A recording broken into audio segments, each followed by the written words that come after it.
here with another Age of Empires 3 Wars of Liberty casted match stream. We haven't done these in probably a number of weeks.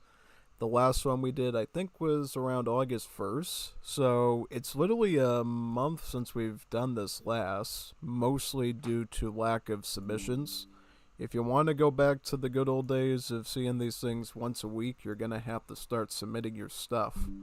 Yeah, I kind of pinged the Discord server, the Wars of Liberty multiplayer one, for about all that stuff. I basically tell them in so many words, if you want me to do a multiplayer cast a game stream every week, you're gonna have to submit a ton of recordings, like maybe 10 to 20 a week. If you can get me more than that, hey, I could do 2 a week, I could do 3 a week, it's all whatever people submit to me, And that's why you've seen a lot more gameplay-based stuff from me, by the way, just because the submissions for the Wars of Liberty cast a game stuff has been pretty small. And if you remember correctly, back even a month ago, we didn't even have that many recordings to do, because a lot of them out of sync and were completely jarbled up between patches, so, you know what I mean? That's basically it. I think I did miss some at the end, but, the submissions were so small that I was really unable to keep track of how many we were getting versus how many we, weren't getting. So I think for a while I took a hiatus from it because I just wasn't seeing the recordings anymore, and then they ended up submitting them, and then at that point they already updated the patch. It was like, too late. And sure enough, they patched it like 20 other times. It was like, too late, too late.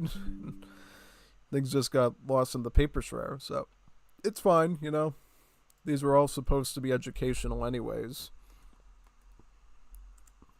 So yeah, most definitely. I'm just trying to type out a message here for the Wars of Liberty server.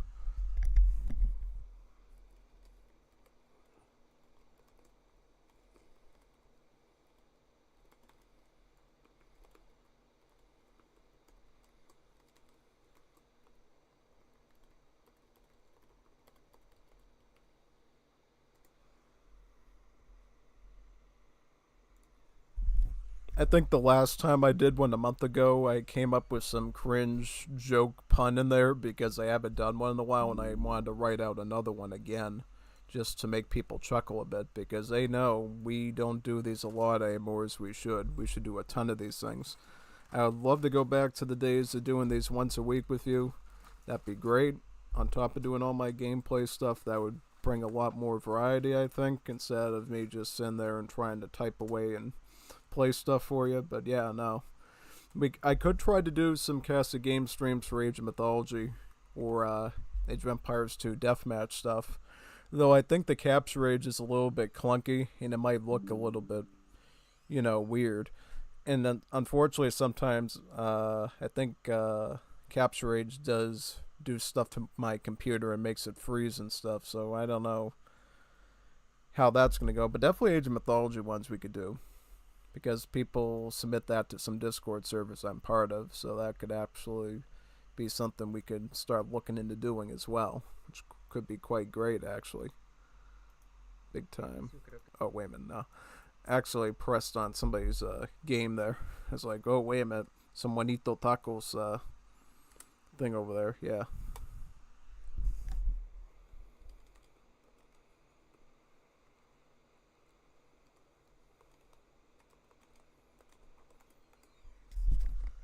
This is how you know times are very tough. Chorizo ended up giving us like a streams channel in his Discord server, but nobody even uses the thing anymore. We just stick it in the main channel, and that's sort of a behavior everybody's learned at that point, because there's like no activity, nothing being organized in there. Because back when I was young, around 2019, 2020, I think even a little earlier, we used to have tournaments in there, and we'd used to chat about everything, playing games, and we don't have those anymore, so now it's just a place to drop your video links if you do them. Yeah. Yeah, definitely, we haven't had big tournaments for a while. We got the little ones that Jeff does, the little lightning leagues, and that's definitely been something important. But one thing I will be doing is actually be having a league of my own when the Millies patch comes out.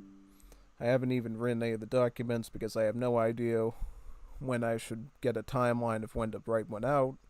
But don't worry, I will write one out around the time that I know the patch is probably going to be out, so I can announce that to you, write what the conditions are, the signing up process, because I'm going to have to probably create a Google form for that. Yeah, it's gonna be really fun setting that up pretty much. But yeah, no, it'll be something for the whole community to enjoy. Mainly, it's going to be a way for presenting Middle East civs to people, because while I am starting to do the civ guide now, I did Afghans yesterday. We did Persians, Iranians a week ago, and then we did the primary Middle East one 2 weeks ago. And then I think this week, towards the end, we'll do Uzbeks, and then probably the following week we'll do Saudi Arabians, and then we'll have all four of them done. And if they rework Egypt or Ottomans by any chance, I'll do one for that as well. So definitely look forward to those.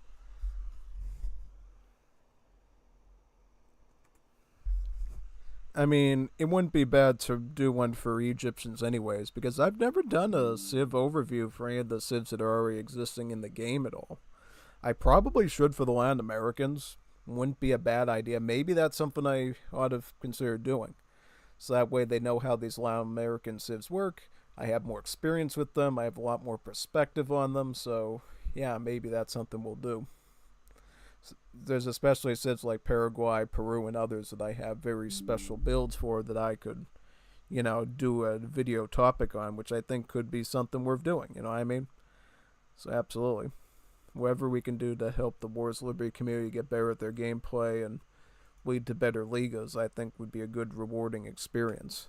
Not that they're good enough already, but, we want people to have some good build orders, good fundamentals down, so when we watch matches, it doesn't feel like I'm a teacher in school teaching basic stuff. I can look at that and say, oh, wow, this person did something very interesting I didn't even think about. You know what I'm saying? That's sort of the area I want to bring these sort of things to, pretty much. Yeah, exactly. So yeah, that's sort of going to be my end goal with that. Let's do this. Let me put a link over here now. Good. Yeah, I've been trying to get into the habit of doing a stream all 5 days of the week. And also, KR Myth from the SDS Racing community did tell me that he would like me to start doing streaming for SDS Racing on weekend nights at some point. So maybe we'll be able to work that in too. And maybe even other nights too. We might even have like 10 or so streams a week, which would be quite good. Especially for the viewers that always wants more content, One thing I've always done on this channel is always provide ample content. More content than most people will ever do. Really. I just wish I got paid a bit more for it, but probably will at some point, as long as I keep up with the numbers and everything. But yeah, we're definitely doing good in subscriptions as well. We're over 5 figures now, thanks to those ad campaigns I ran about a month ago. Definitely paid off quite a bit. If we can run some other good ones at some point for some really good content, may even hit 6 figures one day or more. I can get that nice big silver bun thing with my name, Unstoppable Stelitzy, written across the thing and put it somewhere. That'd be good.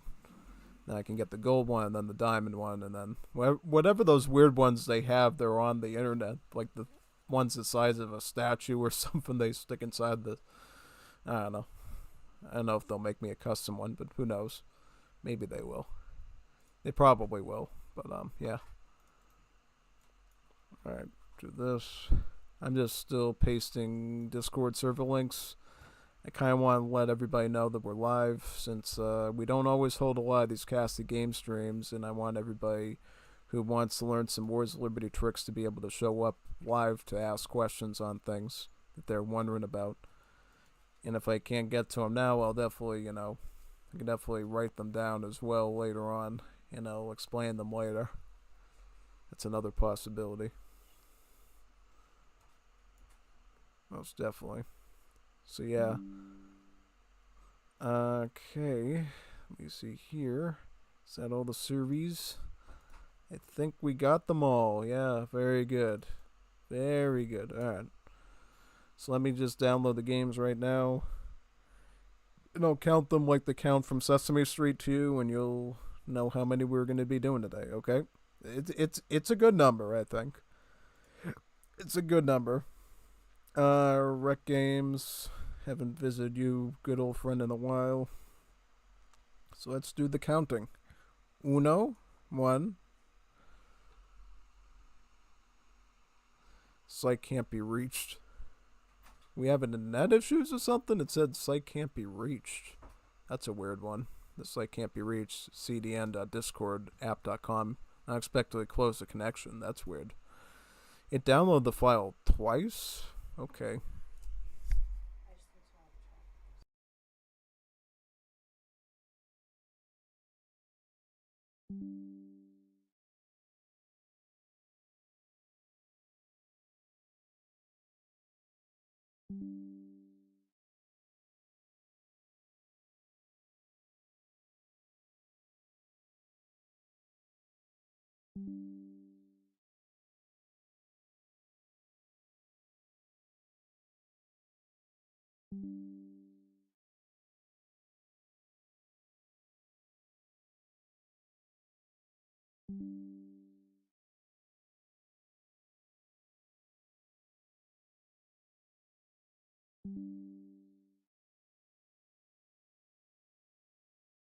On with some traffic stuff.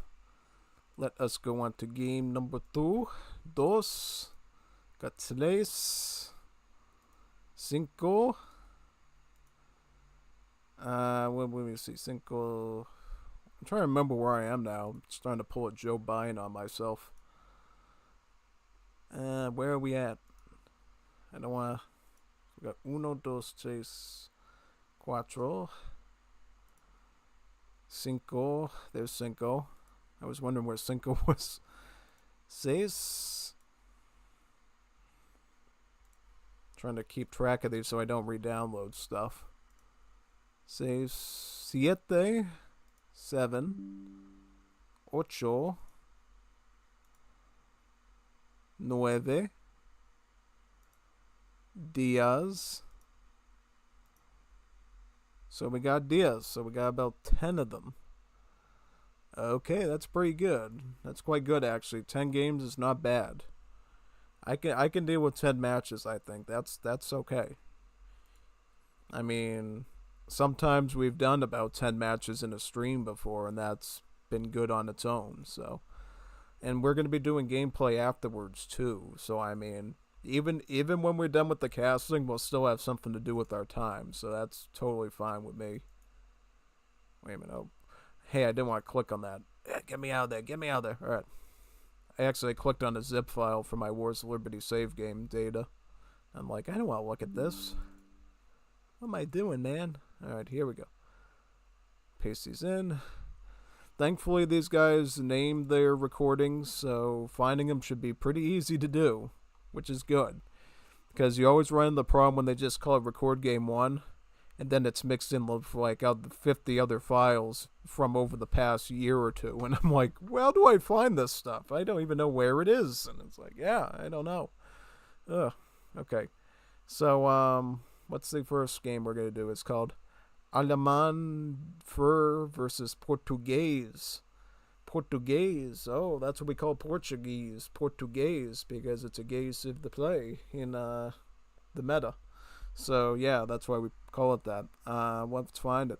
Allemand Fleur. Allemand Fleur, basically France plus Germany, because Alemania is Germany in bonito tongue. The code of games, let's find it. A for Allemand. Allemand.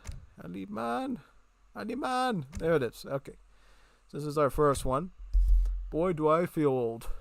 I do, because I haven't casted these in a long time. It feels like I'm an ancient Egyptian at this point, looking at these again. But yeah, it should be good. Let's see what we got here. It's a 2v2.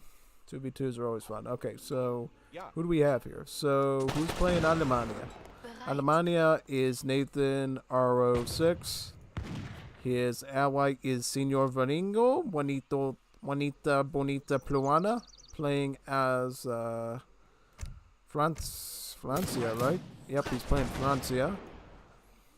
The enemies are Luis Kaiser playing as Paraguayans and Zanzibar playing as the Portuguese, the gayest Portuguese ever. Yeah. So, really good 2v2 matchup here. France and Germany have a lot of good synergy. So do Paraguay and Portugal. So, what do I think about this game without even going into anything else? Predictions, I would say probably Paraguay is going to be a very aggressive opponent and probably trying to buy time for the Portuguese to fast fortress, get those two covered wagons up, and establish good map control and booming potential. That's what Portugal is all about. Basically, get a covered wagon, defend your villas further out than what you normally get, right? Because what's the thing you always worry about it in a 1v1? That you're going to get raided by cavalry or muskets with your villas and you're not going to be able to run to the town center fast enough. Portugal gives you free covered wagons with each age up, so you get that extra town center that you can run into and shoot from. Effectively, not only making defense a bit easier, but potentially giving you map control, because you can take that covered wagon and go anywhere on the map. You can put it around the vicinity of your first one, and then you just become like a big fortress, or you can go out to like here, for instance, and have all this control from up here all the way down there, like a big line.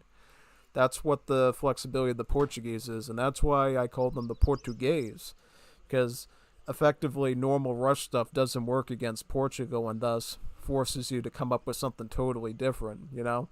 And it turns into a leg race, usually, to see who can boom faster. And, of course, Portugal always gets the advantage because they got another town center. So that's another villager queue that they can utilize that you don't have, right? Because very few civs have comparable civ bonuses. And the ones that do are usually based off of the Portuguese, like the one that the British got with their marriage. So, yeah. Other than that, I think Paraguay, you know, they might be on their own for a little bit with military. That could be a serious concern. That's the only thing I would think of for Paraguay.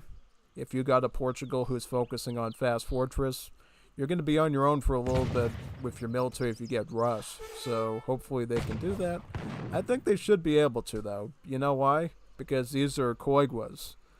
The Coiguas are a non-average villager. See, they have a shotgun instead of a normal hunting rifle, and they deal splash damage. So if you do get attacked by anything like muskets or pikes, the Coiguas are very well attuned to defending from that stuff. They're quite good at defense.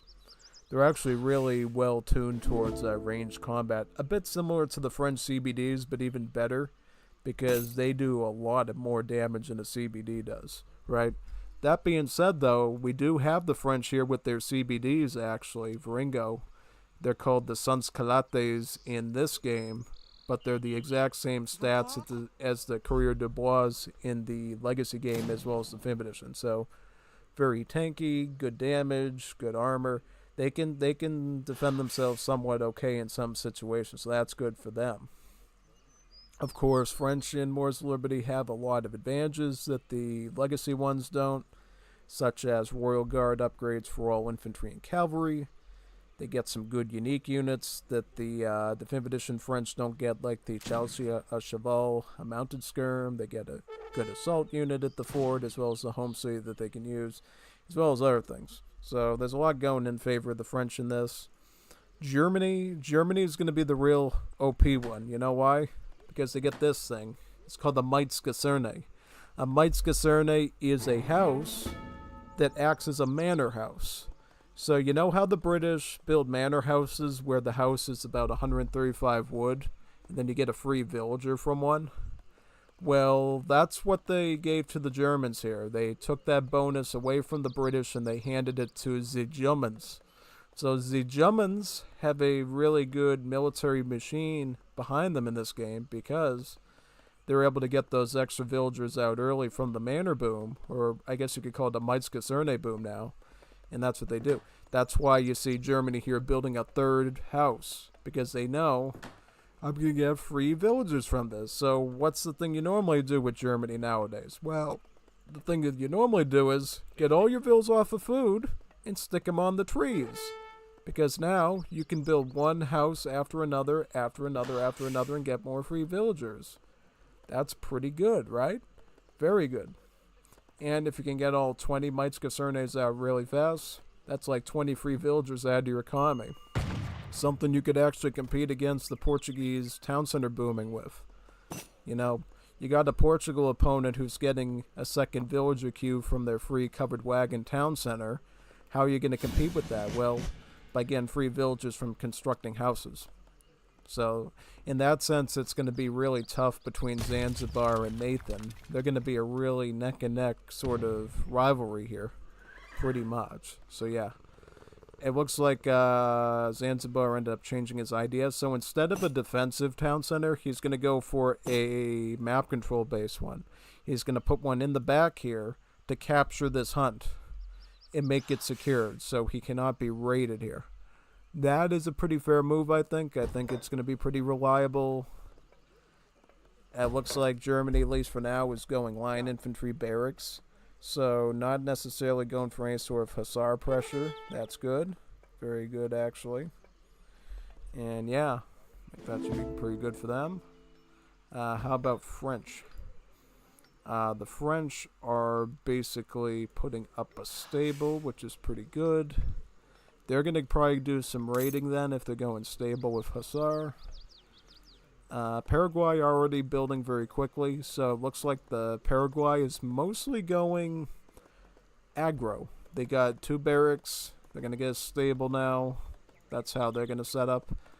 The thing you got to know about Paraguay, they get free military units from their production buildings. Well, mainly their barracks and their stables. And that's why you see here they have a build limit. So, barracks will make the Primero de Ligne, which is now called the Petit Roi. Essentially, it is a very trashy, weak version of the Mosquetero, so it has a splash attack and some hand armor, and it's considered to be like a small form of heavy cavalry. So, they'll be countered by dragoons at range, and they'll be countered by pikemen and musketeers in melee. These guys are very weak and fragile, though. They're meant to be used in very large mass to basically fight mostly infantry and artillery. That's really their strong suit. Likewise, the stable makes another free unit called the Akayobatai, which is a hand cavalry, similar somewhat to a hussar, but the melee stats are more attuned to a sawar, because they actually get multipliers against skirmishers added in there. So, while they can, you know, sort of raid and attack artillery, their best asset is against skirmishers, because they have that multiplier to attack skirmishers even better than they normally can. So, yeah, quite a lot of stuff there to sort of keep in mind, you know. It looks like Kaiser will also be training some Escopeteros. These are the early game skirmishers that the Latin Americans have access to. So you know how the Europeans in the Legacy game had like crossbowmen, right? Basically, they had a small multiplier against muskets and dragoons. They're sort of like a prototypical skirmisher. These guys are a bit similar to that concept, but they're actually a lot better because they use a shotgun instead of a rifle or a crossbow, which means it actually deals splash damage and can hit multiple units. So one thing that you might want to do when you have Escopeteros in your roster is build a ton of them. Make as many as you can so you can deal maximum splash damage. Not to mention the fact that your unique unit, the Petit Rai or the Primero de Ligne, also has splash damage. So while these guys are dealing the splash damage of melee, the Escopeteros are dealing splash damage of range. A lot of maximum damage there, potential. Kaiser's also picking up Hemeroteca very early. Hemeroteca essentially improves your works building build limit by 1. And works are essentially little mini factories. So you get these ones here like Martin's Vegetables. Martin's Vegetables is a food works. It trickles food. But you also get ones for wood and gold. So this is a wood one here. Junapelos Woodcutters. That's a wood one. This is another food one, another wood one. So what that tells us is basically Paraguay is going to be going for maximum works buildings in Age 2. They're not going to stop at the normal build limit of 3 because it starts at 2 in Age 1 and then it goes up 1 per age to a maximum of like 5 in the Imperial Age. But no, he ended up wanting to decide to get 4 instead of the usual number here. So yeah, pretty much. Alright, so now we got Husanes there, it looks like. Looking to do some raiding. A very good raiding unit, in fact, because their HP and attack is pretty solid. Oh no, he's running into the line infantry. Line infantry, no. Hey. I guess it lagged a little bit because they took a bit to shoot at him. I noticed he got really close there, and it took him like a little longer than I expected to actually get the shot in. Yeah, that was a very lucky break there for France to not lose those Hussardes, since they are a very expensive unit to make, obviously. The Germany's going volunteers. They're not going line infantry, they're going volunteers. The volunteers, they're just a replacement to crossbowmen. That's all you need to know. 16 range, 1.25x against musketeers, the normal multiplier against dragoons. They're just crossbowmen. So he's really just playing crossbow if you want to reference the legacy game. And he also has a stable himself, so he actually just trained about 4 hussars as well. How many manners is this fellow on right now? So he is on about 6 of them. So he's reached about a quarter of the build limit, a little bit over that. So he has a good number of free builds in there. He is getting market techs, mind you. He's getting the gang saw for the wood, sewing machine for mining, and then oh, wait a minute, this is for villager HP. This one's for mining, steam machinery, yeah. He is an age 3 as well. He's going to get the veteran upgrade for the volunteers. I don't know about that. I would rather you spend the gold on skirmishers myself. See, the thing is, similar to crossbowmen in the legacy game, volunteers do not get any upgrades beyond the veteran, unless they get a special Royal Guard exception, of course. So basically, you're spending 200 wood and 200 gold into a unit that you shouldn't even be really making anymore, because skirmishers just do everything that the volunteers do and better. The only thing that a volunteer does better than a skirmisher is the fact that its malice is against scout units and not assault units. That's really about it. For whatever reason, if you thought you were going to be fighting heavy cavalry in age 3, sometimes going mass early skirmisher tends to do better than going with the later game skirmisher, because they don't, that malice against the assault units isn't there.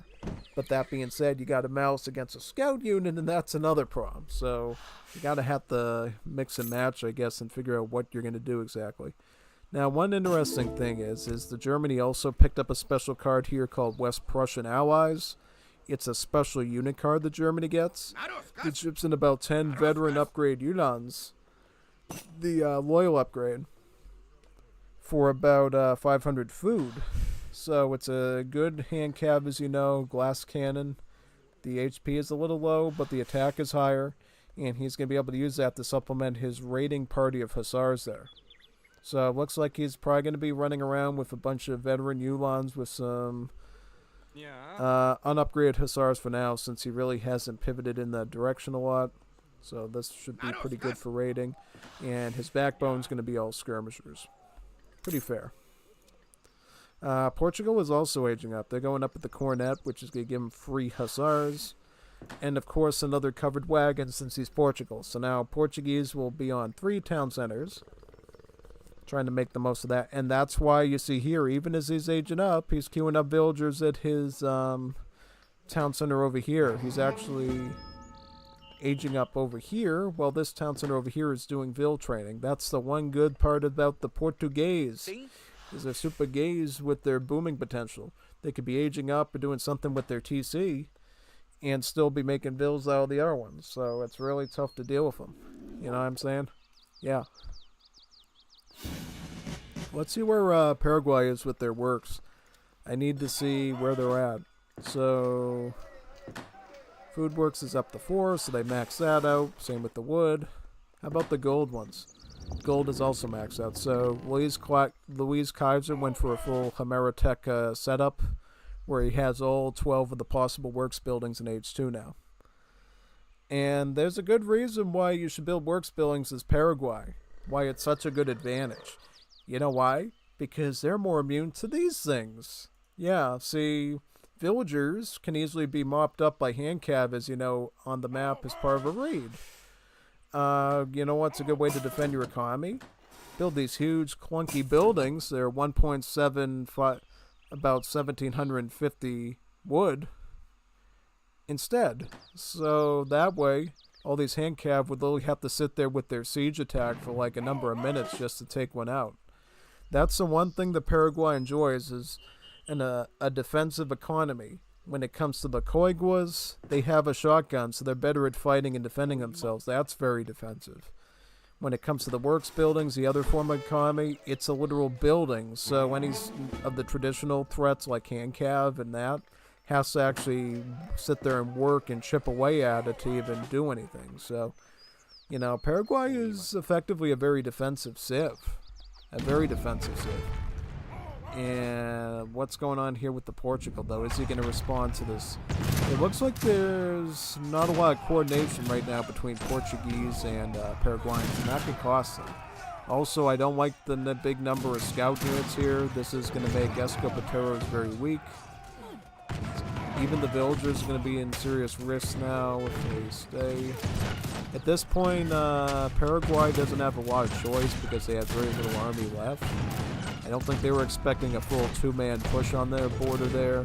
They're going to have to get the Coiguas to mix in with the Escos and max out on that range damage. Very good. Very good, man. Very, very good. Now we got the Ordenanzas here mixed in with the Cazadores. Ordenanzas are going to try to push on the position of the Hussars, but they notice, hey, the France ended up shipping 2 falconets from the home city, so it's going to be a bit more complicated than that. The good news is that Ordenanzas are a very massable spear unit. You can get a ton of these things for very cheap. It costs about 30 food, 30 wood, so yeah, a very spammable spearman, I would say, for sure. Look, they already took down 1 falc with their numbers. Ordenanzas, right on the cannon. You want to connect with the cannon, because the cannon's the most valuable piece in that French army right there. You can sort of fight the hussars with the line infantry, but you cannot fight that cannon with any of your infantry. So that was probably the most important thing you had to target there, and you didn't end up doing it. Meanwhile, Paraguay at this point, still in a kind of a sensitive spot, are going to have to pivot to Pardos now since they're dealing with so much cavalry. But when they do the spearmen, they're going to have problems with those massive skirmishers now. So it's really up to Portugal to get in here and start saving the day, start recovering this battlefield. If they don't start helping their ally, they're going to have some real problems right now. You know, Paraguay's roster is not enough to defend a 2-man front like that on their own. Yeah, and it looks like the Portugal is doing line infantry.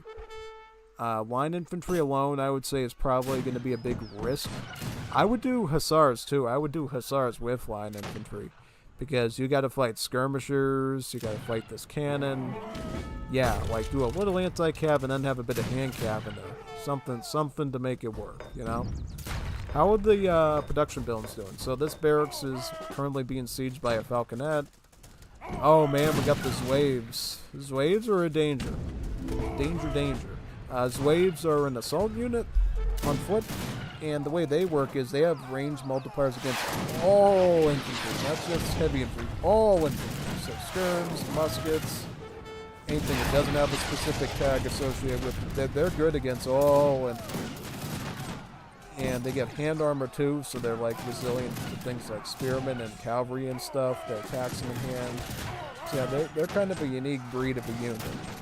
And basically all these muskets that the Portuguese did, all these line infantry, they're going to be under serious risk now against these waves. Yeah, and even these Primeiro de Linhas and the Saca Yobatai, they're going to struggle against this infantry because, number one, they don't have the skirmisher tag, so it takes... Oh, yeah, though, but the Primeiro de Linhas have splash attack. A splash attack of 1 was enough to actually swing all the way through those. Not bad at all. France following up with some Chelsea au Cheval. These are some mounted skirmishers. Very good. If you could get some of these hand calves here, these red devils down here, you could potentially target them onto the mounted skirms, and they would have multipliers against them because mounted skirmishers get the skirmish tag too, and thus these mounted red devil immigrants they made out of this French colony would be enough to actually, rupture them quite well. The Germany is now coming in with cuirassiers from their stable. Normally this is a unique unit, as you know, of the French, but in Wars of Liberty they are a common unit available to multiple European civs to sword their assault cavalry, their heavy cavalry. So Germany can definitely make those in this game, which is quite good, because of course they still have their splash attack, they have some good hand armor, they have good general stats. So things like Portuguese infantry in small numbers like that, they're not going to be able to hold up against cuirassiers. And Portugal is definitely coming in kind of slow right now. Maybe he didn't expect this and he wanted to go for that quick, fast fortress. But yeah, I think France and Germany had definitely caught the Paraguay and Portugal off guard with their timing. It was a good timing attack, They're really going to have a lot of problems now. The Germany also did some veteran Vorschalers as well. These are a German pikeman unit that has some special stats to it. I believe it has a faster rate of fire, a faster rate of attack than an average hand infantry, and that sort of makes it special. Because when you look at it at a glance, it looks like the hand attack is pretty cringe until you realize that it attacks a bit speedier. So it's doing it in intervals, basically, to make it a bit better. Paraguay did some vivendelas, las bonitas, muy bonitas. These are Latin American skirmishers that most of the Latin civs have access to. And what they do is they are a skirmisher number one, so good against muskets, good against dragoons, but they also can heal. They have a healing ability. So they can act as a priest and heal up your army. So you might not even need to train priests, you just need them. Because who trains priests nowadays in RTS people? Who makes priests? Well, you make monks in AoE too, because they're just phenomenal with the hello thing. But you definitely don't make priests in AoE 3, right? Right?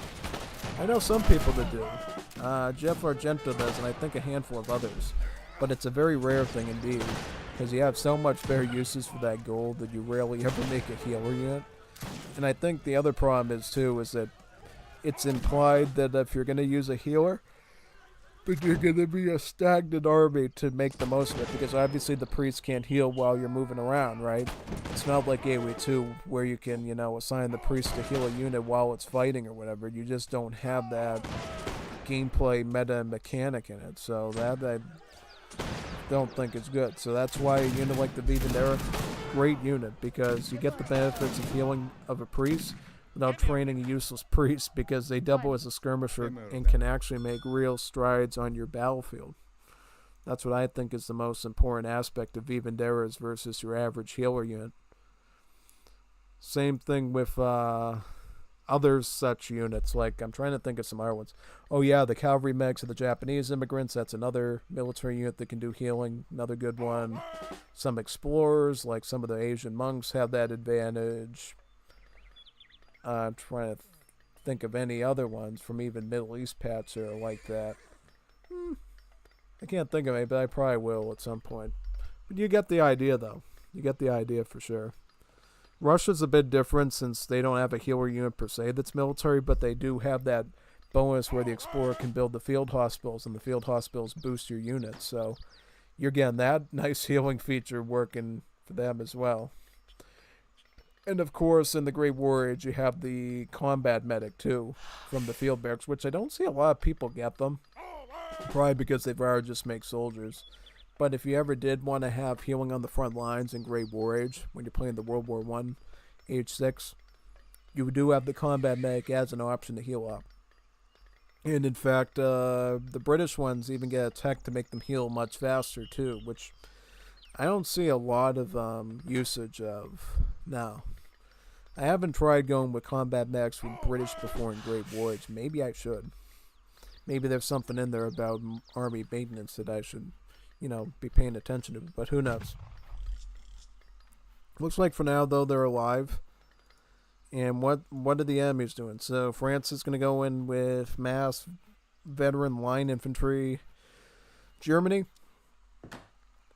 they're going to be coming in with Fusiliers, skirms. This might be remnants of their last infantry army. They're coming in with a falconet. Did they build their Krupp factory? Yes. So a Krupp factory is a factory that produces artillery that you choose. It can make falconets. It can make culverins. It can make mortars. It can even make heavy cannons later on, now called the steel guns. So, yeah, these are basically like little mini factories that just focus on artillery production. You start out with one in age 3, and then you can build an additional one with every age up after that. So eventually you can end up with like 3 of them by Imperial Age. All pumping out usually falconets, but then obviously later on you might make something else from like heavy artillery, maybe a cove. It's whatever you need. More often than not, it's just going to be falconet stuff. Yeah, see, Paraguay is caught again without the Allies' support, and that's really making them suffer. Like a couple of cazadors, unupgraded line infantry. It's like, come on, man. Like, you could do better than this with Portuguese. You could be doing better with them, you know? I think he's really cutting his allies short there by not making anything better. You know, well, as on this side, you got Germany with tons of free falconets, big army of infantry, some cavalry. France obviously did a mix of cavalry before. Now they're going full musket with upgrades on them. So looks like the France and the Germany are definitely working together a lot better and coordinating their attacks. And that seems to be the best thing. But of course, their armies are also better, because look at all this line infantry we see here from the France. We could actually count it out right now with this. Has about 75 line infantry. That's a big number. A big number. A good number, in fact. So, yeah, that's a big, formidable mass to deal with. All the Portugal can do now is sort of just play around and try to, you know, use his guerrilla warfare to target them while they're moving. Even then, that's going to be a bit of a farce, because look at all the A3 skirmishers he has. That's going to cut through muskets like nothing. And then, of course, the falconets come in too. Look at that. And another one has arrived from the south with some hussars added. So, yeah, Kaiser just quit. He's like, I'm out of here. I am out of here. I'm not dealing with this. And I'm like, I wouldn't deal with it either. When you do a 2 versus 2, you need both of the players to be on top of their game. Like, constantly being able to defend each other's flanks and stuff. Portugal tried to do that, but in terms of actual performance, I think it was pretty meager, honestly. I mean, look at the military accounts here. Look at how good Germany was. Look at how good France was able to progress. It looks like technically Portugal had a bigger army, but they just didn't upgrade and didn't do it right, and then they just go, whew. Well, theirs just grew. Yeah. That's what I'm talking about. You got to be on top of that stuff when you're doing 2 versus 2 games. It's a big must. It's like an essential. If you're not doing that, you're not playing the 2v2 model correctly. You got to be able to support yourself, and you got to be able to support the ally, too. Otherwise, things go really awry in the matchup. Yeah. Oh, it's Rodri Marti. Hi, let's see. What's up, Diaz? Pluana Bonita Angel. Yeah, Angel. Viringo Juanita Pluana. See. Yeah, we love our Juanita Pluana, right? Juanita Bonita Pluana. Yeah, see. Bonita Bonita Pluana. Yeah. Yeah, we love our little Juanita Pluana. She's pretty bonita. Muy linda. Yeah. Alright, so let's find our record game number 2. I'm going to start right now. Where is it? Where is it? Donde está? Donde está? Where is it? Okay. So, good game. How do we know it's a good game? It just says good game. Oh, good game. Oh, yeah, it's a good game. Oh, good game. It's a good game. Yay. How do we know it's a good game? It could be a horrible one. You never know. Could out of sync or something. I'm not gonna jinx. I'm not gonna jinx. Well, actually, no. It's fine. Because you see, in Legacy Age of Empires 3, the record files actually do what they're supposed to be doing, which is not out of syncing. You go to Definitive Edition, and there's an RNGesus chance that every game recording you do is going to out of sync, and it's like, what is going on with this thing, man? And it's like, really? Yeah, I know, it's ridiculous. Muy ridiculous, you know what I'm saying? Oh yeah, big time. Come posso rendermi utile? Alright, so we got a 3 versus 3 here, right? Josevi is playing Italians. Pronto, stop and follow. We got Severo playing as the Dutch. The Order of Guzen, Civ. Guzen. With a low Nick playing as the Spania. Ole Santiago. Nathan. Wait a minute now. I'm not casting this garbage. I played in that one, you crazy muppet. Nice try. Yeah, see, I have this rule where I'm like, I don't cast my own stuff, mainly because I think it's a waste.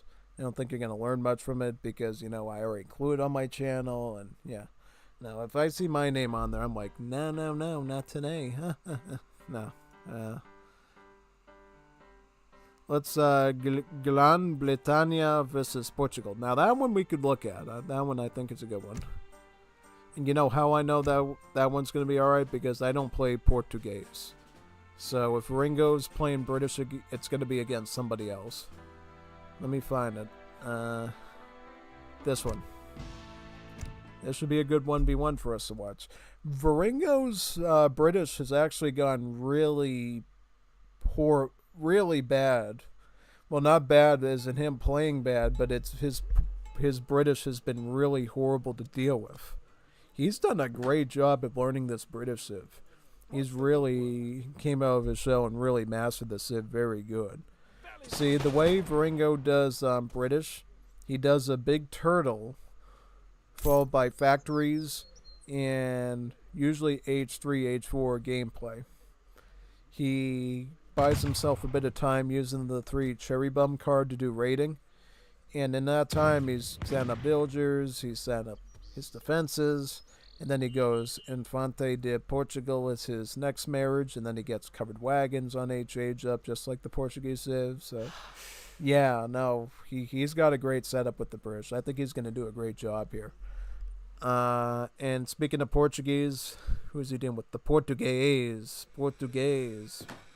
Yeah, the actual Portugal before British was marrying Portugal. Yeah. So lots of town centers, and more town centers. That's what this game's going to be. Portugal's going to be doing town centers. Brits are going to be doing more town centers upon age 3 and beyond. We're going to see a ton of town centers here. And on this map in particular, you start in this sort of elevated plateau that is very defensible. See, when you look at it, you get this cliff here, and you actually can't climb up this thing. You have to go around here to go up this side, or you have to go in the behind area and come up here, which makes this a great turtle spot. And that's why Viringo probably liked this map, is because he can turtle even better now, because he knows what side they're going to come in on, so he knows where to put his towers. Put a tower here, put a tower there. In the case of Viringo, because he's up here, yeah, he'd put one right here and then probably put one over there. But from what I see, usually with Viringo, he likes to couple his towers together. He'll put one in one spot, and then he'll put one right next to it, so they get maximum damage on the enemy. And then he, of course, has the town center doing that damage, and then it's like, ow, ow, ow, ow, ow, ow, ow, ow, ow, ow, ow, ow, ow, for anyone coming in the base, because they got like 5 things shooting at him. And if it wasn't worse enough yet, I'll show you what Viringo does with his deck. He has this card here called Martial Law. And what Martial Law does, number one, it makes the town center attack increase. So, you know how town centers normally do like 90 or so damage per shot if it's fully garrisoned to units? Now it does even more. It goes up to a 50% improvement of that. So really it's doing like over 100 something damage a piece to units, which is pretty big. and then it allows him to call out his gendarmes or his emergency troops a second time in a bigger wave. So yeah, it's you know how you get the first wave of midmen? It's like 6 units. It's like, yeah, it's good. It's like good for a quick defense. But then it's over. You can call an even bigger one that has like 15 something units in it. And Viringo combines the little one with the big one on top of the towers, and then it's virtually impossible to rush his base. You know, and then he times the barracks and goes from there. Lately, he's learned how to be able to macro in green jackets from his barracks while doing all that somehow. So, yeah, Viringo's definitely come a long way. He's become a real mess with the British Civ. If I was Portugal, I would do what Portugal does best. Set up the covered wagons in very defensible positions. I would probably say one should go maybe over here, and then maybe put one up here. So you get a hunt and a mine. You could put one over here too. Just make sure they're in good spots where that 3 cherry bum card isn't going to become a problem on. Yeah, so what's his first age up? He's going to go up with Prince Imperial marriage, so you're basically marrying another dude, which is a little gay, of course, but yeah, yep.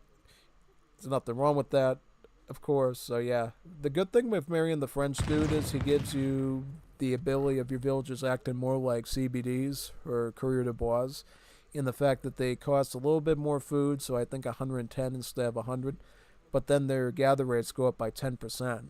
So more of a CBD type gather rate, which is good, you know, because it means your economy is going to be slightly better now.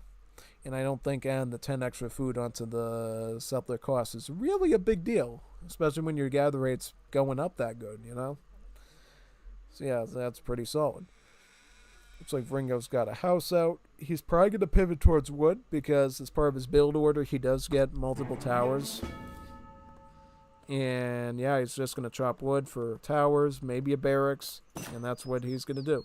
So one thing that I've found, not that Portugal would be able to leverage this much, the best possible way to counter this strategy, usually you want to go full army, go with a very good aggro civ, and take out houses. Because if you can take out houses, then Viringo can make more villagers, and he certainly can make green jackets from the barracks, you know. Kind of stunts his growth. And pins him just enough that you can do the next stuff. Yeah, but of course, even if you try to do that, the fact that Viringo goes with the martial law card here means that basically, even if you can house him, he's still going to have the ability to call out those militiamen twice from the town center and have a big beefy army of stuff to run after your troops with. So be prepared to come in and out, to deal with that, because you might not have another choice like that when you're going up against Viringo's British build order, which is very daunting to deal with. It really is.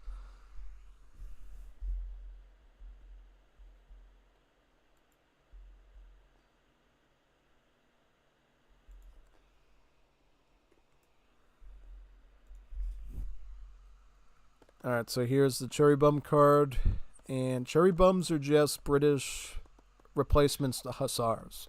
The British Civ in Moore's Liberty has a full list of unique infantry and cavalry, so they don't have any common units from the barracks and stable. It's all unique units. The cherry bum, compared to a normal hussar, has a faster movement speed, so a movement speed of about 7.25, which is more an average, but it also has a little bit less HP. So basically, it's a faster unit, but it suffers a bit of tankiness. And the cost as well is a bit altered. So instead of 120 food, 80 gold unit, it's a 80 food, 120 gold unit. So literally they swapped the costs of the food and gold with each other, and that's how they came up with the cost for this thing. So cherry bomb, so go for a slash right there for a settler, and yeah, very, very good. Very, very good. So they took out one villager there, and then the cherry bum's going to take off on the map and look for some other stuff to do. Very nice. Portugal, where did their covered wagon go? So they actually took the spot that I told him to do, which is right over here.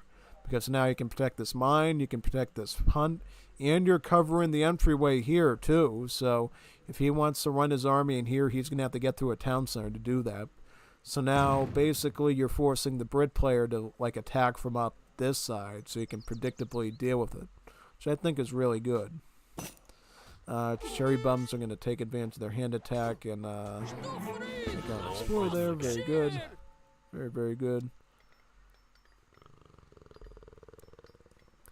And more Vills coming out. Very nice. Get some towers right here. Very good.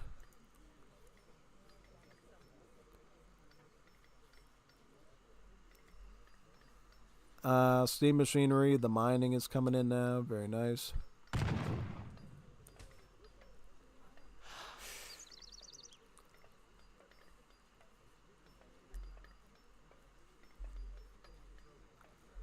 And what's going on down here? Gunsmith for the Portuguese, so they're going Fast Fortress. That's typically what Portugal does. Portugal loves to go for a Fast Fortress because it allows them to get their third town center very quickly. Obviously, they can go with Gunsmith to get some free Cazadores, since Gunsmith is replacing the Marksman politician from the Legacy game. And yeah, that's pretty much a standard Portugal build. Because, of course, Portugal wants more town centers so they can get more map control and they can get more queues of villagers. That's what sets them apart from the other civs, right? Is the fact that they're queuing up multiple villagers while your measly civ's only doing one, you know? At least for a while. Obviously, Brits, with their age-up politician, you know, the Infante de Portugal, is going to get a similar bonus. So once they reach age 3, which it looks like they're going towards, then they're going to be able to have 2 town centers operating. So they're going to be a little bit more, they're going to be more of the middle ground for dealing with Portugal's mass. You know, they're not going to necessarily have 3 town centers to keep up with their, 3 town center boom, but they'll at least have a 2 town center boom to keep up with them. And the map control comes along with it. So they're like a little mini Portugal, you know? And eventually it evens out because once Brits get to Imperial Age, then they'll have their third covered wagon and thus their 4th town center. So then they'll sort of be neck and neck with the Portuguese.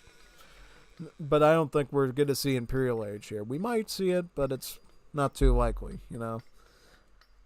At least from what the logics is here, pretty much. I don't know.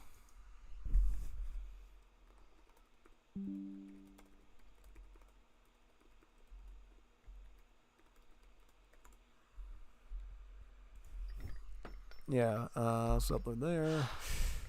Now he's getting martial law, by the way, so now these town centers are going to be really tough for Portuguese to deal with. But I think it's okay, because Portugal, thankfully, can afford to avoid aggro. You know, they can stay at home, build up as much as they want, and let the British do their own thing, and still grow, you know, and then pick up the dynamite upgrade. This is the 2nd mining upgrade. So even more gold is going to be coming out for them. Look at all the ordinanzas he shipped in, too. He got a big, beefy army of 24 ordinanzas to back up his Cazadores with. It's great. I think the only problem is now he's going to deal with a ton of Minutemen now that martial law is active on that town center. That's going to make things a little bit tougher. Because now he's got to deal with a ton of these Minutemen essentially peppering all of his ordinanzas and forcing the Cazadores back. Yeah. But we'll see. Where is... Yeah, he actually stuck that covered wagon right where I told him to. Right here. Because there's a hunt and there's a mine. So, Portugal knows what he's doing, you know. I think the 4th town center is going to go either here or a little bit further up. That's what I see it. If we get to a 4th TC, which is totally possible based on the length of the game. So Viringo, how's he going to deal with this? So tower in the front is being rushed. Viringo ended up splitting his towers this time, which I think is going to be a bit of a disadvantage because now this tower is a little bit less defensible and thus going to be sniped.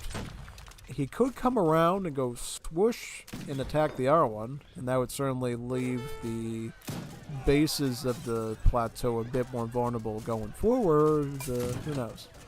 Alright, so now I sent the little group of Minutemen out, and now the Ornanzas are rushing at the feet of the Minutemen. Now I send the big army of them out, conscription, even bigger mass of them. Look at how many he gets now. This is the big one. This is the big boy here. And it'll be just enough, I think, to stop the rush dead in its tracks, or at very least force them to retreat. And yeah, I think that's what we're going to see here. Because that's what Minutemen end up doing. They either force you to fight them head on and lose that whole army, or you can retreat and, you know, they get a bit of a time lapse where they're sitting there draining their HP over time, and then you can come back in when they're at 1 hit point and then get to work, basically. Those cherry bombs were too low in HP, and the Cazadores were able to pick them off rather easily. So yeah, some Cazadores here as well. I think, honestly, Viringo doing okay. He put his covered wagon in his nearest mine area, so he's expanding the map control a little bit for himself, but definitely Portugal's in the better position. Fort. Portuguese gets a fort. Fort right in this spot. Very nice. So if he puts a fort over there, that's going to be a really good forward position because it's right at the foot of this plateau. He can run armies right here and send them right up to this area. That's the good thing about forts. They're really good structures for holding the front lines, wherever they might be. And British can't just come and take a few units and siege down a barracks or whatever because it's a literal fort with a cannon attack. So it takes planning, takes numbers, maybe even takes long-range artillery like mortars to do. So yeah, Portugal's buying their time to set up a forward position that they can go full throttle into the British with. British will be doing walls. I see a wall there on the corner of my eye. Right up here, there's a wall. They might do a wall over there too. And they'll defend this TC. They'll defend that TC. I think the problem Viringo runs into against Portuguese is Portuguese can take as much time as they like. And in fact, they prefer to take their time. Because the more they take their time, the more villagers they can get out of their multiple queues. And more they can get upgrades. Because it's very common in a Portuguese deck to go with tons of eco upgrades. So you got free fridge in here, you got gold standard in there. Yeah, Portuguese love their they love their eco upgrades. So refridge, gold standard, textile mill, eco theory. They love those cards. That's what keeps them going with their resources. Because they know they can already boom already very well with the covered wagon thing. So they need less crates and they need more villagers to do their job. Yeah.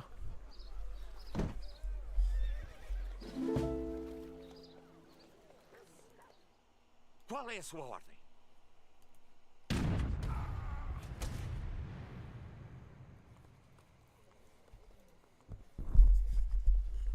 British responds with their own fort up here.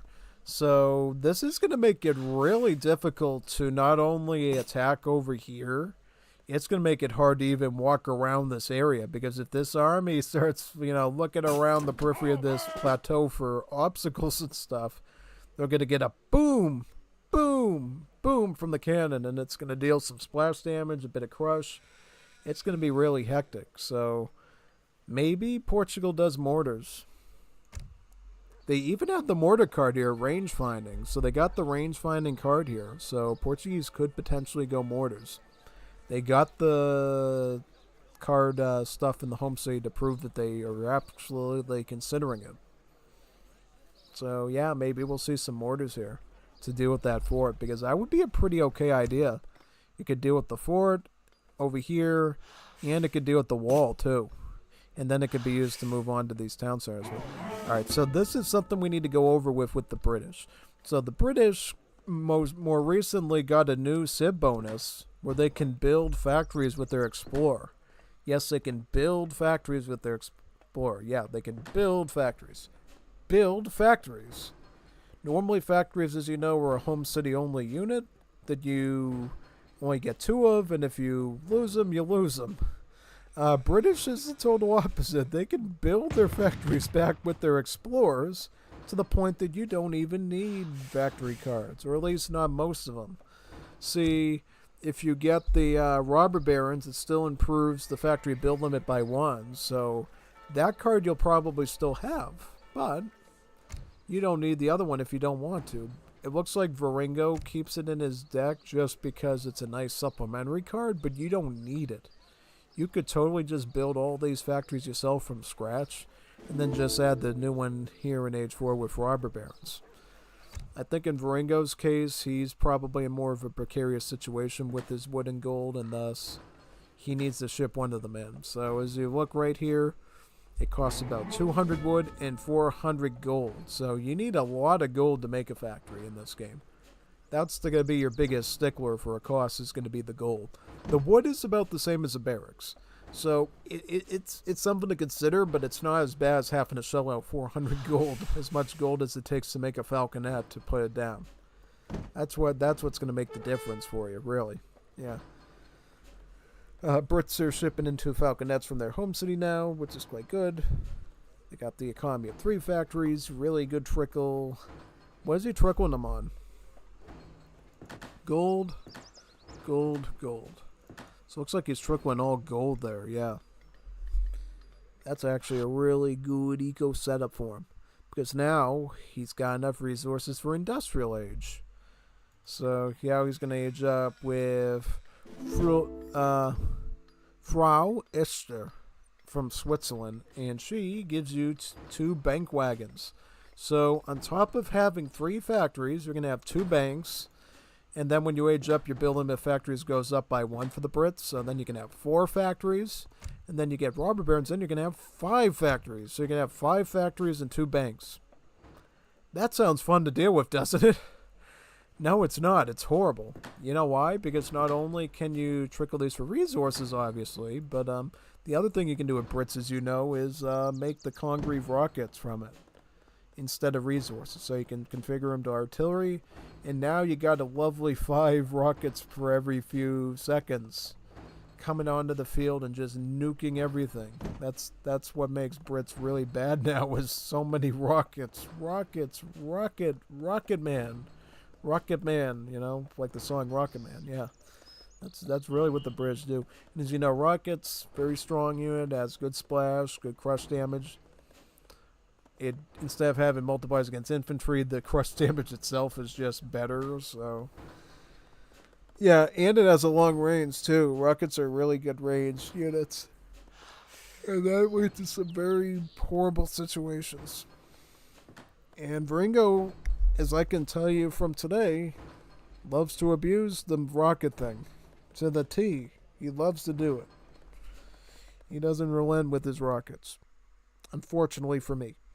And unfortunately maybe for Bondar too, based on this game. But we'll find out, though. We'll find out. Alright, so covered waggy. Where's this one going to go?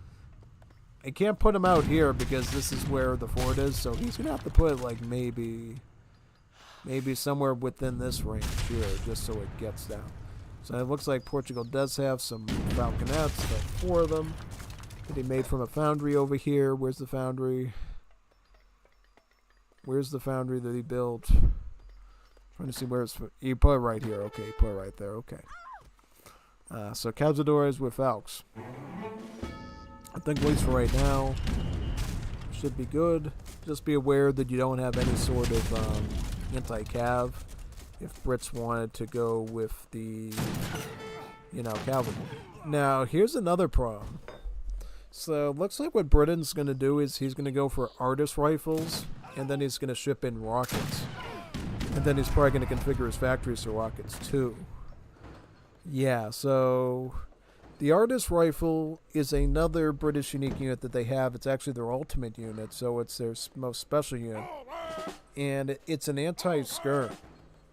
It basically means that it is a skirmisher that deals with killing skirmishers. So instead of your average skirmisher multipliers of muskets and like dragoons, these guys have straight up multipliers against all skirmish units, so all skirmishers. Yeah, also doesn't have a malice against anything too, which is kind of neat, you know. And the good thing about these guys is they get extra range, and they have a higher build limit compared to other ultimate units. So you can have up to 30 of these guys, when most other infantry would have a build limit of like 20 or something. You can have up to 30 of these. Yeah. Oh, Portugal brought in some culverins too from the foundry. Very smart move, but the problem is you're going to have to protect them. Yeah, you're going to need a ton of culverins to fight Viringo with Age 4.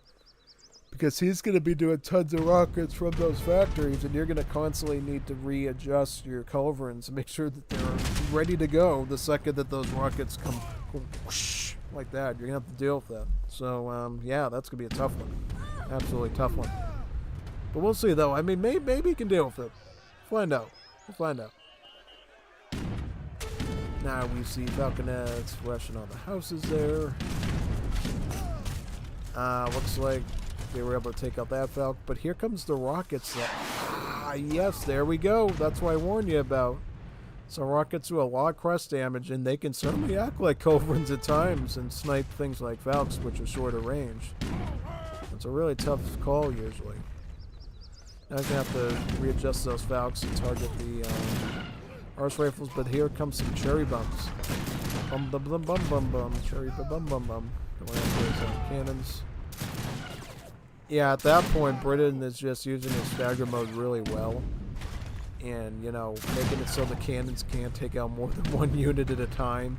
And that gives him the perfect ample opportunity to snipe those cannons. And that's normally why you try to group cannons with infantry. So they can't get that close and do that sort of thing, you know. You can put them in check and scare them away. Like either have hussars there to chase the anti-skirms down, or have like a big army of your own skirms to, you know, go for a sort of a tit-for-tat type exchange and have the artillery be the deciding factor in the back. That's usually what you want to do there. Usually what you want to do, you know? Yeah, big time.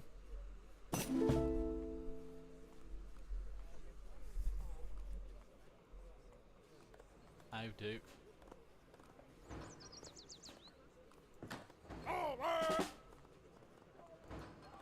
All prisoners accounted for, sir.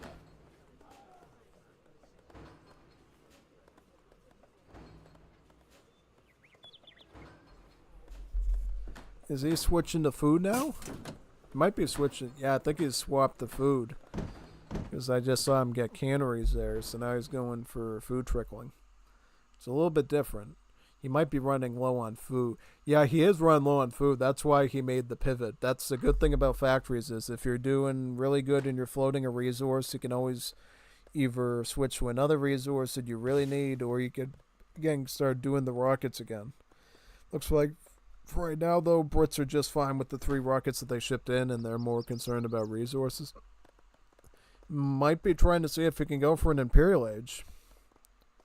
I had some games today where Viringo went to the Imperial Age, so that's not unheard of him to do. I mean, yeah, that's probably something very likely here we're going to see, but who knows? We'll find out. That's all we can do, you know? Yeah. So here we go. We got some more artist rifles coming out. On top of being an anti-skirm, I think Viringo just likes the fact that they're 24 range, so they're stronger than the average range infantry in that regard. Want him to snipe stuff at very long distance. And in the, yeah, I mean, the Cazadors are going to be totally cooked by these guys just because of that extra range in their anti-skirmish multiplier. So, I mean, right now, British has the right idea. You know, rockets with artist rifles, maybe a little hand cap, that can go a long way. Yeah. And one good thing, too, about Portuguese, they don't get assault cavalries. They don't get the cuirassier unit. So they're missing out on the entire unit class that they could potentially do to counteract, you know, infantry. So they don't have that. They only get hussars for the scout portion. That's about it. Let's see what he... Oh, the Moonlit Charge. Oh, no. Not this card. No, not that card. That's a horrible card to send. It's not horrible for Viringo to send, but it's horrible for what Bondar is going to experience. No, this card is scary, man. It allows your household blues, so basically your heavy cavalry, your unique heavy cavalry, to go into stealth mode. Right, so what's the difference between a cuirassier and a household blue? So household blues do not have splash attack, but they have higher hit points and they have higher attack. So they're just a better assault cavalry. You know, instead of having all that special splash stuff, they just do better in hand-to-hand, one-on-one combat, you know. They're a bit better one-on-one, basically. That's pretty much it. So they can beat out other stuff a bit easier. I mean, you're still going to use them along groups to, like, fight stuff, but it's going to be less synergetic between them because they're not going to be leading their splash attacks into each other and taking out the same group of units quicker. They're just going to be lasting longer, maybe cutting into something a bit quicker individually, but that's about it. Another factory is going down now, and more cherry bums are queuing in. Very nice. They're already up to veteran. Maybe they'll even go to guard very soon. That'd be cool, right? Indeed. I haven't seen any sort of cherry bums yet, though. Household blues yet. That's the one I'm wondering about. The cherry bums seems to be his primary unit right now. But once he starts... Oh, he's going into the rockets now. He started the mass production tech to make the factory spawn rate faster. Now we're going to see a ton of rockets here. It's going to be like Elton John's Rocket Man all over again. Rocket Man, Rocket Man, Rocket Man. Like that, yeah. Yeah, at that point he's got to have like 5 rockets? That's pretty scary to think about. But he better build the houses for it because he's lacking the pop space. And the way the rocket queues works in this game, if you don't have, the pop space, it just cycles through all over again. You lose it. So, yeah, that's unfortunately something Viringo needs to stay on top of. Unless he wants to go to the grave, yeah. So, yeah, this is going to be a real interesting situation here. Cherry Bum's going for a raid. Has he got him up to guard yet? Sir. He should have him up to guard because he does have the opportunity to do so. Yeah. If I remember correct, I can't remember. Do the Cherry Bums have a faster rate of attack as well? I can't recall. I believe they might. They might have a good rate of attack. But I'm not 100% sure. Someone will have to jog my memory. Because I thought the only thing was the bare movement speed. I can't recall if they also, slice into things faster too. Because if they do, that would be pretty good. Here I went to torching the town center. He'd even want to take out that bill. Yeah, I don't think I would be attacking this town center though. Just because Portugal can respond with their hussars and beat you out. His are at about veteran upgrade, I can tell from the textures. So, veteran hussars versus veteran cherry bums. Yeah, that's a bit of a concern there. Also, getting the Cardwell reforms right. Cardwell reforms. It makes all your infantry and cavalry cheaper. So, cherry bums comes like a cost like that. Same with the household blues. Same with the red coats, green jackets, artist rifles. They all become much cheaper units there, which is very good.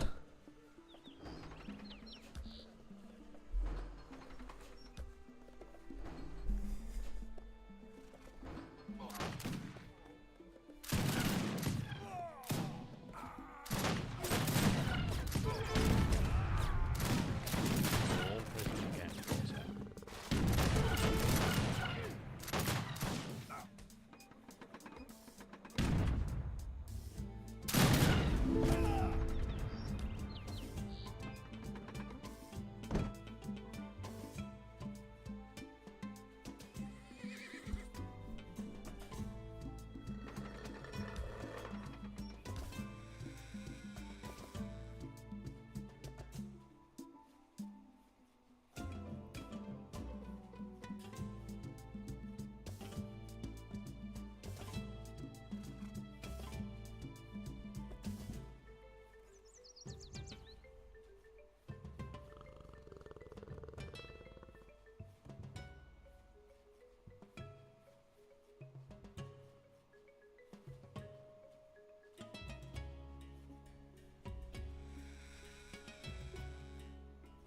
falls out.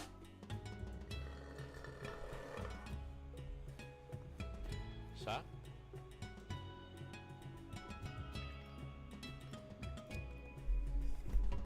Just checking to see here how Portugal.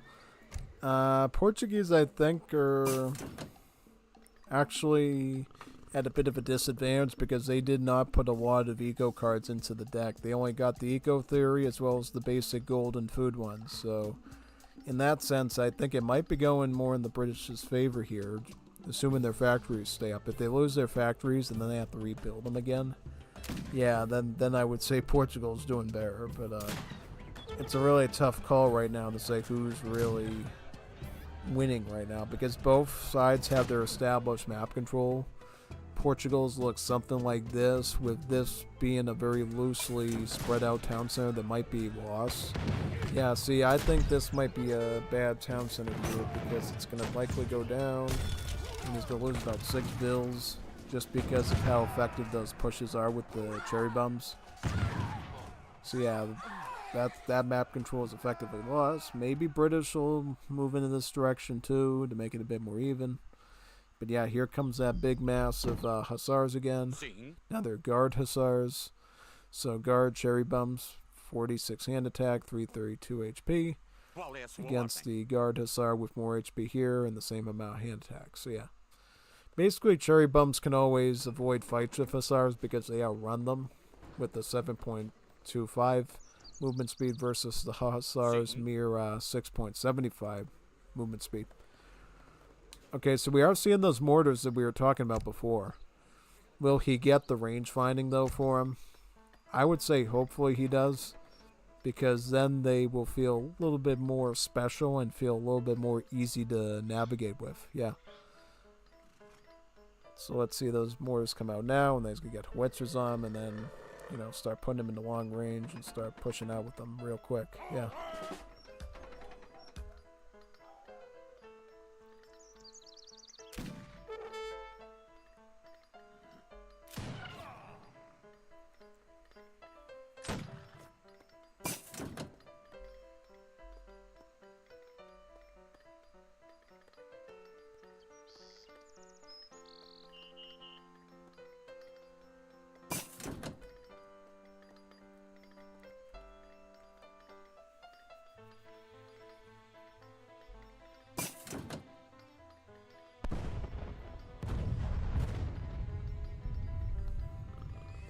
Yeah, he'll probably get this as his next card. Did he get the... No, he didn't get Dragoon Combat yet, because that'd be a good boost for the Hussars. Okay, so Brits coming in with mass artist rifles and redcoats and rockets and some cherry bombs.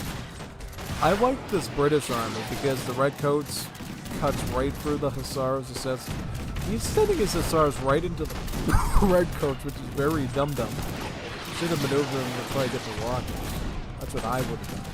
Because now you're losing your front line, and now the cherry bumps are going to press on your falconets and your cazadores.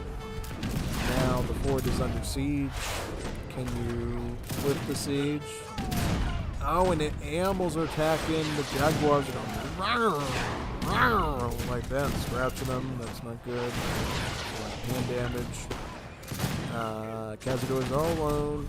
Artist rifles with their anti-skirmish multipliers have been have a field day there. Now the mortars are completely exposed. He's gonna have, yeah, you're gonna have to retreat those if you want them to stay alive right now. Because it's not, you can't fight units with these. At least these mortars you can. You can fight them.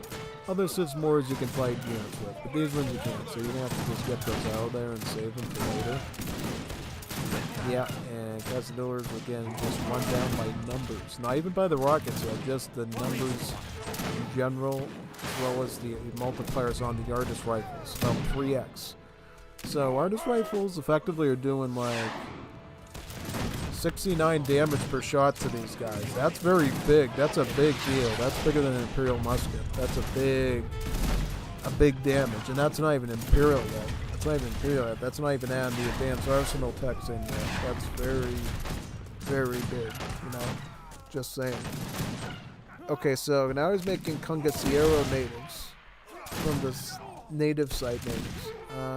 Yeah, these guys could be pretty good. So the Congasieros have multipliers against infantry. So they're pretty good, you know? They can fight artist rifles quite well. You know, I don't even know what they're classified as. Is there skirmish or I don't know. Oh, culverins with very low protection. They're gonna get swept up by the cherry bums. Bum bum bum bum bum. Bum bum bum bum bum. GG. Yeah. Bondar can't defend at this point. He's lost his whole momentum. His forward base is being unforwarded. It's being backwarded. Rockets coming in, fully protected, with more redcoats falling behind. Not the situation you want to find yourself in, unfortunately, you know? Very, very bad. Muy malo. Muy malo. It's on their side. Yeah, muy malo. One cousin donates. Very good. Very nice. Yeah.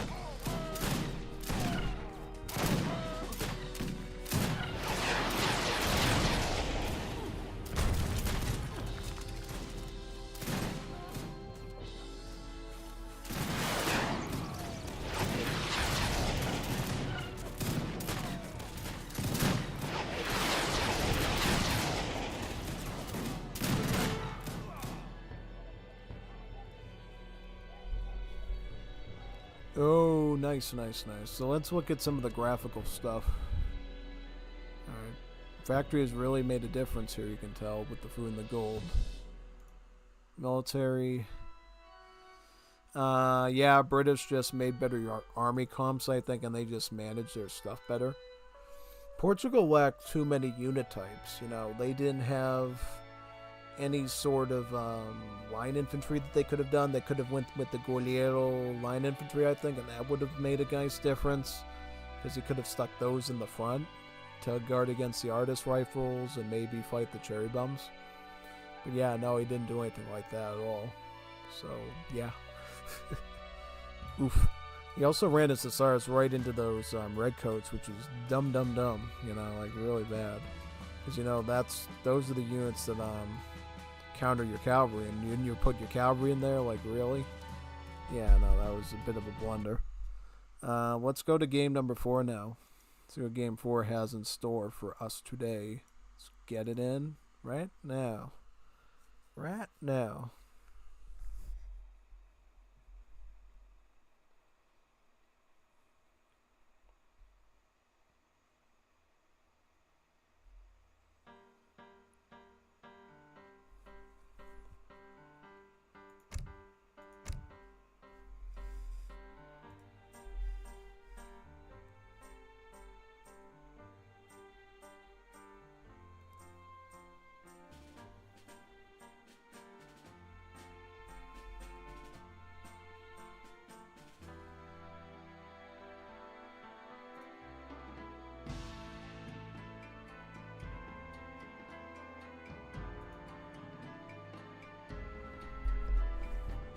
Let me scroll down to here. Okay, so what's this one called? Bulgaria versus Great Britain. So it looks like another Viringo versus Bondar game, if I remember cool. Well, not remember because I never watched it, but that's why I'm assuming. I'm assuming that it's another Bondar versus Viringo one. There we go. Let's see this one. Very, very nice.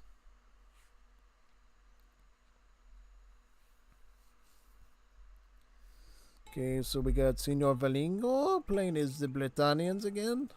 And Bondar playing as Bulgaria. Yeah, Bulgaria. Okay, so it's on that lake map. I forget what it's called. Basically, this map has a little lake in the center here.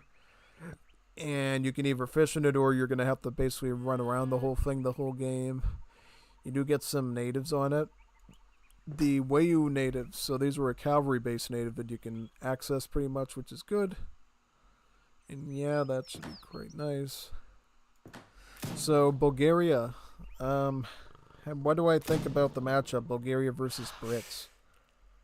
I think that Bulgaria might consider going mass rush here with their Opel Shened units. That might be the good choice. Like, get a ton of Opelshants and sort of push on all corners, basically, and then turn them to either Scythemen or Hajdukes, depending on what the needs are. If you think you're getting ready for the base siege, turn them to Scythemen with the Samara Banner Scytheman card. Or if you need more of a combat advantage, you can turn them into Hajdukes with the Hajduk Samara Banner card in H2. What is a Samara Banner card? Samara Banner cards are cards that turn your Opel-Shended infantry or cavalry into another unit, depending on what what the unit is. So obviously Hajuks will only work on infantry, and then the Argard ones will only work on cavalry. So yeah, yeah. At the base, Bulgaria has two primary units: the Opal-Shened infantry.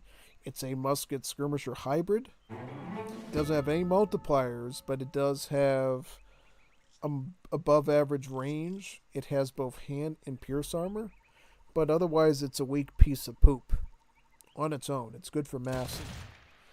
Likewise, the Opal-Shened cavalry is like a weak, poopy version of the Hussar. So that's basically what that is. And the way you get around as Bulgaria is you got to use some Arabear cards to turn them all into another unit that you really need, because Bulgaria gets this really bad negative bonus where basically they have to wait an age later to get their units and an age later to get their upgrades. So what does that mean? In age 3, you're stuck with, crossbowmen and pikemen type units. Yeah, without any upgrades.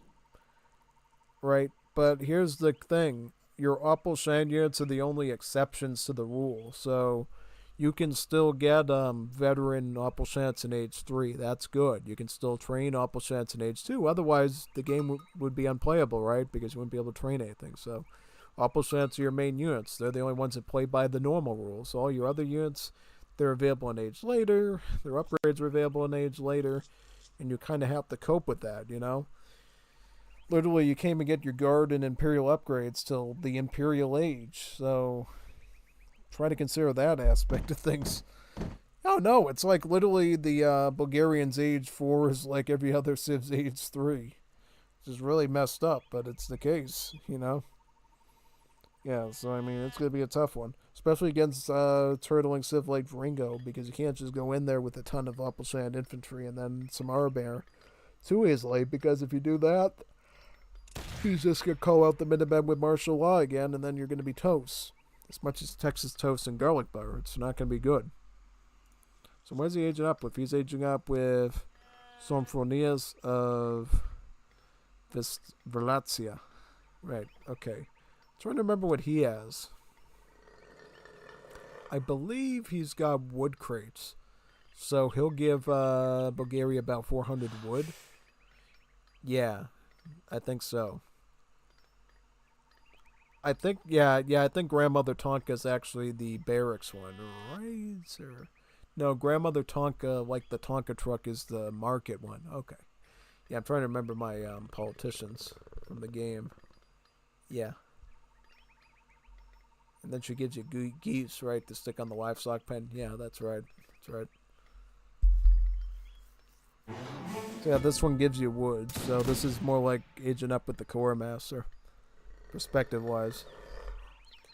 I would assume British would be playing the same with, again, martial law, yes. Also get Prince Imperial with the Francia. So, again, with the improved range attack on TCs and defensive, and that bigger conscription of the Minutemen, too, is another option for defense. So that's what's basically going on over there. Yeah, quite good.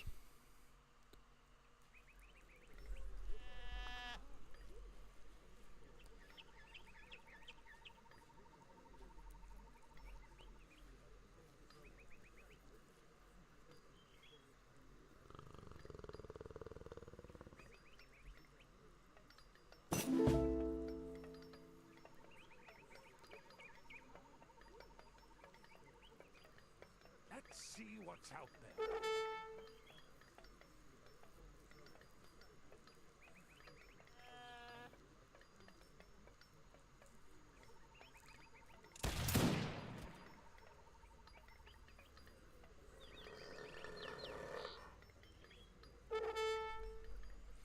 Does he have a stable at all, or did he shoot? Yeah, he's going stable. He's going Opal-Shened Cavalry.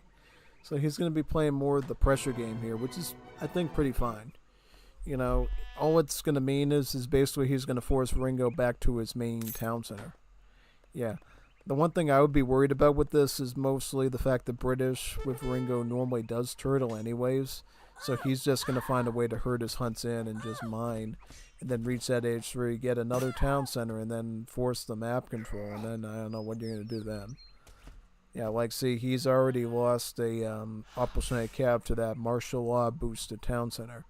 So it just because you're doing raiding and you're trying to press Viringo from reaching out further does not mean that you're going to be winning exactly. In fact, Viringo's going to probably turtle even hard and maybe go for even more measures, like maybe adding military in and pushing you more, and it's a risk you have against Viringo's British because he does know how to add in military, if he has to.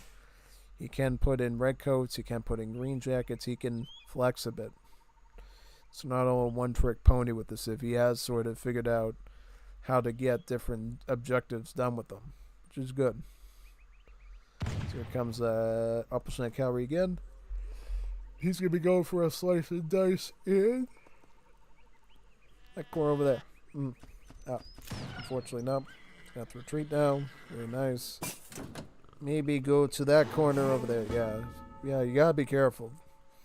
Town center is going to probably wipe out your opposite cab in like 2 to 3 shots if you're not looking around carefully enough.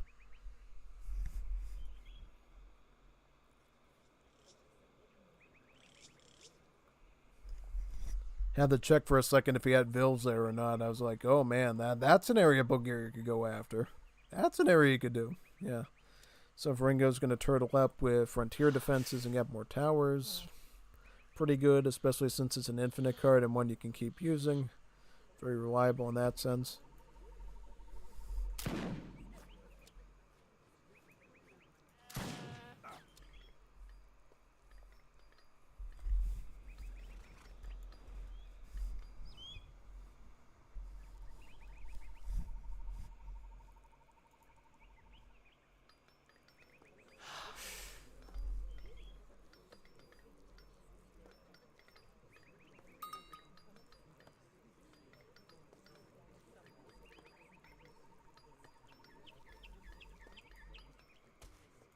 Готов съм.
What's this? He's getting the pharmacology card. That's a pretty good card.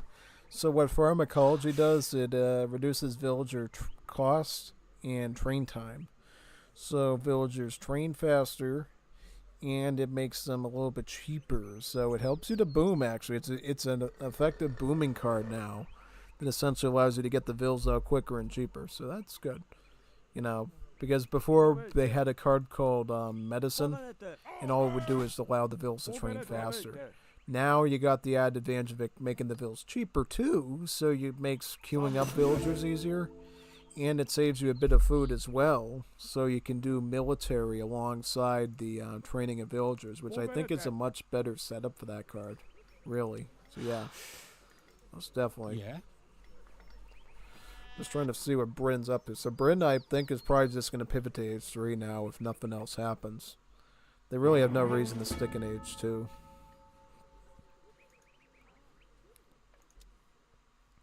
Looks like Bulgaria's also going to Age 3 as well. Yeah.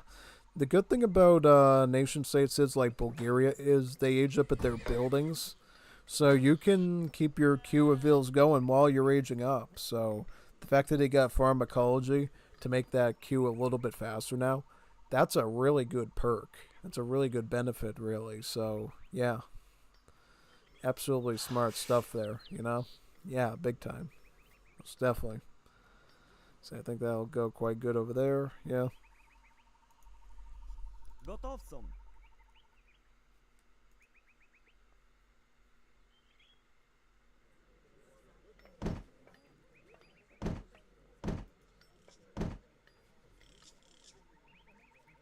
Добрий день.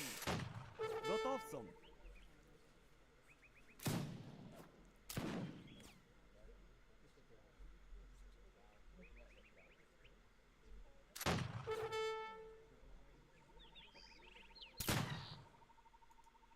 Здравейте.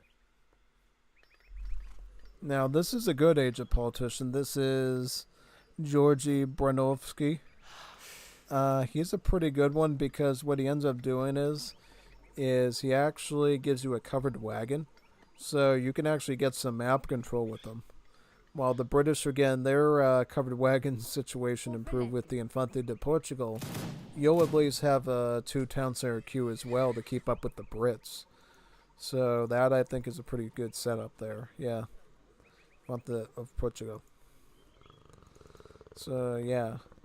Now I think there's a weeny chance, not a big chance, but a weeny sized chance that Bulgaria potentially decides, you know what?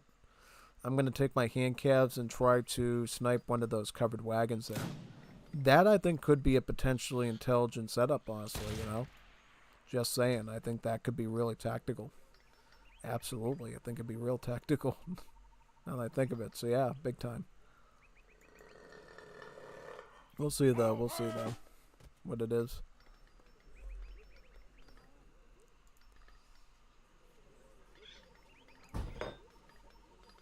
Regiment on foot reporting. Ready and eager, sir. More red coats here. Yep.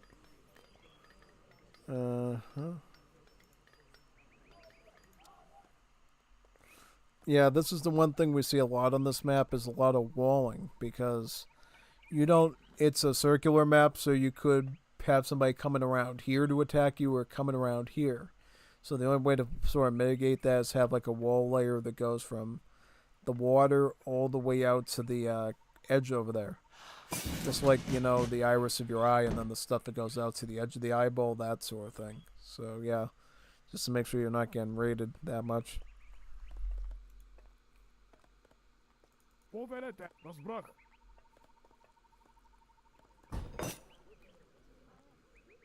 Здравей, само кажете.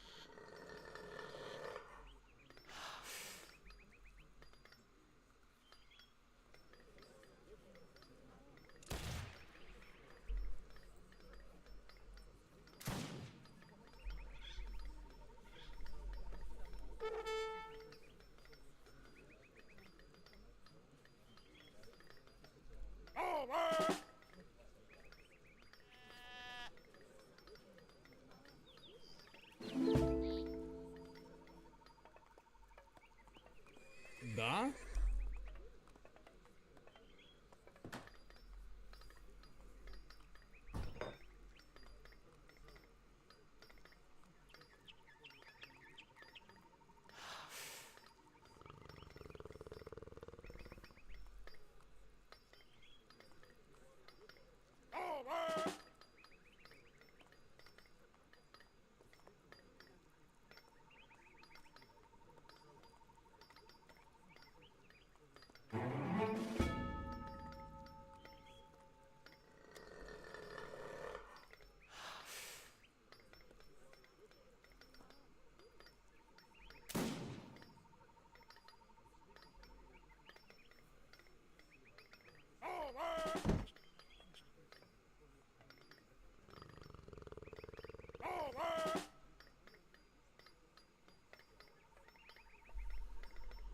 Star Fort is up now. This is essentially a nation state fort.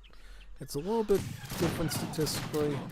can't recall correctly what the difference is between a regular Ford and a Star Ford stats-wise, but I can tell you for sure that I think there's a little bit of a difference in the way that it performs stats-wise, yeah.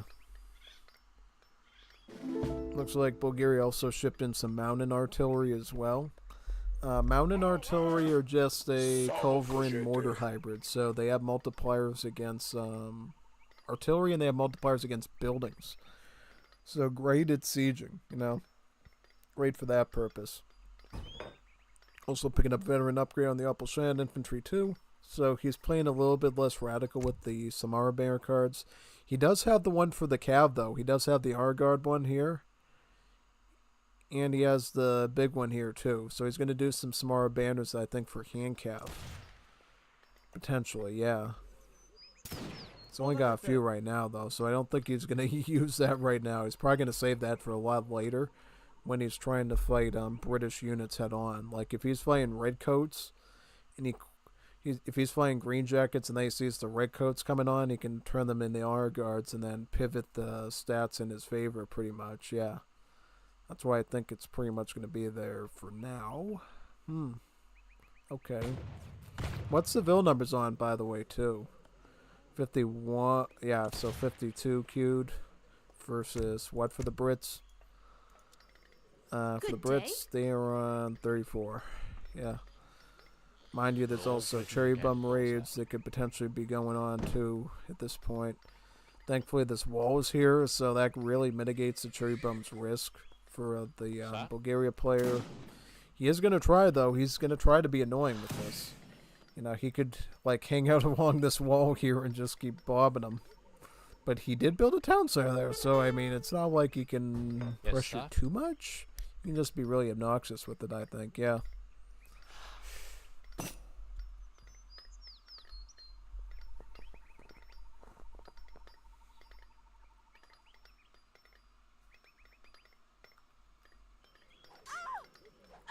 Ça?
Alright, TC is going down here. Yeah, the mountain artillery is really good for sniping town centers. Since British right now don't have the means to resist. I'm gonna have to just cope with the town center loss for right now. Yep. One more volley and it should be down. Yeah, he's gonna try to fight with the Minutemen though, it looks like. Boom, there we go. Alright. So this one's kind of damaged, it looks like. This one not so much. He's gonna try to go into hand. Oh, look at that. It will survive, though. It will survive. Now he's gonna try to pressure the fort. It shouldn't take a lot, though, for him to push in with his redcoats and take that one out real fast, though. Yeah. I would get a foundry and start making more of those, then. Because Brits aren't gonna be dumb and just let you get away with that. He's gonna... Yeah, he's gonna try to compete with that area. Yeah. Just like that.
Yep, basically chase those down because they just happened in the wrong spot at the wrong time.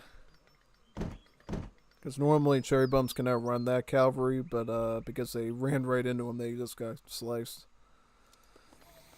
Going again with Flo Escher to get the 2 banks. How many factories is he on? So he's on factory 1. He's surely going to be going for other factories. See, this is why he's shipping the coin post age up. The reason why he's getting 1,000 coin after clicking in industrial age is so he can get more factories. He can build up the 3 more factories with his explorer, and then he can send robber barons to get the 5th factory, just like he did the last game. So, yeah, Bulgaria has a little bit of an opportunity to potentially timing attack and take advantage of that, though. So we'll see if he ends up doing that. Yeah, we'll see if he ends up doing that at all. Who's this? I don't know. I don't know what's happened. So as far as the stats is concerned, does he have all the upgrades for the Appleshad infantry? Yeah, he's got the combat cards for them. Good. He's got the Danubian for it. He also has Appleschan's combat. Appleschan's combat. So he has just about everything that he needs there, yeah.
Bondar.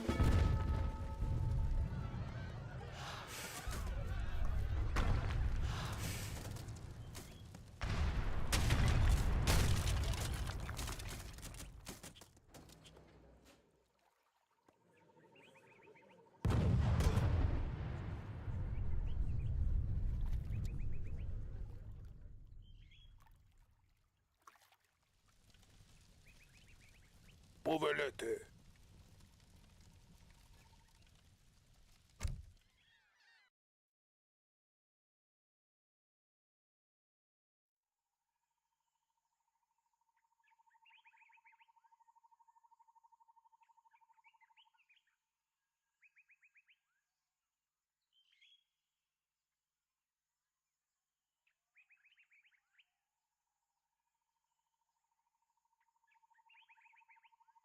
Повелете.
Okay, I'm back. I had to help somebody with some menu ordering stuff at restaurants. So the reason why I paused it here was because you notice how the mountain artillery sniped down that fort, right? That's one of the main threats of mountain artillery. Is basically they're really good for s- sniping fortifications pretty easily. Now, the other thing I wanted you to show you too is how you can use river monitors, which is a siege ship, to basically attack buildings on land very easily. And you can even use siege ships to attack artillery too, because it deals crush damage. It can actually do a great job against cannons. So you see here two falconets trying to fight a river monitor, and let's see, yeah, so it actually did take a falconet out, and it almost took out the second one too. If Ringo was being sloppy with the micro, he probably could have taken them both out, and did that. So yeah, that was a pretty big push there. But we do see the artist rifles again using that super long range to try to go toe to toe with the artillery again. He's gonna have to move these Appelshand infantry up to force them back a little bit.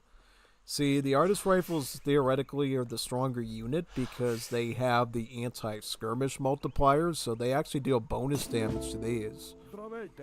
However, Appelshand infantry are in such large volume and such large numbers that they can sort of, fight them, They can just run them out with numbers because they're so cheap to get. They only cost about 55 food and 35 gold, so definitely cheaper than a skirmisher, you know what I mean? For a Cazador. River monitors doing their stuff again. Mountain artillery pushing on the barracks now. Barracks will surely be lost. Yeah, surely be lost. Another barracks here. Tower. Very good. Let's see here. Push that infantry. Need to push in a little bit more. Nice.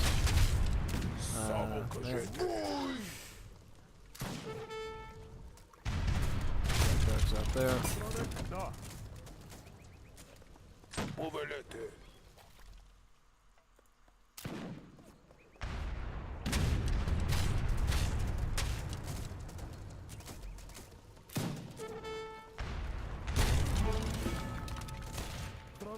Саму кажете.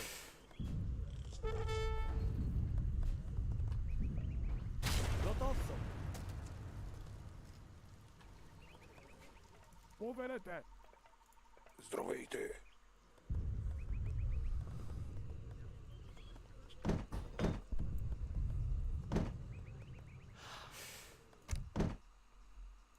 Well, what now? What now? What is he gonna get? Could get the mobile armors. That could potentially be an option. Heavy artillery. Yeah, I would probably consider maybe shipping that in. But no, he's getting the farm cats here. Domestic cats to basically improve the farming rate of his crops. See, in Balkan civs, nation-state civs, they use crop buildings, so they get strawberries for gold, and then they get thins for food. And instead of being like a normal big giant mill, they start out very simple, allowing you to only have, I think, like 1 or 2 villagers on them. And then with every farming upgrade you get, then it increases the capacity to put vills on them. So after again the first upgrade, scarecrows, it looks like it goes up to 2 gatherers, and then domesticated cats goes up to 3 gatherers, and then with the third one, hoeing, it goes up to 5, I think, and then it goes to like 6 or 7 or 8 with Саму кажете. crop rotation, which is the last one in age 5. Yeah, and the farming upgrades are shared between the strawberry crops and the wheat ones. So you don't have to worry about getting like 2 sets of gather rate upgrades like you do with the Europeans. It's all under one sort of area. And they're all researchable at the Mercado, by the way, the Mercado. Wherever the Mercado is, yeah. So you research them at the market. You don't have to Саму кажете. you don't have to build a crop to actually research that stuff. You just need a market available, and you can do that stuff ahead of time, depending on what your setup is. Yeah.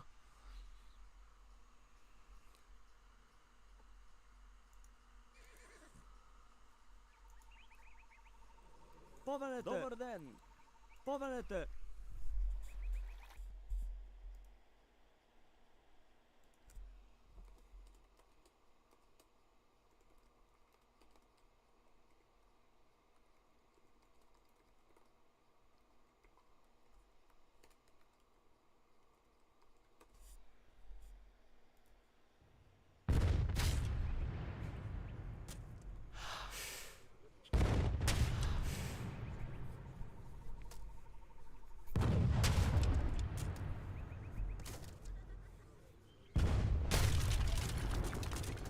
Добър ден!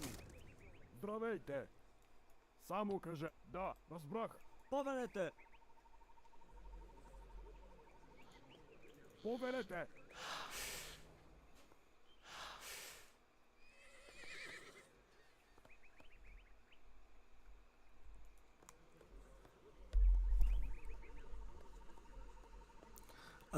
Let's see which anti-art wins, Culverin versus Mount Arthur.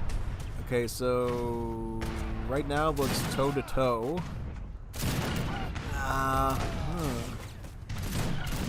But now he's losing his focus though on the no, he's targeting there now. Something to say. Alright, so he got that one. But now he's missed targeting again. He's not microing though. He's not microing quick enough. And he's targeting. Oh no, never mind. He's got Rocket. He's got Rocket Man on him. Yeah, Rocket Man. Повелете! Elton John artillery shooting on him. That's not good. Big time. Yeah, so you're gonna have to fall back and get some mountain artillery again, I would assume. He's going for the Samara banner. Okay, now that's an interesting choice. Does he have any more of this hand cav? Because I would have probably made a ton more of it if I was doing that and then just went in with all that.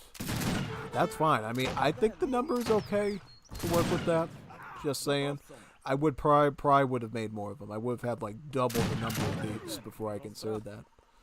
Now, the interesting thing is back in the day, honor guards were a 3-pop assault unit. Now they're a 2-pop one, so a little bit more, it's a little bit less important how many of the calves you got. You know what I mean? It's more so important the stats. Alright, so the honor guards go here, they go here. So honor guards were a really interesting assault cavalry. So they have pierce armor and they have hand armor. So they're a hybrid. They're sort of a hybrid in terms of combat. So they can tank a lot of range damage and they can tank a lot of melee damage. They're almost like cataphracts, They're like a heavily armored medieval knight or cataphract when it comes to combat, because they can resist multiple armor types and their hit points are always just good. So yeah, that's mainly how you're going to use honor guard cavalry. Basically a very durable unit to use overall, yeah. Looks like they brought their armor down to what, 20% or something? Yeah, back in the day it used to be 30. I think at one point it was even 40 or something. It was pretty bad. Pretty scary actually, pretty alarming the amount of stats those things used to get. And now he's getting Alexander's Star on them. This is going to get their stats up by 20%. They're going to be really formidable now. I feel like Bulgaria is doing some good work here. I mean, they might be able to make it work. Got the honor guards soaking up bullets while the upper Shenets clean them up in the back. I think he's working a viable strategy here, honestly. I mean, this is really peak Bulgaria gameplay. It's Opalshand infantry is sort of the backbone, and then tons of honor guards is the frontal force. That's normally what I've always seen Bulgaria's best at, is combining Opalshand infantry with honor guards. Because the Opalshand infantry are very spammable and pretty decent stat infantry, and then the honor guards, tanky cataphracts to basically keep all the infantry alive and stuff, yeah. And the good thing about the Opalshand infantry is they get a ton of cards too, so the later in the game that you use them, the more valuable they end up becoming for you, especially considering that low cost it is. So yeah, that's really the main thing you gotta consider. They're a very cheap unit that you can make into really good, high damage things, all things considered, Really where they're best at, really. The only thing that's sort of keeping Viringo in line is all those tanky Minutemen sort of soaking up all the damage. Those Minutemen are cringe. They're so cringe. Like, it literally ruins the entire battle for whoever's fighting him. These things have like, how much HP?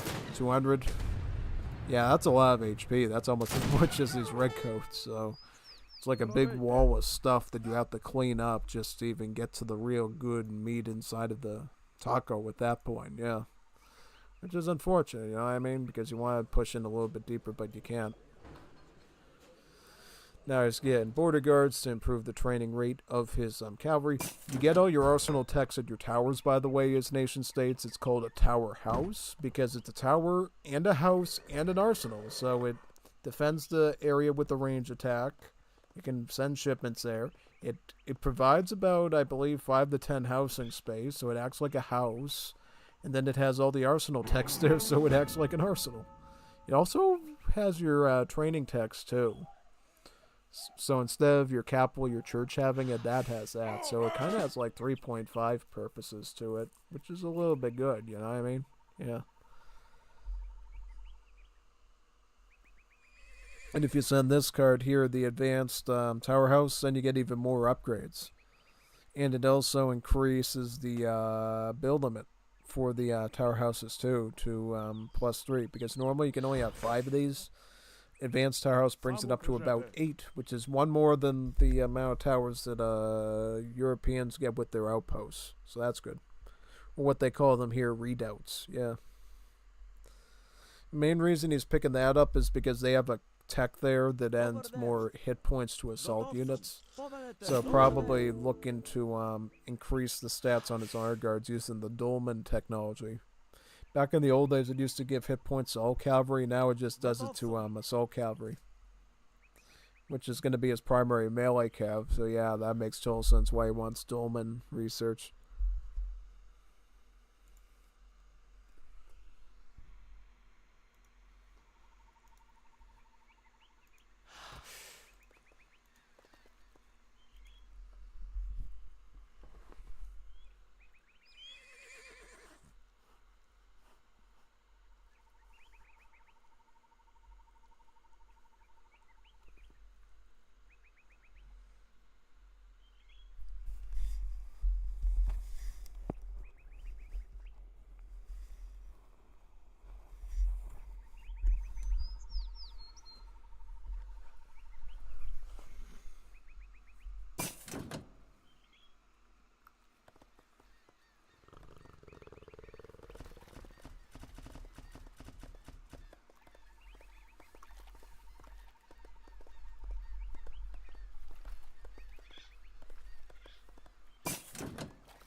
Oh wow! Whoa, whoa, whoa, whoa. Good amphibious assault there, Bondar. That's a good use of the map.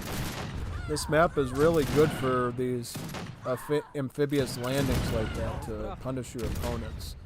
So good work by Bondar to use that. And of course, if the enemy comes to attack the units, you can run them back into the siege ship and just take right off too.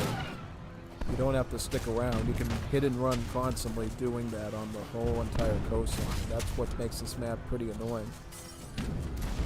Now that I remember, I think I remember what this map is called. It's called Paramo, right? Paramo or something, yeah. Paramo.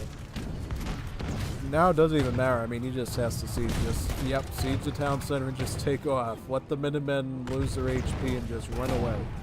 You did everything you had to do here, and don't even fight them. Don't even fight them. Just get out of there. You don't even have to engage with them, because now he's just going to take these villas away anyways. So you don't even need to stay around here. Just get back in the boat, or run back to your base around here, depending on what your plan is, and keep going from there, yeah. I feel a lot better for Bondar this game, honestly. He's ready for Imperial Age, too, which is even better. Yeah, he's ready for Imperial Age right now, so he's winning really good here. Once he gets that, he can get the Guard upgrade on them, he can get the Imperial upgrade, he can get the Royal Guard upgrade on the Honor Guards that Bulgaria gets. I should mention Royal Guard upgrades for nation-state civs has an added bonus too. So it brings up their armor, I believe, to 30 hand and 30 pierce, if I recall correctly, so it becomes an even better unit. In that regard, gets more hit points, and then of course the Guard Imperial upgrades will add even more of that to it. So yeah, I liked where yep, he's gonna go up with Nikola Zekov. Nikola Zekov is from the barracks, right? Yep, from the Oh, from the foundry. So he's probably going to get some mobile armors and other cannons for this too. Looking sharp. Looking sharp. Funny enough, where you get the Royal Guard upgrades for nation states is actually the town center. It's the Big Bun Tech. And you can actually queue it up at the same time as you're researching, as you're training villagers too. So it's a really flexible thing to get. But it is a little more expensive. I believe it's like 300 wood and 300 gold or something. So it is a little costly because it has such a profound effect on the unit. But it's much more rewarding than an average Royal Guard. And then after that, you can research the actual Guard upgrade to get 30% on everything. And then Imperial will obviously give you 50% on it. So literal cataphracts there, yeah.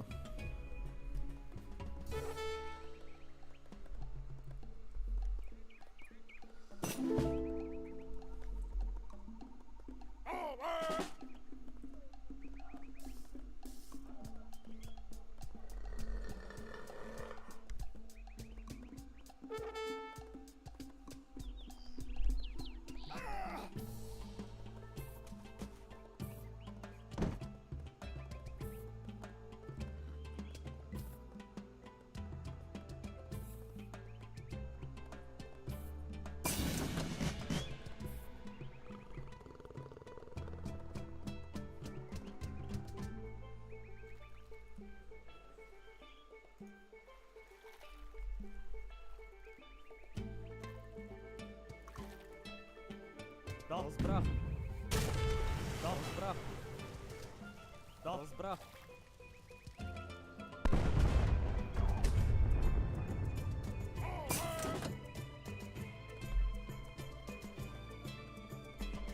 So this is that Royal Guard. It's the Order of Saints Kirill and Methodius. So Saints Kirill and Methodius there will effectively add armor onto his honor guards. Armor guards. Yeah, they become honor guards into armor guards. Armor, honor, doesn't make a difference. Then I'll get the... and then they change appearance and they change icon too and name. So they become convoys. So now they're convoys. They got a new icon. This is the old Spassy Tool icon from the old Wars of Liberty patches. Reuse. So now it's got more armor on it. 30% pierce armor and 30% hand. Quite good. Now he's going to get the guard upgrade on him. He's also going to get the guard upgrade on his Patriarch artillery there. So yeah, he's doing great right now. He's really popping. Then he's going to get Imperial. Once he gets Imperial honor guards, you know, then Viringo has some real problems. Because now these guys are going to be beefy. Very beefy. And then, yeah, you're not going to want to deal with them after that, honestly. Yep, Imperial upgrade coming in right now. Is he going to wait till it's done? Yeah, probably. And then he's just going to run right in and hack through everything, yeah. Viringo is really short on the gold, though. He's not going to be able to get to Imperial to upgrade his stuff. He's going to get the guard upgrade on the Redcoats. But honestly, these things can handle him, you know. I think they can handle the Redcoats just fine. Because of the armor, because of the HP... the numbers, because we're a 2-pup assault cab instead of a 3-pup one, that they're gonna do just fine. Especially if they're being supported by artillery and stuff. And he still has some Opal-Shannon infantry too, yeah. You should totally be alright here. These are one of the coolest looking cans in the game, since they, you know, they look a little bit different. Instead of like a regular can, you see them standing on top of the little thing and firing them like a turret. It's really neat.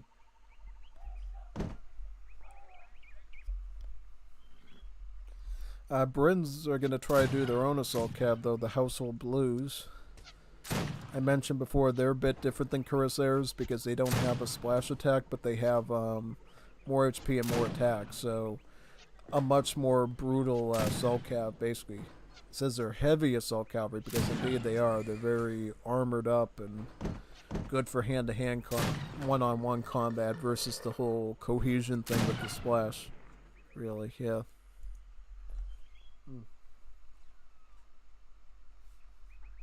Here we go with the convoys. A convoy of convoys.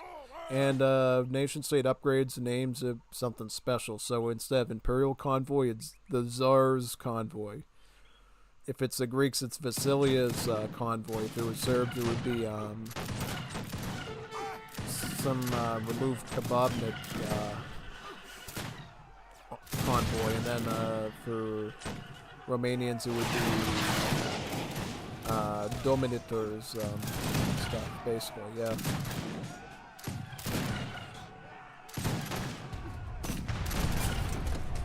Oh, Krajaz is on the guard. Yeah, that's what the Serbs called Krajaz.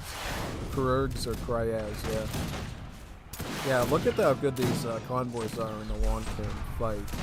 We don't see a lot of late-game Bulgaria in these casted games, so I just wanted to like really drive home the point of how good these are as units, because they got good armor, good HP, good attack. That's kind of late-game Bulgaria. That's really what they're good at. So if you're going to be facing late-game Bulgaria, get some good Dragoon civs in there and ones with good pikemen, because you're going to need it to fight. And even then it's going to be hard, because they're just so well equipped that, you know, it's going to be a tussle. And then, of course, they can pivot in some artillery like the mountain guns. No, not the mountain guns, but the mobile armors. They can make some Grenzieri as well for skirms and then put it in their favor. So it's not that simple, really. You know what I mean? No. I mean, look. Yep. Oh wow, he's sniping factories. He's sniping. Oh man. Ah no. He's like he got at all of his special buildings, his factories, his banks. The rabbi's not going to be too happy about that, but it is what it is. Oh man, that bank is going down. Banky down.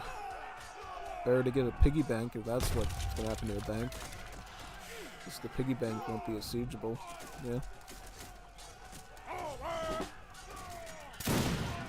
Barracks going down now. Yep.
On foot reporting.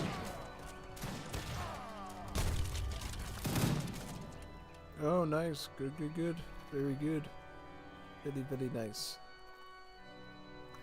I just want to see what, like, the resources. So he got a lot more resources. You think it's the pharmacology card that made the difference? It could have been the pharmacology card. I mean, how many cards did he have in the... well, Viringo had Gold Standard, Refridge, and Textile Mill for late game. He had a mining card, Monetary Union, but he didn't end up using it. How about Bondar? Let me see Bondar stuff. Okay, so Bondar had Gold Standard, Refridge. So he actually had less. It just shows you how good the farming upgrades are for the nation states. They're actually really good. Yeah, military. it just swept it away at the end there with the honor guards. I mean, once he went to 129 convoys, that's when you knew things were really going in his favor there. Yeah, big time. Yeah, absolutely. Alright, so now we're going to go into the next one now. Let me boot that up. Let's find it. Let's get in there now.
Alright, so now it'll be France versus USA. USA. France versus USA. Let's find that one. France versus USA. Right there. Yep. Very good.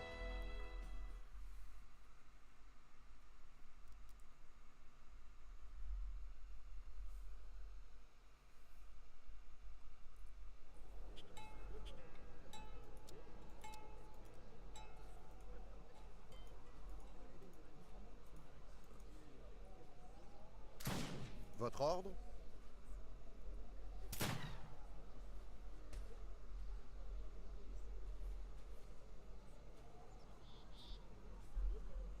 Alright, we're gonna see a hunting of the animals. Animales there.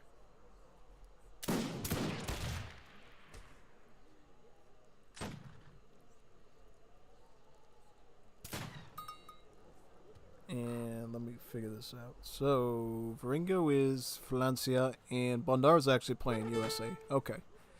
So, this is an interesting matchup. USA, their whole thing is they get extra technologies and more technologies in the form of great companies and stuff, so that's for their specialty. Whereas France, as you know, they're France. Road Guard units for every infantry and Royal Guard upgrades for every infantry and cav unit that they get, minus the Zwaves and of course the ships and the artillery. They get some pretty good unique units. They got the CBD logic with their villagers, sort of that thing. Yeah. In this matchup, I think USA could potentially become a problem early on with their Louisiana Tigers. That would be my biggest window, I think, for USA to really get a leg up on the French, is get the Louisiana Tigers out right away with CSA faction in Age 2 and then push in from there. Yeah, this is a very big map, mind you. Yeah, this is a very large map. See, there's a lot of space on it. You got like mines up here on the corner. You got, yeah, on the peripheries. You got some natives around here, the Udasi ones with the chakrams. You got some Bhakti natives down there with tiger claws too. So yeah, there's a lot of potential on this map for what to do. I mean, a lot of mobility, a lot of sneaking around, and of course you get that water in the middle again. If Bondar wants to go in with siege boats again and start brocking and sieging stuff, he can actually do that all over again, you know? So it's not that good for Viringo if he ends up doing that. This map is called Kashmir, by the way. It's basically in northern India. And that's why it looks like that, because this is sort of the Himalayan part, and this is sort of the grassy foothills area to the south, pretty much, yeah.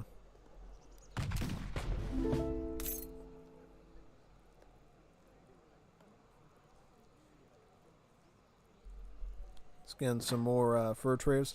That's a lot of fur traders that I see Bondar doing. I've never seen anybody get that many fur traders before. He also shipped in 2 of them too, mind you. So I think he actually macroed wood to be able to train these fur traders, because this is a very abnormal number of fur traders to get. But the reason you'd want to do fur traders is because they're really good at hunting. They get a really good gather rate from hunting animals. So that's really the main reason why you'd want to do fur traders, really, is just to hunt the animals better, pretty much, yeah. But they can also gather berries. So once the animals are gone, they can eat berries. And they can also work on mills now. So once everything's gone, they can become farmers too. So they are a reliable unit throughout. Because before there was a dilemma with fur traders where if there was no hunts and no if there was no hunts, because they couldn't even gather berries back then. If there was no hunts, then the fur trader was a useless piece of poop. They really could do nothing except for pray at the church, because that's when they had religion back then. But once they got religion, there was a window where fur traders were only big pieces of poop once the meat was gone on the map. Now at least they function as regular villagers that progress from hunter to berries to farming. And in fact, you're probably going to prefer your fur traders to do the hunting, because, well, that's what they specialize in. You know, your other villages can do other stuff like wood and mining, so you're always going to have fur traders on food. Not just because of their good gather rate of food, but because that's literally all they can do, unless they want to go to a berry bush, which is not the worst idea, because that gather rate is pretty solid at the start of the game too. But definitely the hunting's the best one. You know, it's hunting and then berries and then mill. And then as you get upgrades at the mill, then the mill gets better than berries, you know? Yeah, pretty much. Because you can't live on little sweet little bowls of berry stuff, you know? Very berry, as they say. So yeah. Alright, so what is he aging up with? He's aging up with James Madison, Confederacy. That's what I expected. Viringo going up with the Artisan. That's the same as the Core Master, so it's going to be a 400 wood age up. Yeah, well, that's going on. I'm going to put the light on in this room while they aging up.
Ugh.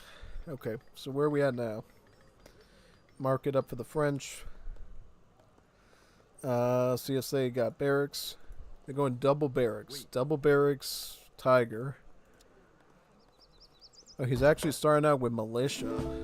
Okay, that's interesting. So we got the 4 railroad workers here to work on gold.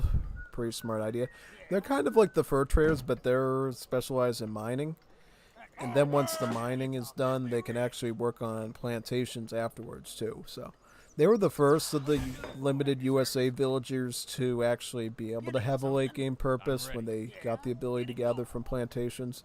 But then they did the same thing with the fur traders across the board, where they can build mills and farm too and eat berries and stuff. So quite a bit of a transition there, I would say, for a lot of the vills, yeah.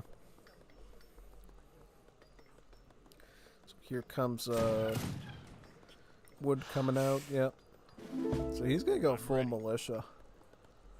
I mean, that's not a bad idea. He can totally go militia. I was just thinking of tigers first. Yeah, I was thinking of tigers first myself. Militia in mass could be more massable. That's the thing I'm thinking. While tigers might theoretically hit harder, be a bit more mobile, allow for some greater kiting potential with their movement speed since they're a foot assault unit. Going the skirmish route is good if you're mainly trying to mass up. I'm ready. Yeah, What is your so I mean, command? mass militia could be very reliable here, honestly. Now, one thing I will note, the barracks is back here. So if USA comes through this side, they're going to take the house out, and they're going to pop cap you, they're going to take your market out, and this is where they're going to go. I would have put the barracks sort of over here, so you could respond more to this area instead of all the way up here. Yeah. One more thing to know, too. USA actually gets a starting upgrade in age, too, called a private upgrade. So a private upgrade is like half of that of a, actually, no, it's not half. I'm trying to remember how much upgrade. What is your command? I think private upgrade is about 5% improvement, so it's actually a good thing to get. So your militia becomes slightly better. They get a little bit more HP and they get like one more attack. So What is your command? not a huge deal, but it's I'm always ready. something worth considering with USA going when now. you're going to get your private What is your upgrade in. command? I'll do it. Consider it. So Going the now. I'm unit ready. becomes slightly do better it. in combat. Viringo ended up going Fortress Age, Capital Age, Age 3. What is he going to get, though? Is he going to go Zwaves, or... This deck doesn't have any Zwaves in it, so in that regard, he's not looking to... I'm a little worried for Viringo with this deck. This deck really is not kosher as a cucumber with me. I don't like it. It doesn't have Zwaves, doesn't have Chaucer or Cheval, doesn't have 2 Falconets, no 3 Cuirassiers, no Dragon. He doesn't have any of the good Fortress Age French unit cards that normally is the cohesive cookie that keeps the Civ together. He's just lacking all that stuff, really. That's my main concern here. He's just lacking all the necessary stuffs there, pretty much. Yeah. Pretty much. I don't know. Yeah, because what I always do with my French decks, I always make sure I have the Infinite Wave shipments in there because those are really good. I always make sure I have Chaucer or Cheval Infinite shipment, and then sometimes they'll have a strong, beefy card like 3 Cuirassier, 2 Falcons. Just good cards to keep you pumping, you know? Because that really matters in these matchups with these civs, so you really gotta make sure you kind of do that, you know what I mean? So yeah. Really, that's what you have to do there, yeah. Pretty much. So yeah.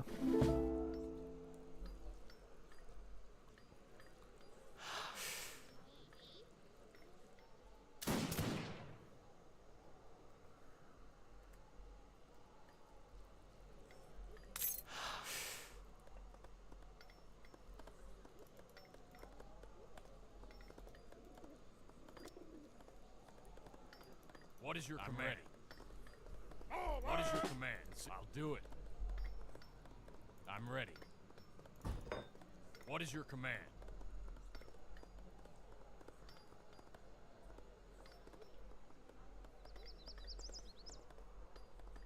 I'm ready. Say your piece. What is your command?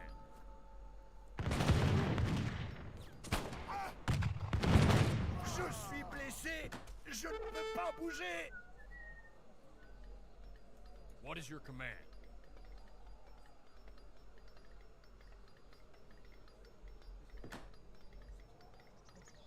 Consider it done.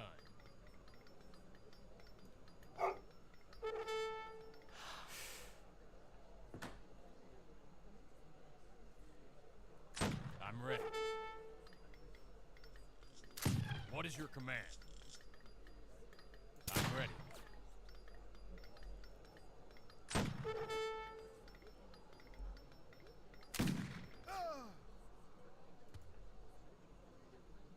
What is your command? I'm ready. What is your command?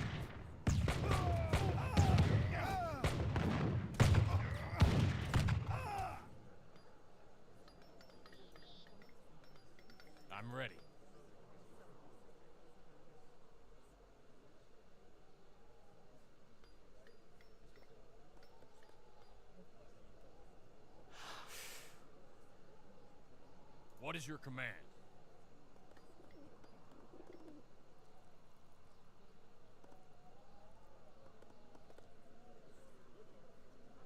I'm ready. More militia there. Very good.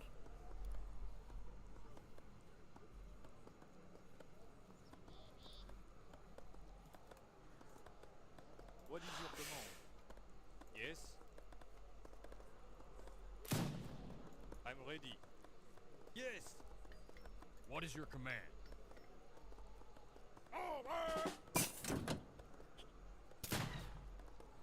I'm ready. What is your command? I'm ready.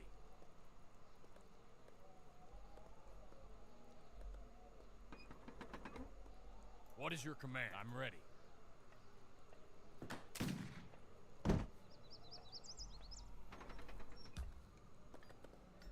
What is your command? I'm ready.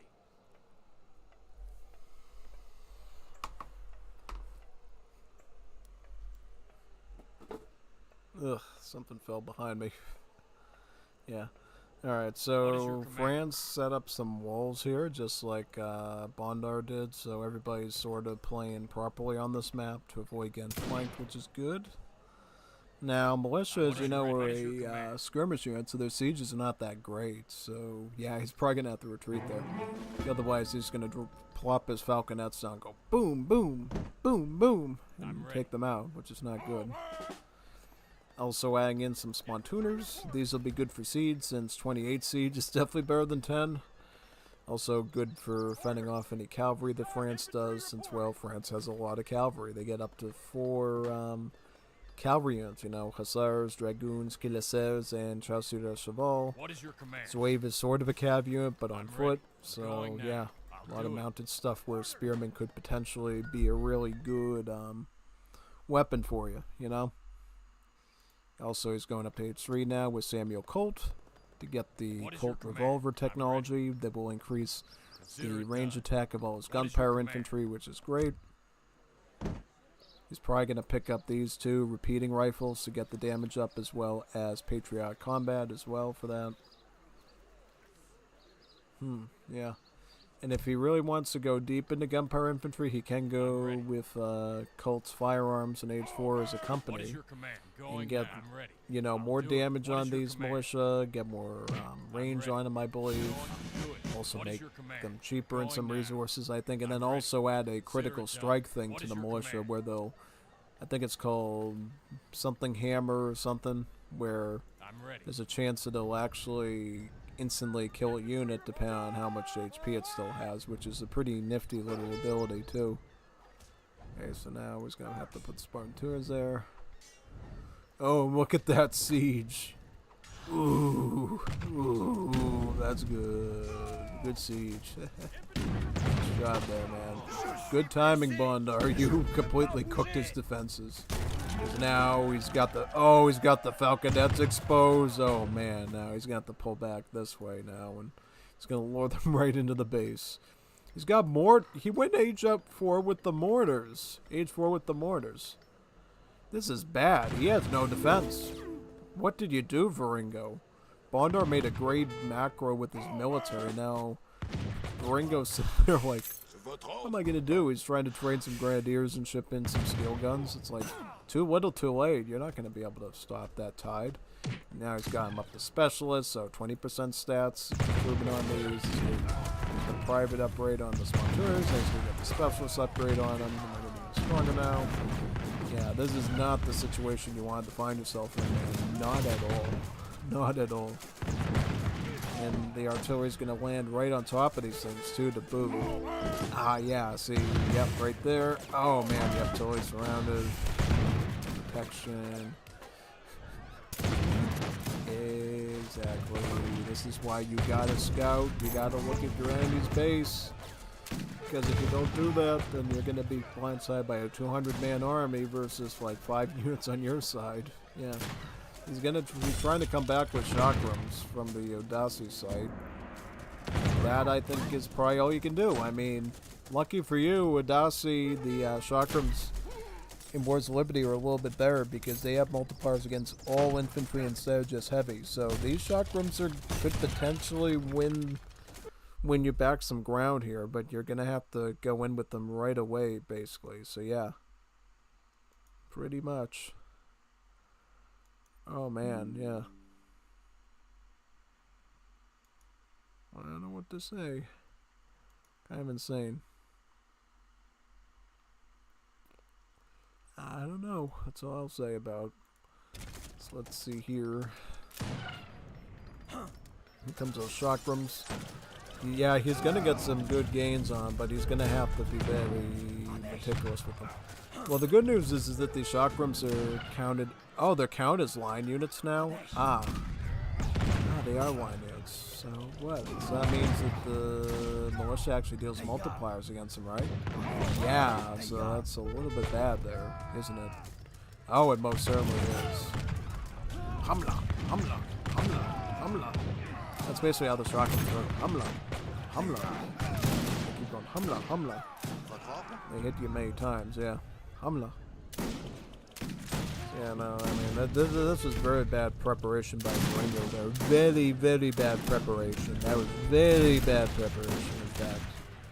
You don't even know how bad that preparation was. Yep, I don't know. That's all I'm going to say. Yeah, no, you got to be careful with that thing.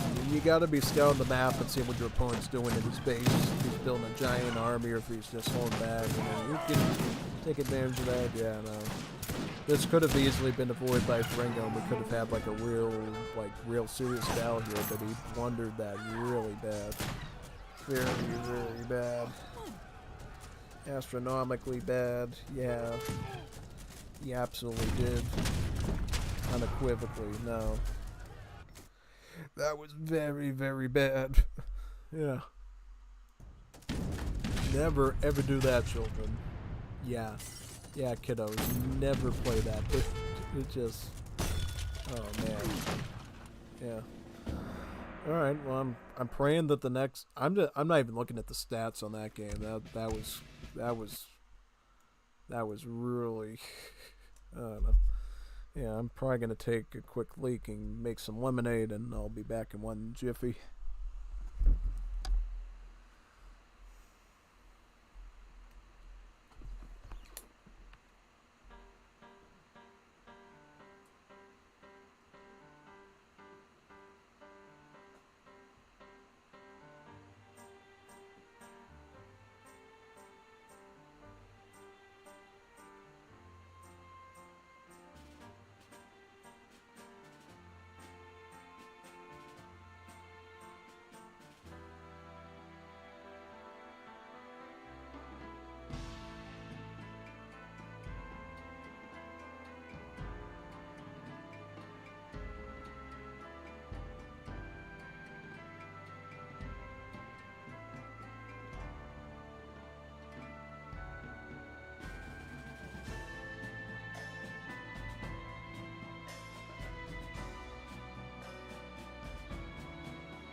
So what's this recording going to be called? I just made it back, people. Let's see.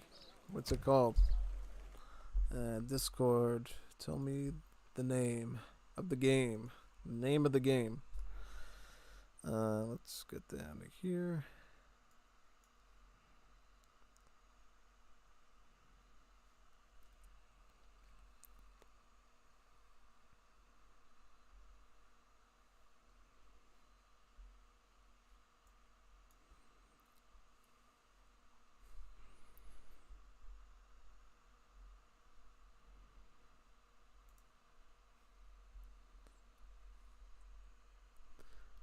Arsonist. Ooh, that's a fun name. Are we going to be seeing arsonists, mercenaries?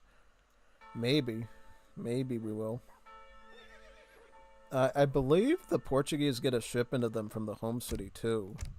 So, yeah. Yeah, big time.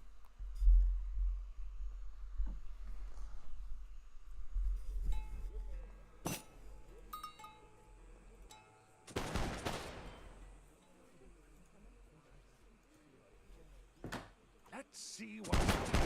Can I... On my way.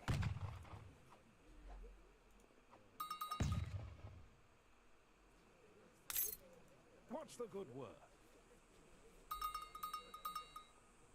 Ah, yes.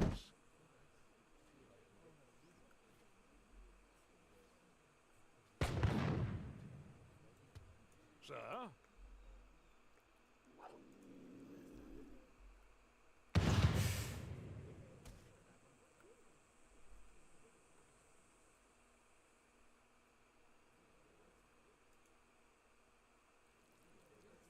What's the good word?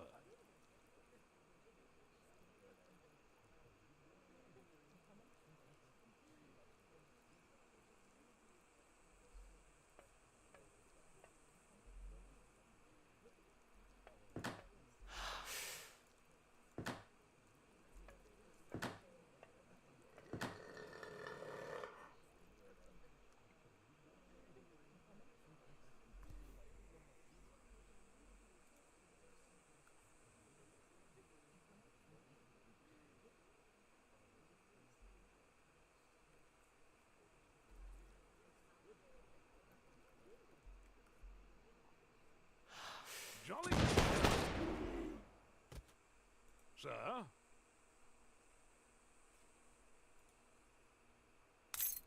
Ah, yes.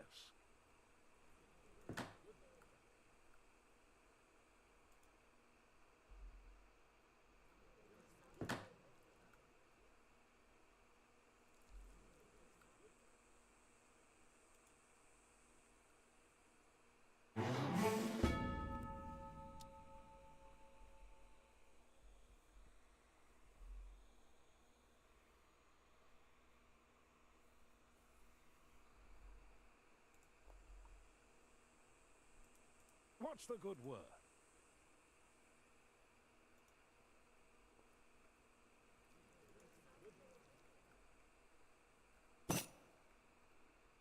Ah, yes.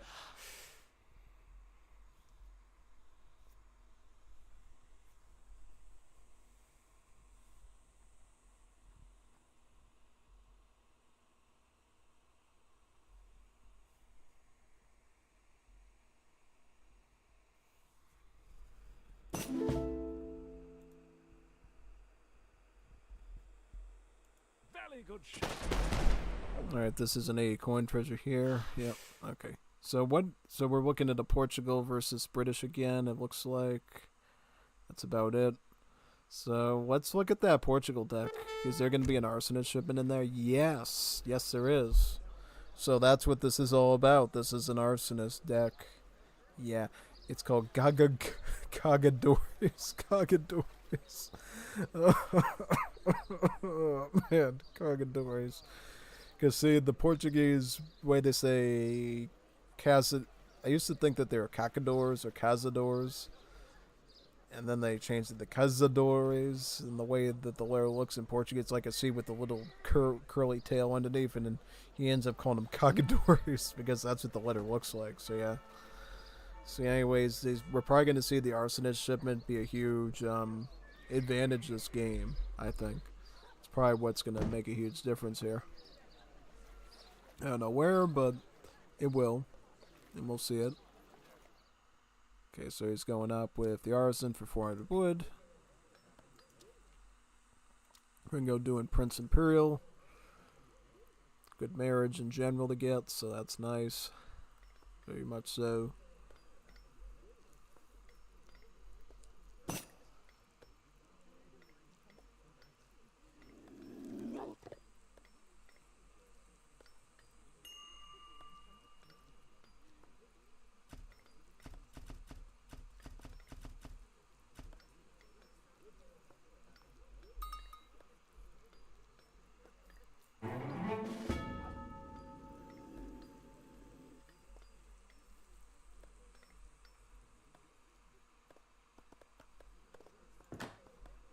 Good day, Start sir. chopping the wood. Very good.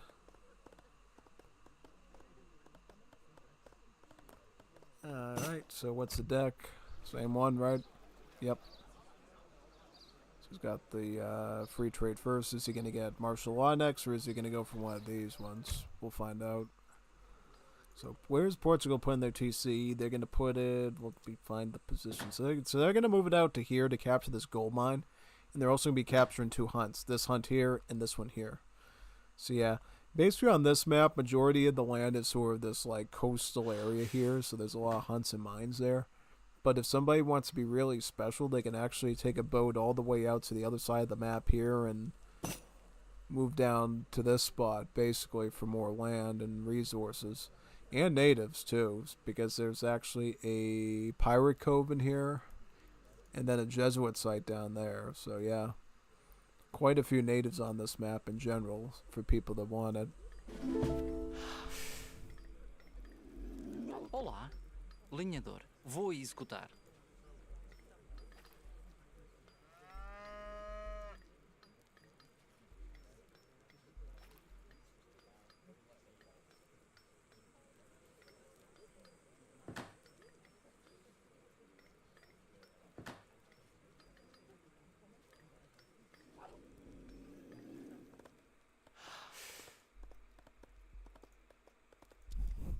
I'm guessing both for going Fast Fortress. I don't think they're going to really stick around in H2 for too long. Yeah. Getting the steel traps on the British side there to get the food rate up, so they could probably go for a quick H3. He might end up shipping in some cherry bums just to disrupt a bit. If I'm going against Portugal, though, I wouldn't even bother doing that because they got 2 town centers there, so your odds of getting a bill or causing much of a headache are pretty small, you know? It's probably going to be too much work for you, and then you're going to end up wasting a shipment if they get gutted by those town center shots. So, I would probably say don't do the cherry bums at this stage. I would just go for the gold. Maybe get another gold. Maybe get martial law, something else.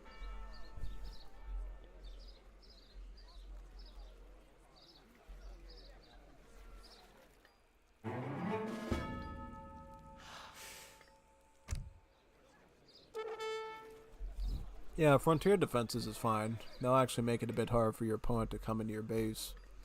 I think that's a pretty fair setup, honestly. Yeah, no, I think that's totally fine, man, if you want to do it that way. Getting steam machinery for mining rate, too. Okay, feeling good about that. So, where's Bondar at? Is Bondar... Yeah, he's getting ready to age up right now. He also has a huge livestock pen to eat up all those sheepies.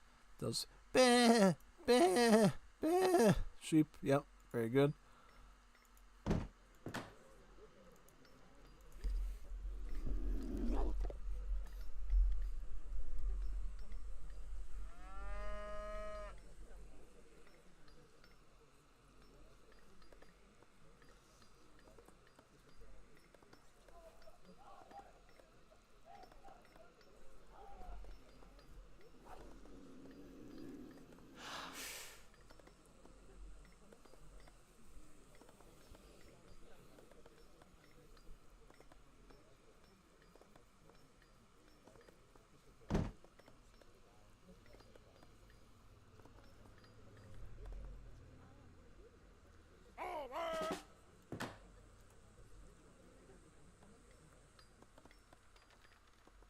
Qual é a sua ordem? Sim. Preparado?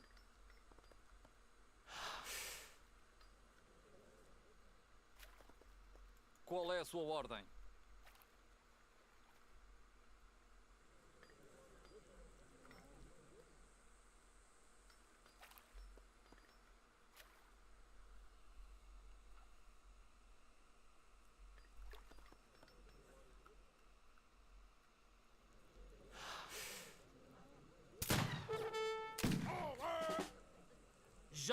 sinto mais forte. I like how he's going ahead with ordnances, so he's not wasting any good troops by getting them peppered by the towers there. Yeah, that part I think is at least pretty smart. Where's the third town center gonna go? I would put it maybe here. You could put it here. You could put it there. You could put it in a lot of spots. This map gives you a lot of areas for that. Looks like he went with the merchant captain or whatever. So now he's got a light ship here in the Viso that he can sail around with on the water and protect it.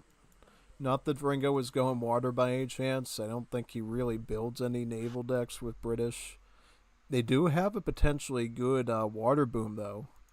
Yeah, it's a lesser known fact, actually, that they get a decent water boom that involves the Greek marriage.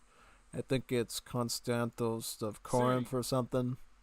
And then you get like 3 fishing boats per dock, and then you can get like a ton of fishing boats very quickly by having like multiple docks out. So yeah, that's something you can potentially do.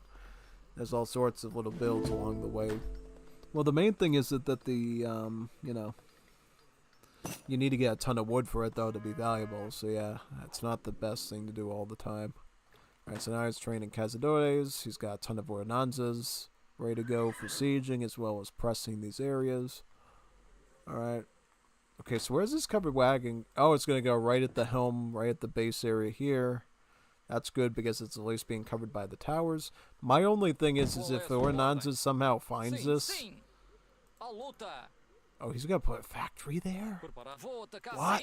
What? What? What? Put it back here. Put it back here. Put it back here. And why does this outcropping look like Spain? This is the little thumb thing that sticks out of Spain, by the way. It looks like the Iberian Peninsula to a T. Yeah, this looks like Iberia. This looks like Portugal. This looks like Alderas and Galicia. This looks like Andalusia and the tip of Cordoba.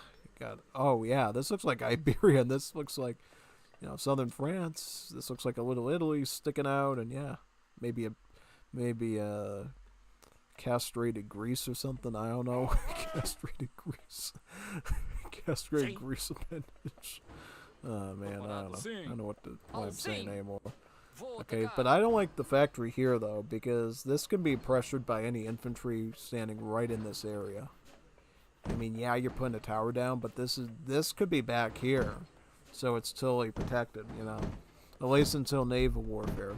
Maybe that's why he did that. Maybe he saw what happened in the previous game with the siege ships, and he's like, I'm not putting that thing against the coastline because he's going to hit me with the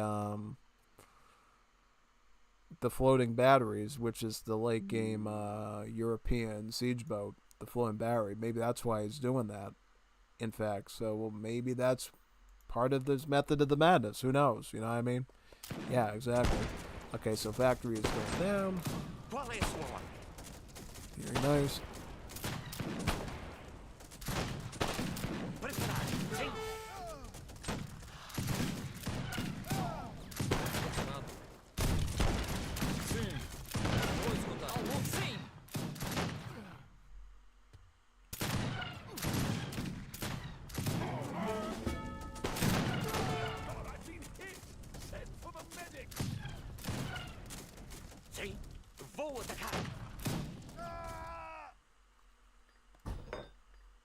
More villages there, very good.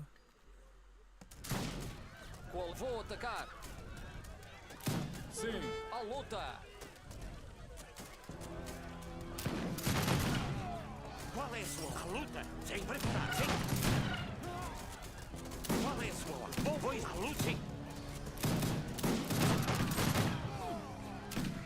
Alright. Then I'll have to retreat.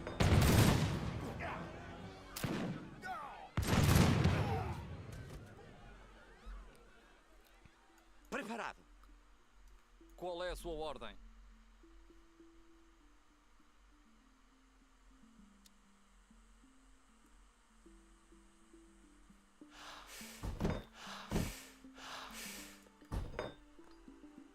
More cazadores there. Oh, here's those arsonists. that was mentioned in the recording. This might be a critical unit. I believe arsonists in this game have multipliers against infantry. I can't recall 100% if they do, but if they did... No, they don't. No. They did in the past, but now that I think they just have good crush damage. Yeah. The one change they did to Grenadiers in this game is they actually, for the ones that are still Grenadiers, that still have the Bombardier type role, they set them up so that they can, don't have a malice against cavalry, so they actually do really good against just about anything, yeah. They, obliterate stuff, which is really funny. They can, knock things off their horses and stuff and go, wee like that and send them flying. It's really funny, yeah. Alright, so here comes the Arsenes. Right over there, very good. Tear, Ades.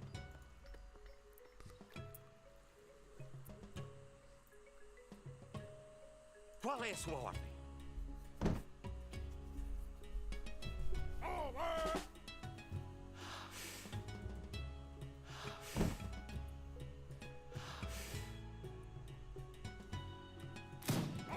Sim. Vou fazer. Oh, fort. Oh, he's gonna put it over here. I was like, wait a second, did he accidentally do something with his fort placement, cause it to delete? Oh, this isn't good though, because he can run his ordnances right into the fort. Right into it, yeah. Very bad. Qual é a sua ordem? Sim, à luta. Sim.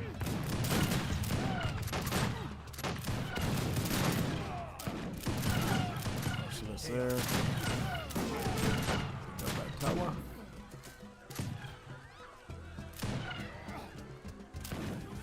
Oh man, look at the siege on these arsenals. 141 siege. Yeah, that's pretty good. Pretty good. Watch out for the Minutemen though. The Minutemen are actually a threat. But that being said, they do force splash, so they're gonna hit a lot of these units at the same time. The Ordnances though are doing a good job at sort of distracting their targeting. Viringo's making a bit of an effort, I think, to target them. Oh, yeah. Okay, yeah, so some of them did survive, so he's going to be doing like a 400 and maybe 500, 600 damage to those town centers per second. Yeah, no, that's some severe damage right there. That's a lot of damage. Get some Flex Seal in the can. Yeah. So basically the only thing that can save that town center right now. Yeah, good pressure from Portugal though, and maintaining 2 barracks of Cazadores too. Very nice setup there. Because the thing is, until Britain gets Age 4, Cazadores are a really good dominant unit here, because the Green Jackets are kind of lacklustering in the primary skirmisher roles outside Dragoons. And then the Redcoats, well, the Redcoats are muskets, so of course Cazadores are going to beat them. Yeah, once you get to Age 4, they get the Irish Rifles, and then the Cazadores end up having a bit of a conundrum, but until then, Cazador is just a good unit to mass up on against Britain at this stage. And then the Arsonist too, good add-on because it's good for sieging. Yeah. He doesn't have any of the Arsonists anymore, right? Yeah, so it's all Cazadors at this point. You only do about 14 seats, so he's going to need some big number of these to actually take out these structures. He can take them out, it's just going to take a bit longer to do. I think it's fine since he's doing double Q right now. We'll also probably want to check his items and put them here or something. Because the good news is because your pressure in Viringo is so good, you can actually grab the mines that are further out. Because his odds of reaching those villas is very minuscule because he's more going to be concerned about his base. That's if you wanted to be super preppy and nitpicky, you know. Or you could even put on this. Yeah. I think he's doing so good in the combat, he probably doesn't even care about what's going on with his idle situation, but that's something people always critique me on, is like I get too deep into the combat and winning, and then I'll forget about the more macro-based stuff, like making sure my vills aren't just sitting around and, you know, eating bagels with cream cheese, basically, and not contributing anything to the battlefront, so yeah. Basically, that's about it, yeah. There's coming down, very good. Very good goods.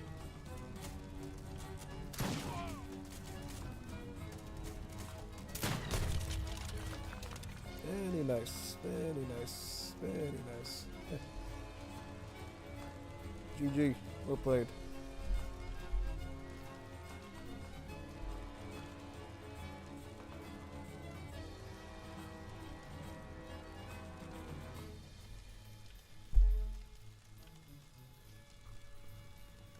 See? How about resources? So Portugal just did better because of their 3 town center boom versus the British 2 town center 1. Militarily, Cazador's way better than 42 Minutemen. You know it's bad when Minutemen are like your most numerous unit in your army. Yeah. you know you did something wrong there to end up in that boat for sure. Oh man, I'm coughing like crazy. What now? Let's find the other recording.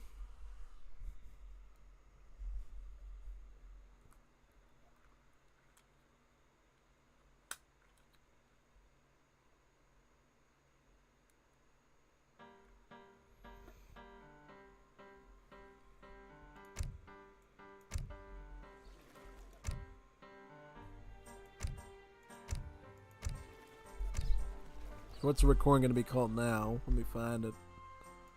Find it in here.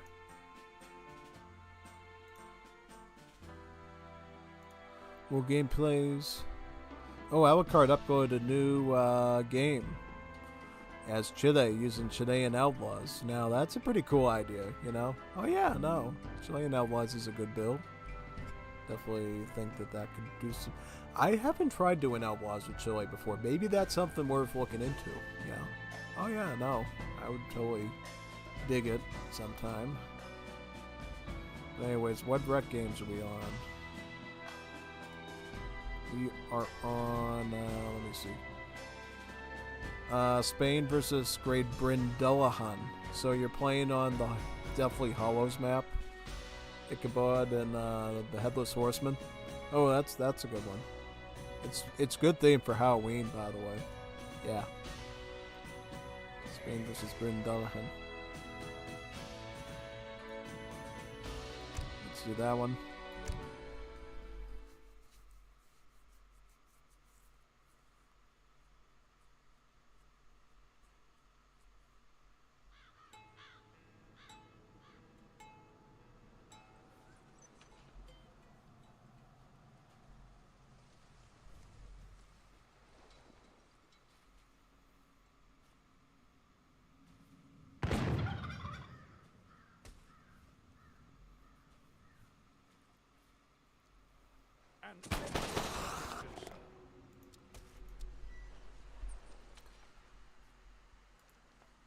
Yeah, so supposedly on this map there's supposed to be a Headless Horseman that comes out and just hurts the villagers. I don't know if they got him to work yet, but supposedly they were going to set him up so that the player with the lowest score or something would get punished by Delahan attacking him and stuff. So yeah, and it's like he's like a big beefy cuirassier with like no head on that goes rah rah like that, and like well, he has explosive shots coming out. It's pretty interesting.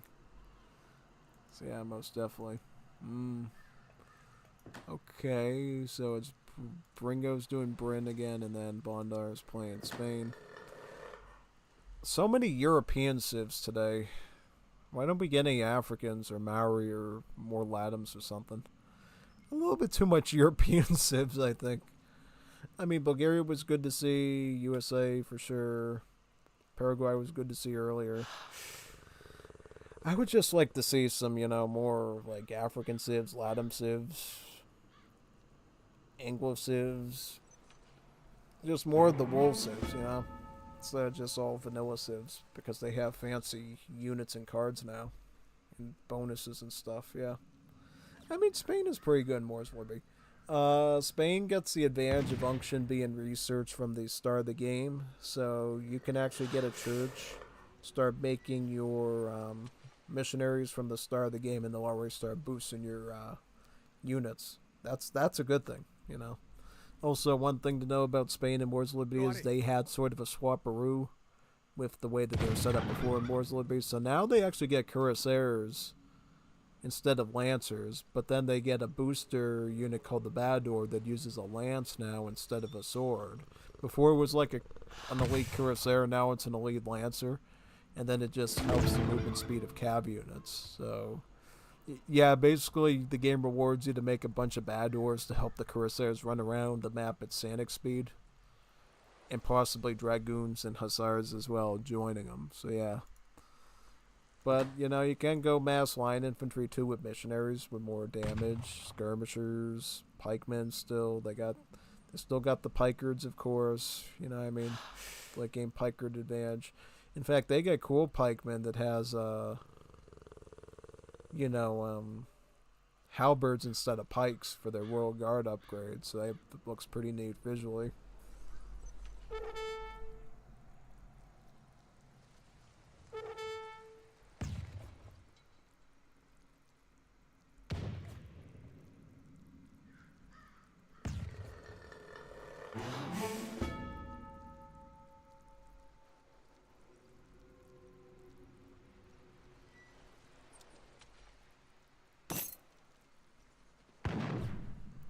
Oh, interesting. He's starting out with Impecanado.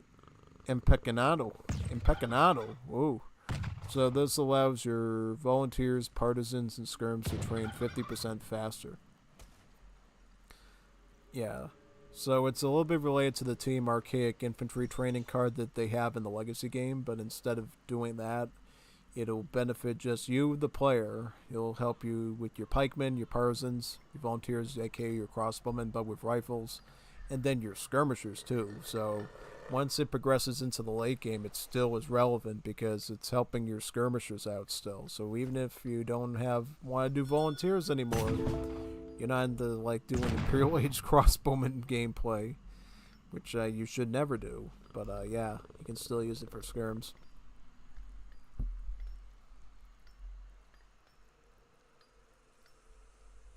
Also, what else has he got here that's good? So he's got the Pissarro shipments. He has some good Pisatero Basque Pisatero shipments. The 6th one here, the 11th one there. Torcio Vascongado.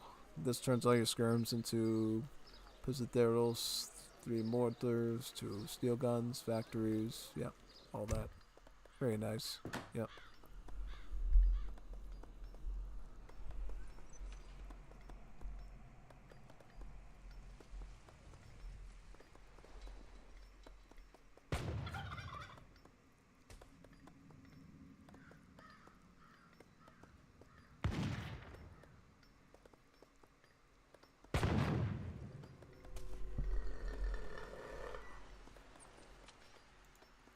Correcto.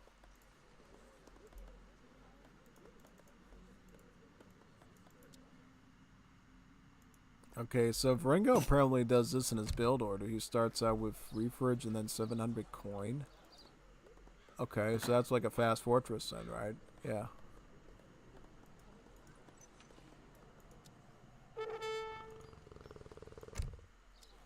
Alright, so wood first it looks like. Okay. So he's gonna go barracks probably into line infantry.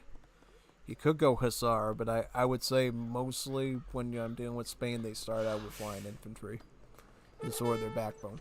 It's a little bit different than the Spain that you know from the Asian Dynasties or Definitive Edition. There, people rush a lot more with pikemen and rods. Roderos. Here you don't have rods, so you're going to be doing line infantry for the most part. Yeah, pretty much. It's a much more musketeer-friendly Spain, I would say. And the cards benefit them more, too. Because if you look at this, it says infantry hit points, so it benefits all infantry. And then they get hand attack card that benefits all hand attacks. So the hand attack of your skirmishers, your muskets, your pikemen, all of that. And then they get a hand combat thing where they boost the hit points as well as the hand attack of all your units. So their cards are a little bit fancy. Old Knave, this is your last chance. The sun sets and soon Delahan will rise and destroy the weakest of your colonies. Get it. I don't care. Wait a minute, does this actually work now? If this actually works now, that's pretty scary. Oh yeah, no. Man, I would be pretty freaked out if they actually got the Dullahan working in this thing. Oh man, yeah, big time. I don't think it works. I think they're just, joking about the map, basically. Because, yeah, they were supposed to be a headless horseman running around going, rah, rah, rah, rah, like that and start slicing through all your units. But I don't think they got that working at all. Here it's just a funny map with cool lighting. Yeah, you got those cool little messages at the start.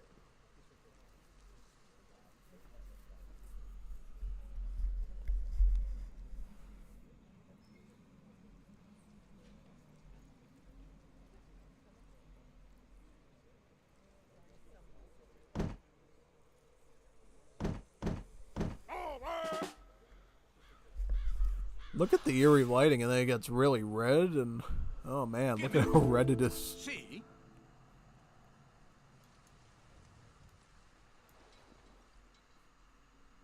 Correcto. Yeah, it's super red now. Look at how eerie it is.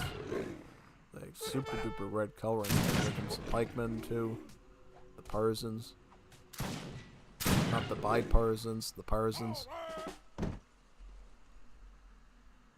The bipartisans, yeah.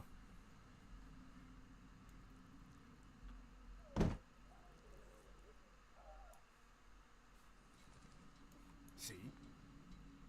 Correcto. ¿Qué me ordena? ¡A las armas! Preparado. Sí.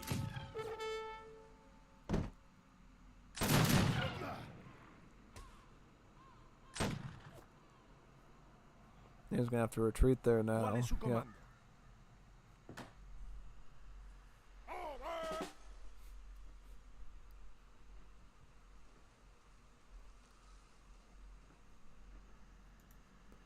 Preparado.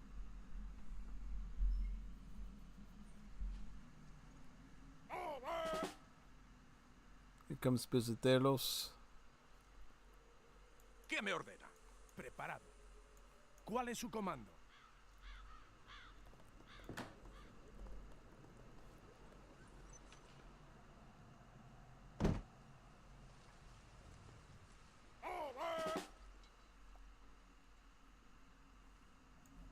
Preparado. Sí.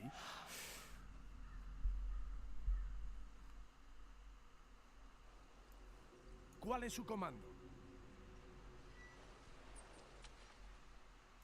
Sí.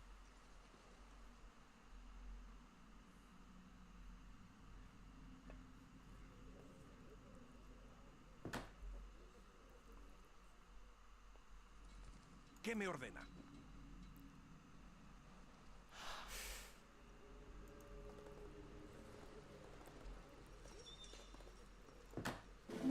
Preparado. Get some muck out of there. Yep. So Brits are going to H4, right? H3 or 4, correct? Fast Fortress. Yeah, they just need gold. Well, they actually sent both coins. They sent both coins, and they still... What did they... so they spent it all on green jackets. Yeah. I was wondering why they went through, like, 2 chests of coin, and they still didn't. Yeah, no. That's a little odd. Yeah. That's a little strange there. Pretty much, yeah. Pretty much.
Oh, nice. The Pizzaderos are doing a good job at being back to green jackets. So these Pizzaderos are basically just mercenaries, skirmishers.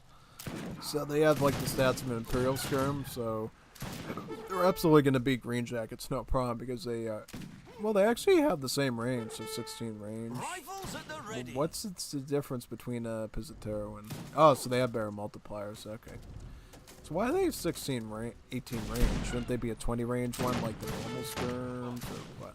Maybe the people complained about them being an OP shipment or something, who knows. Yeah, it's a unit that's changed a lot over the years. It went from being like a native stat unit to a mercenary to a trainable skirmisher and back and forth multiple times. And yeah, the devs just could never figure out what to do with it. And I think in the end they're going to bring it back as a trainable skirmisher for the Spanish Civ when they end up reworking them. Which I think is pretty neat.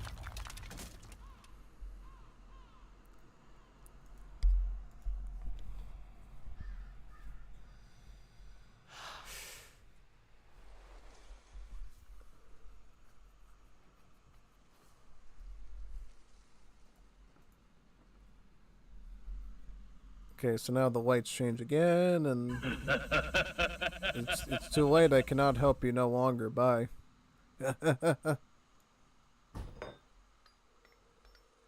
So they didn't add the Delahin to the map, right? Nah. I don't see Delahin causing any problems. Yeah, no, that thing doesn't work. If it did, you'd be starting to see slicing and dicing everywhere, yeah.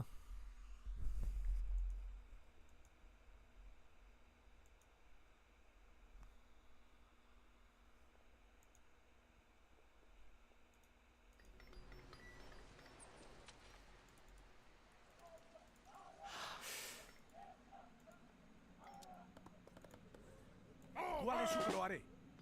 Sí, voy a hacer. ¿Qué me ordena?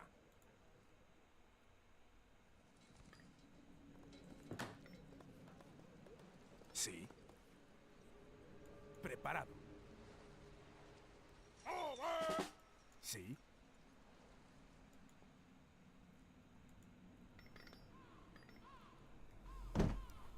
¿Qué me ordena? Sí.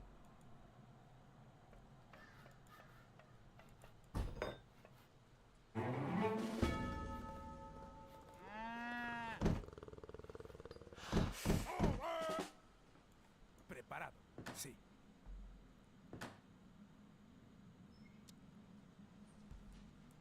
Sí.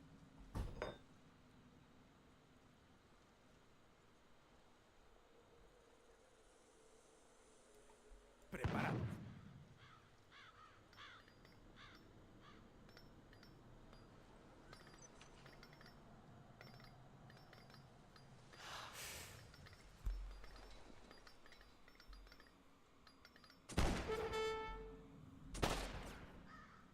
Preparado. ¿Cuál es su comando?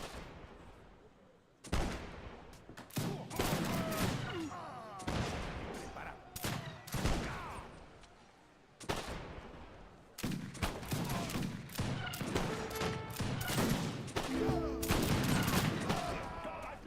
¿Cuál es su comando? ¿Sí?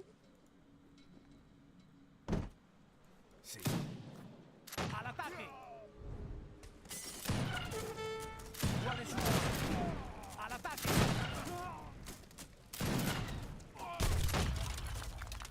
Sí. Sí. ¿Qué me ordena? Preparado. ¿Qué me ordena? Sí.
Yep, and the towers up looks like, yeah.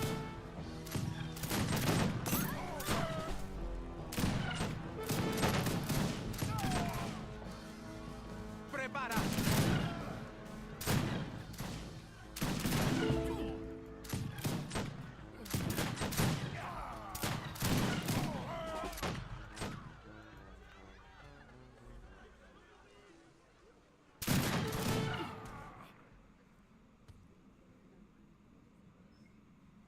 Sí, ¿qué me ordena? Preparado. Is he gonna find those vills? If he can find those vills, that'd be a huge boom for Bondar and give him a huge advantage. Yeah, but either way, I mean, I think at this point it's safe to say Bondar is gonna grow pretty good. Hola. Because he's not under any sort of pressure, he's got the army advantage. Ringo's a bit scattered, so that's good for him. Sí. Settler. Inquisition. That's an interesting card to include. I didn't see anybody add Inquisition before. I'd rather have Eco Theory than Inquisition because I'm like, you know, I don't really need to have 10 line of sight on my stuff. I think it's much better to just have the gather right there, pretty much, yeah.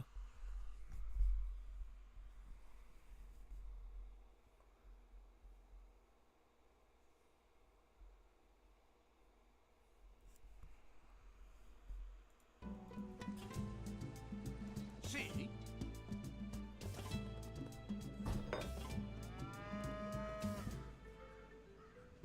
¿Qué me ordena? ¿Cuál es su comando? Sí, ¿qué me ordena?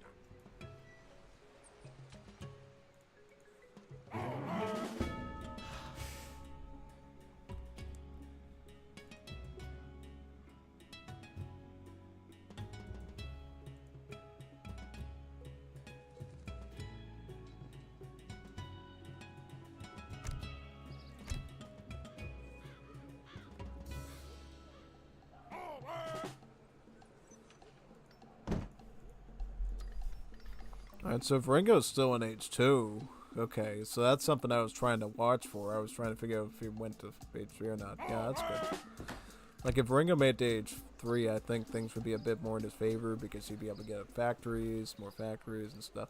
That's what I would be doing if I was British right now. I'd be trying to get my Explorer back. I'd pop down 2 factories right now and start configuring them onto the things that I need onto the map. Yeah, that's probably what I would think I'd be doing if I was British right now. Because now you're in a situation where you lost so much map control that the Spain player is marauding around with an army. And you need to age up pretty soon if you want to catch up to him. So you better get your factories down. Get factory 1, factory 2. It'll cost you about 800 gold, 400 wood. Do that and I think you're kind of in better shape, you know? It's kind of the route he wants to go down, honestly. If he doesn't do that, I don't know what to tell you, you know? It's tough to say. It's tough to say what the next step's going to be if you can basically pull that off then, you know what I'm saying? Oh yeah, no. Super duper importante to do, yeah. Muy importante. See.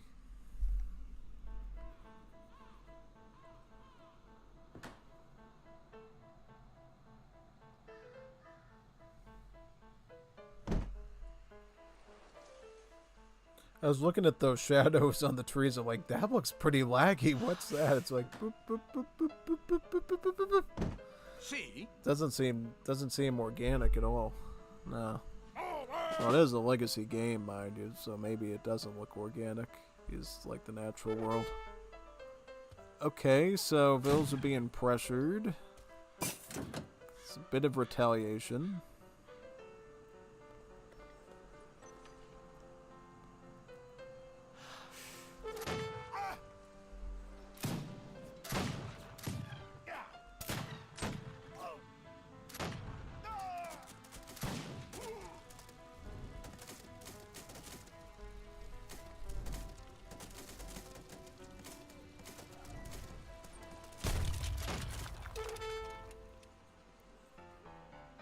Preparado. Sí.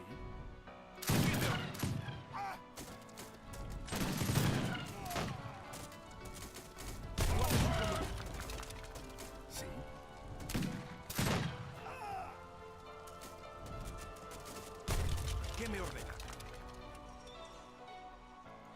est sous commande? Si. Si, si. Qual est sous commande?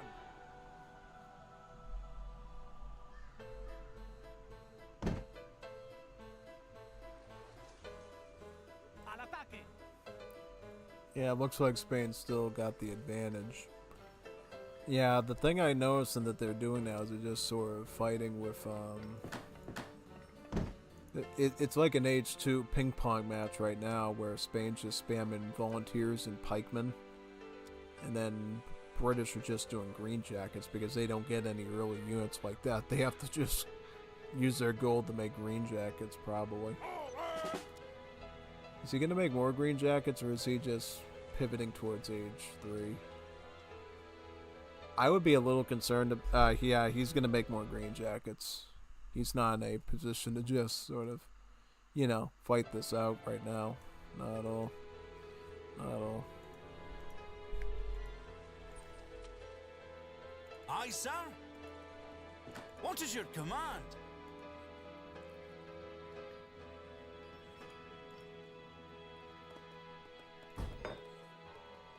Beautiful day for a stroll, sir. Powder's dry, sir.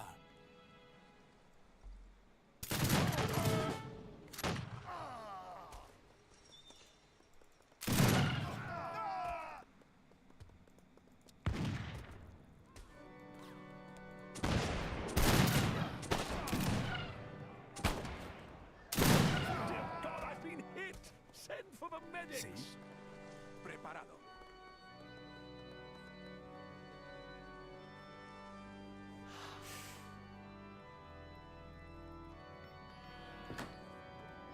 Hola?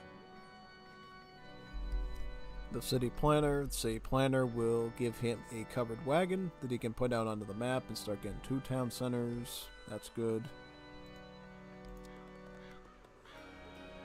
He's technically slated to get to Age 3 faster than British, which is a pretty good advantage because he'll be able to get these, you know, get them their veteran upgrades right away and probably ship in... What can he ship in? He could ship in Falks, that'd be good, a big army of Pistoleros, maybe Hussar shipments too, these big ones. Really depends on what he wants.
He should queue that at a separate barracks. That's a bit dumb to do there.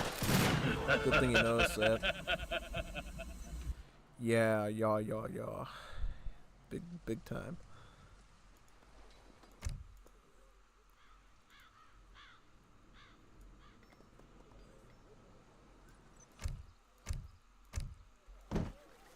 So did he change to the heroine? Not the heroine politician to get the falconet then? Because I don't see a TC anywhere.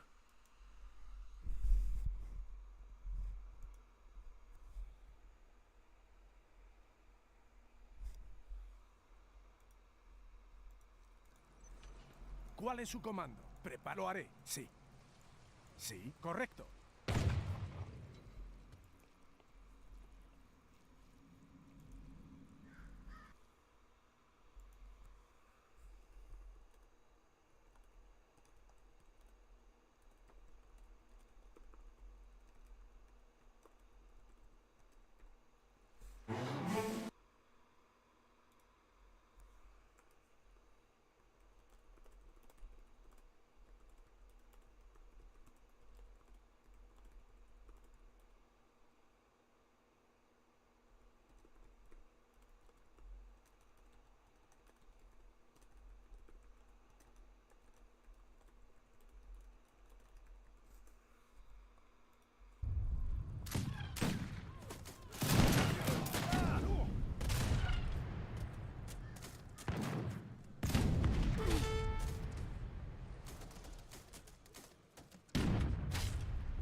¿Cuál es su comando? ¿Qué me ordena? Sí. Preparado. Sí. Voy a hacerlo. Sí. Preparado. Lo haré. A la... Sí. Preparado.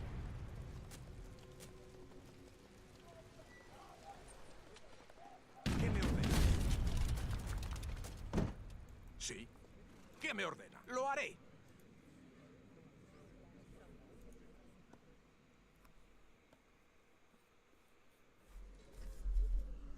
Good move by the Spain player. He's got a church, and he's gonna add in the missionaries to enable that unction attack boost to him. Preparado. He's Sí. gonna boost up his Falcons, his Volunteers, and his Chapelgores. Does it buff the Falconets anymore? I don't know if they kept that or not, because I remember in Definitive Edition they ended up removing the effective unction from artillery.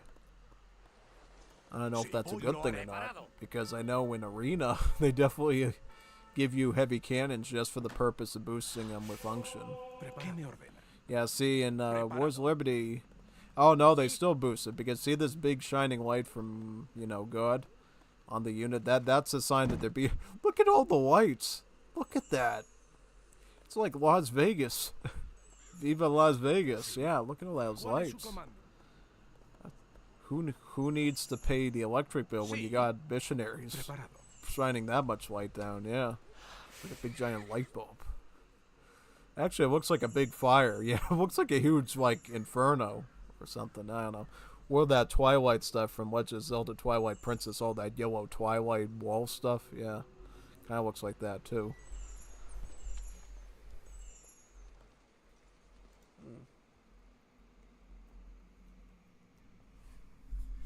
You might be moving to intercept him now. Look at that. ¿Qué me ordena? Sí. Lo haré, sí. ¿Cuál es su correcto? Sí. Sí. Preparado.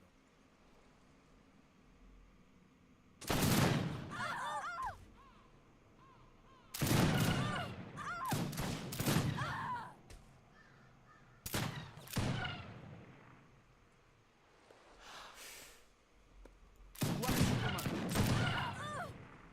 Preparado.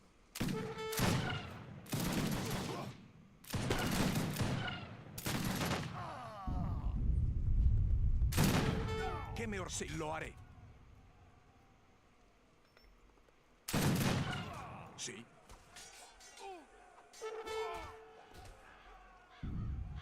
Sí, preparado.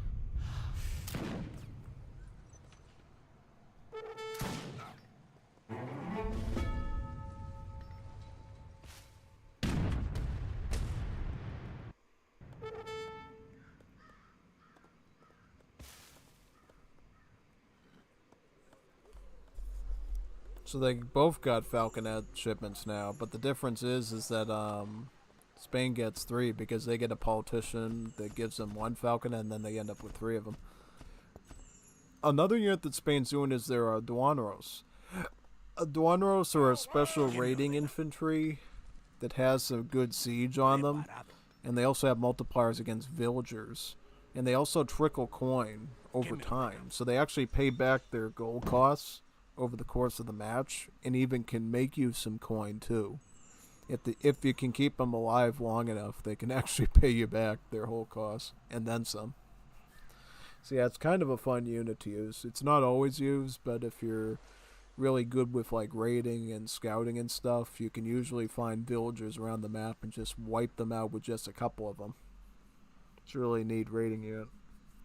Then, of course, after that, they can act as good siege support and just general range support as well, though it's a little bit weak in combat. That's the only thing I say is bad about them, is their lack of combat ability.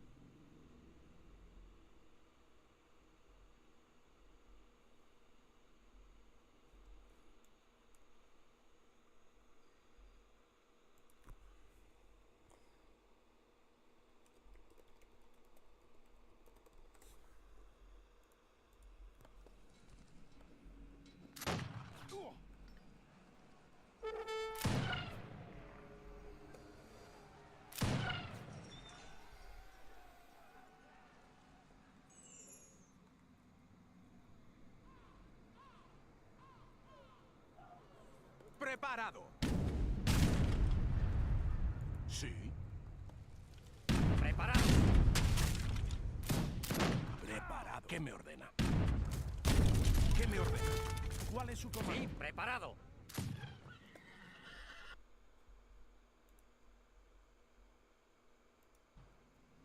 Sí.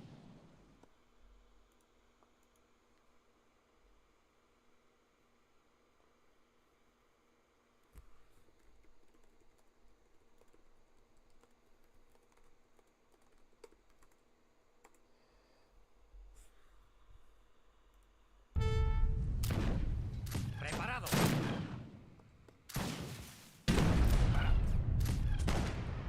¿Qué me ordena? ¿Cuál es su orden? ¿Qué me ordena?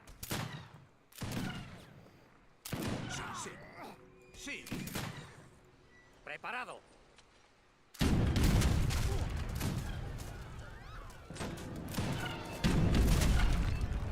Let me answer that real quick. Actually, this one goes.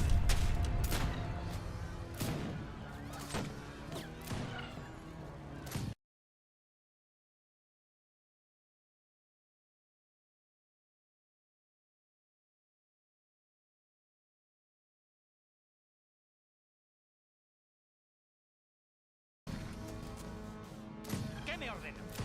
Preparado. ¿Qué me ordena?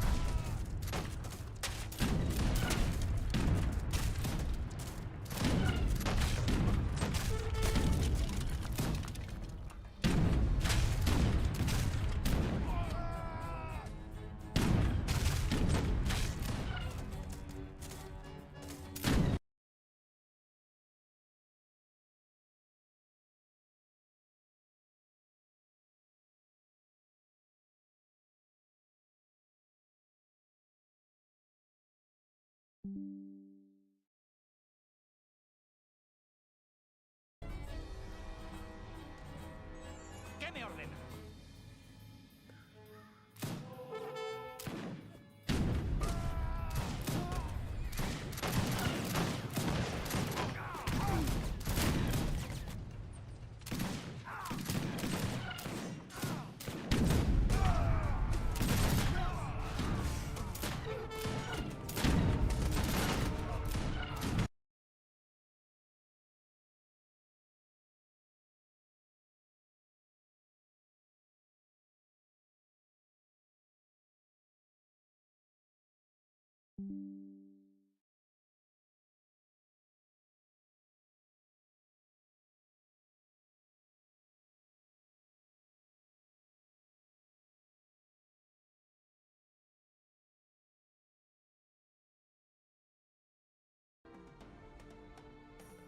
Preparado. ¿Qué me ordena? Voy a hacerlo. Sí. Sí. ¿Qué me ordena? Lo haré.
Preparado. Sí, preparado. ¿Qué me ordena?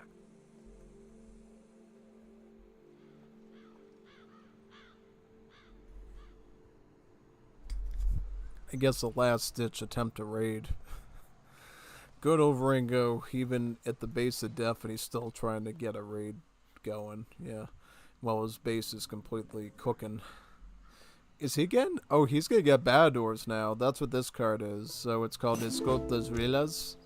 And what it does is it enables the Badors in age early in age 3. Since ultimate units are normally available in age 4 only, this makes them available in age 3.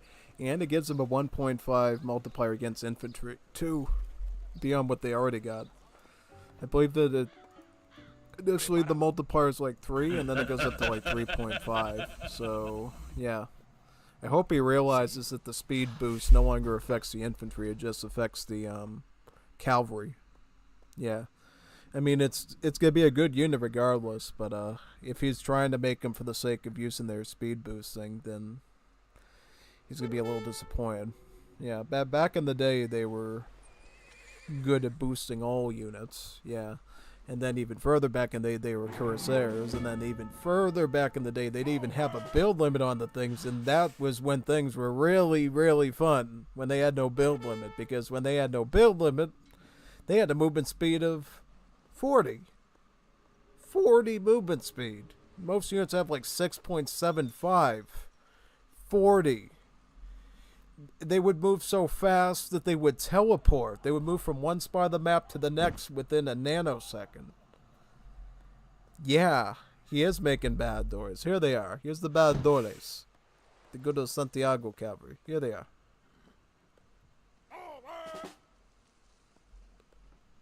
There they are. Very good.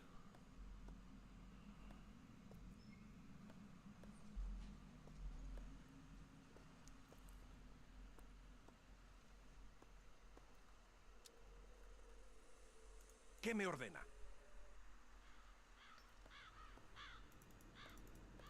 Preparado.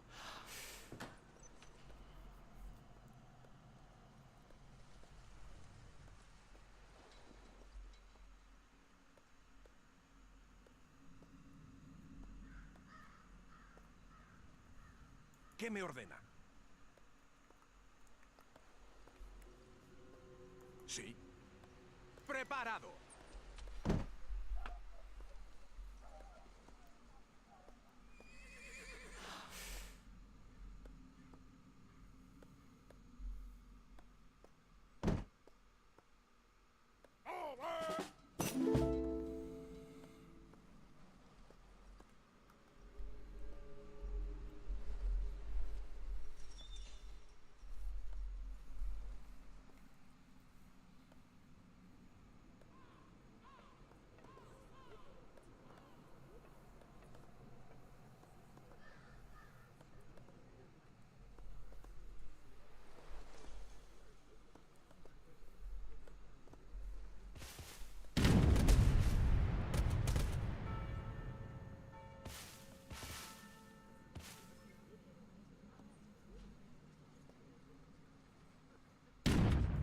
me ordena?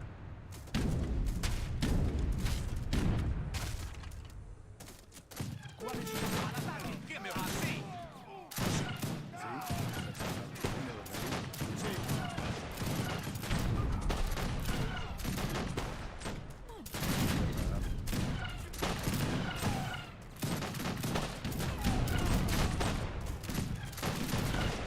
Yeah, see, these are good in general melee. They do like 3.5 against infantry times 6, so that's a lot of damage.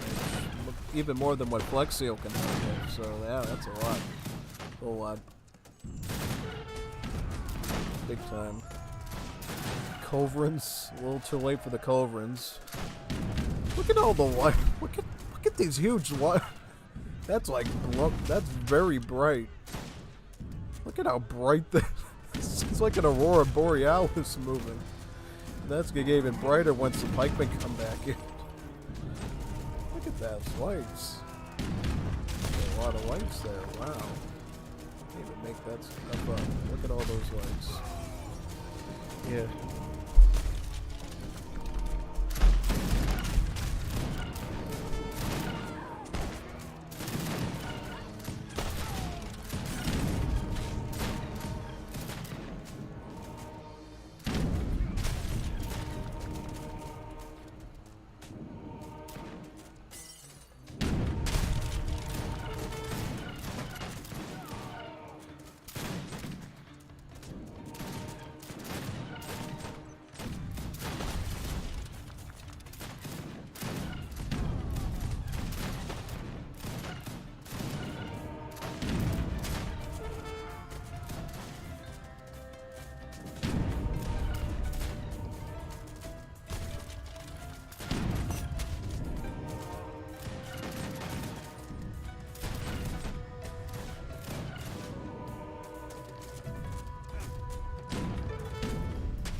Alright, let's get into the next one now.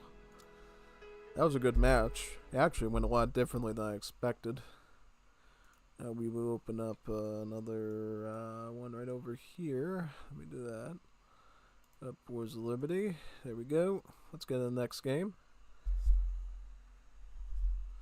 Just checking out a website before for Supermercado. Alright, so what game are we on now? I think we're on the last Bondar one. Then we got some ones from Nathan. Nathan the hot dog dude.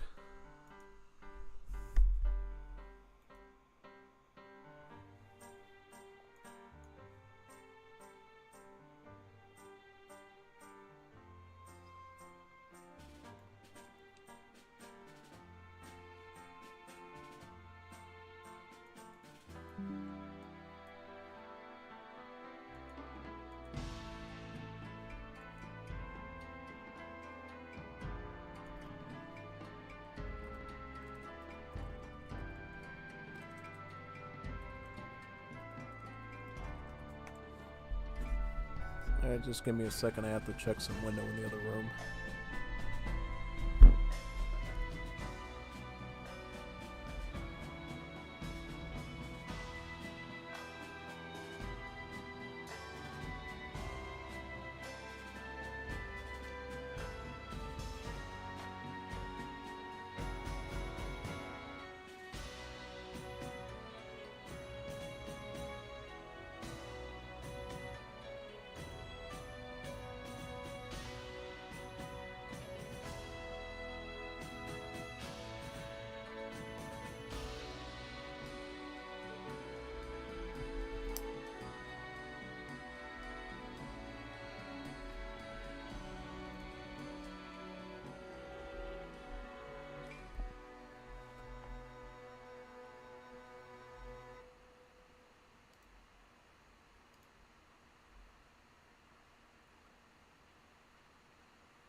Let's see which recording to do here.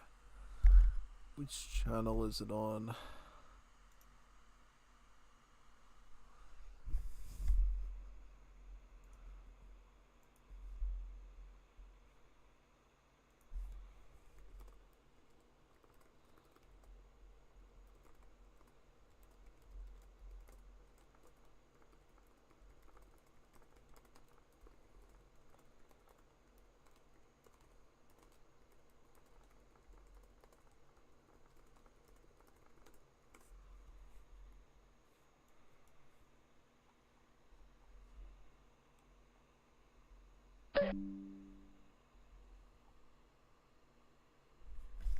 And let me see, I'm trying to get over here. Okay. What's the recording called? Oh, wrong server. I'm on the wrong server. Spain versus Great Britain. Spain versus... So they did another one, but on a different map. Okay. So, Spain versus Great Britain. S is for Spain. Ole Santiago go. There we go. Very nice. Ugh. Got the crack in the neck. We cracking tonight. Very goods. Oh, Red Beach. Red Beach. The map that gives everybody eye strain. I like this map. I actually like this map. I know some people don't like this map because it gives them, like, they actually have to, like, take eye drops after looking at it for 30 minutes. Like, I'm not... No, I mean, the red texture and the black and everything, it literally causes them the need to take artificial tears and stuff into their eyeballs and their eyelids, and it's like, man, it's totally fine. If anything, it looks more gruesome. It looks like a carcass. It's like if you took an entire, like, you know how you go to, like, the farm and you have the slaughterhouse with the cows where you get the steak from and the lamb and the pork. It's like they literally took that whole animal and they spread it out to the size of an entire map because it looks red and black with, like, dry blood, fresh blood, all sorts of blood. Even the you know, the grass looks like it's bloody. It looks like a bloody mess, this map. And then you somehow have green trees growing out of it and silver growing out of the blood. Yeah. In these wonderful Zen temples, yeah. Still, somehow their little rock garden there is unfazed by the blood outside the temple or the monastery. Yeah, big time.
I was looking around. I'm wondering why is his vills up here when they should be down there.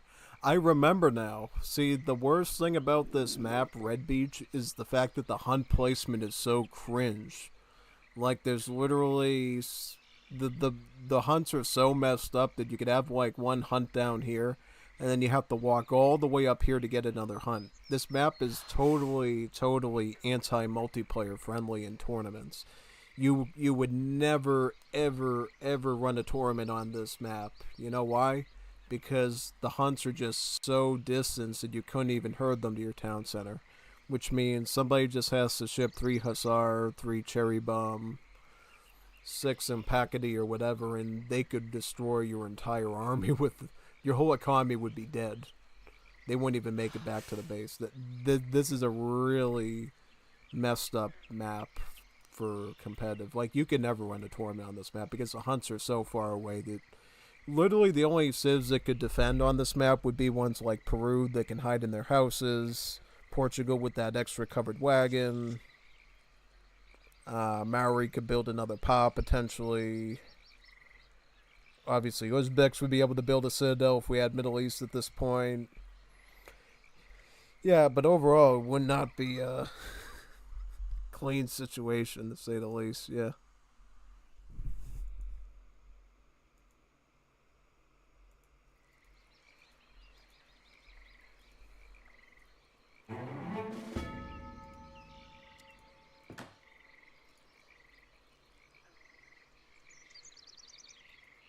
Yeah? Felling lumber.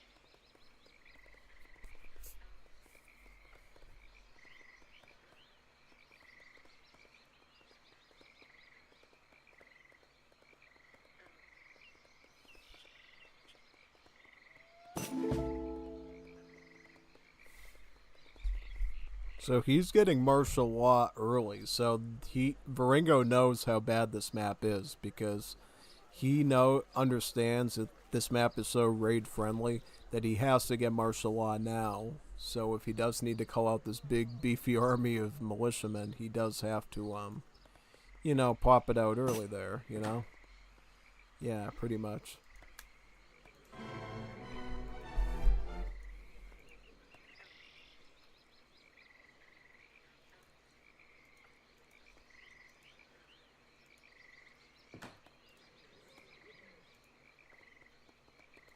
Diwrnod braf, inte?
Hello?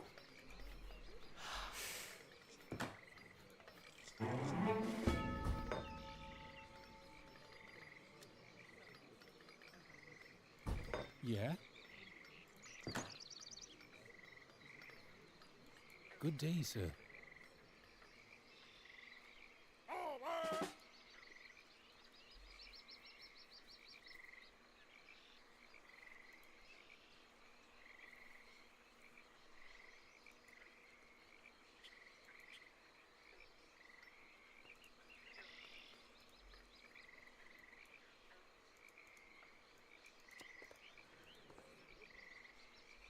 ¿Sí?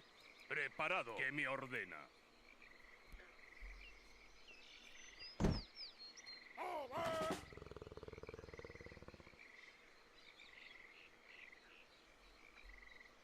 Preparado. ¿Qué me ordena? Lo haré. ¿Sí? Preparado. ¿Sí?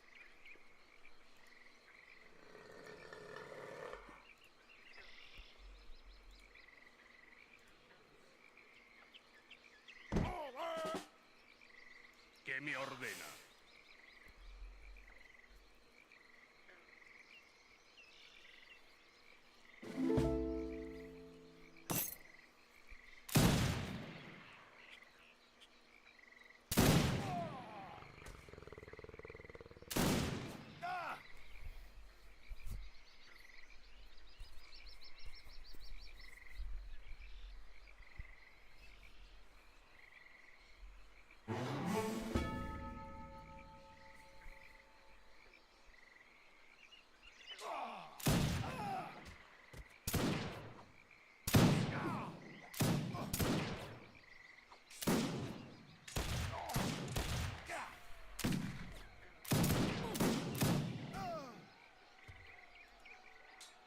¿Qué me ordena? ¿Qué me ordena?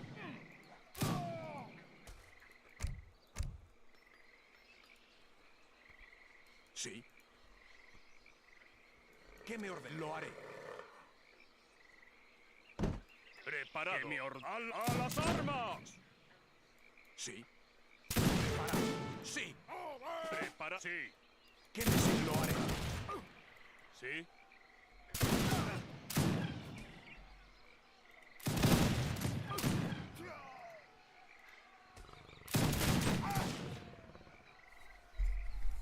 This is actually a really good strategy that we don't see a lot of the Wars Liberty community take advantage of here. Sí. So basically what this is you put the pikemen into cover mode and then they gain 50% pierce armor and 50% crush armor. And they can effectively tank bullets very easily. And then you have an army of ranged infantry in the back to deal ranged attacks, forcing the opponent to either retreat or to target way in the back at the ranged infantry, and then the hand infantry just get closer and start to do more damage. ¿Qué me ordena? Also, redcoats are a kind of a unique musketeer. They have higher than average hit points, attack, and multipliers, but they have no armor. So, conceivably, if they get pushed by a large army of pikemen with about 10 hand attack, they could actually be down rather quickly by that, which is kind of interesting. You know, when it comes to like range combat and fighting cavalry, they're much better. But when it comes to fighting other things, less traditional things like villagers and pikemen, they could sometimes, in the right numbers, make the units bleed pretty well there. Yeah.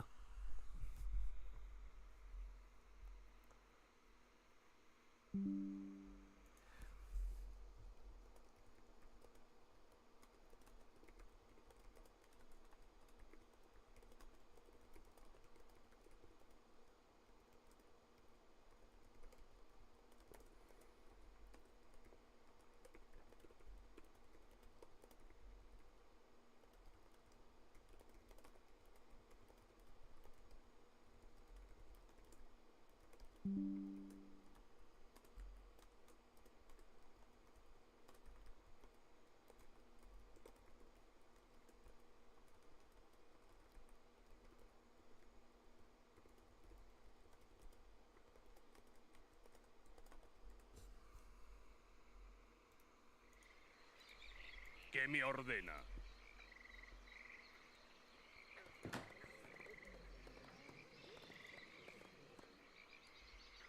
¿Qué me ordena? Prepara, lo haré.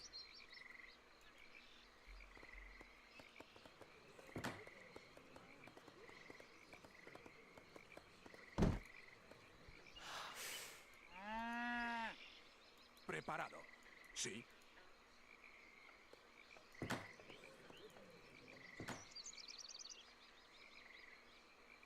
Preparado.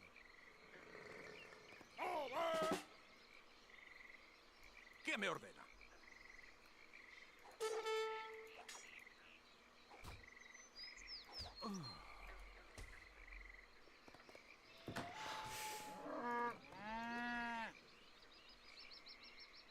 ¿Qué me ordena? Sí.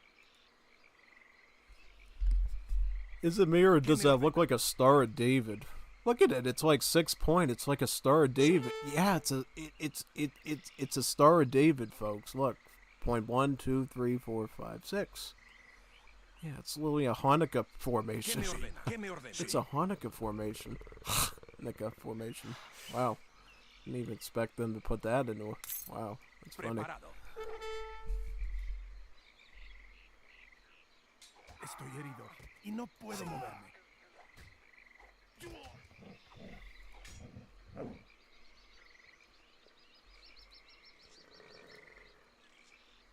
¿Qué me ordena?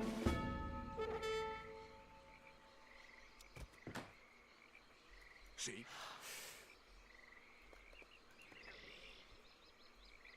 Preparado. Voy a hacerlo. ¿Qué me ordena? Sí, sí. ¡Al ataque! Sí. Preparado. Sí. ¡A las armas!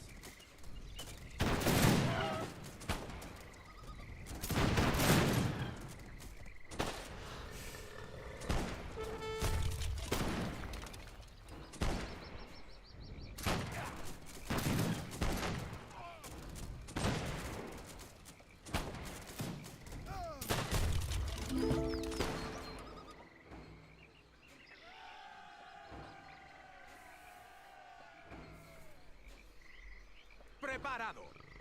Preparado. ¿Qué me ordena? Preparado.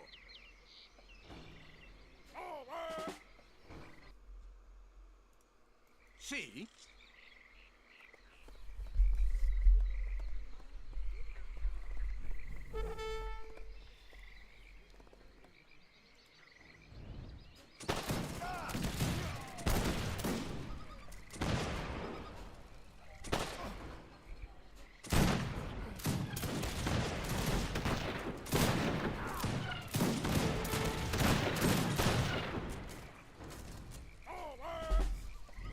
Sí.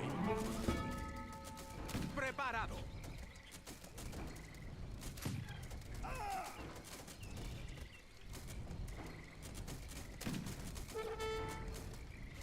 Sí. Sí. A las armas. ¿Qué me ordena? Sí. ¡A las armas! Sí. Prepara. Voy a hacerlo. ¿Qué me ordena? Sí.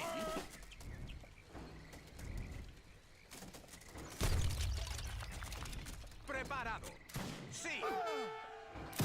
¿Qué me ordena? ¡Al ataque! ¿Qué me ordena?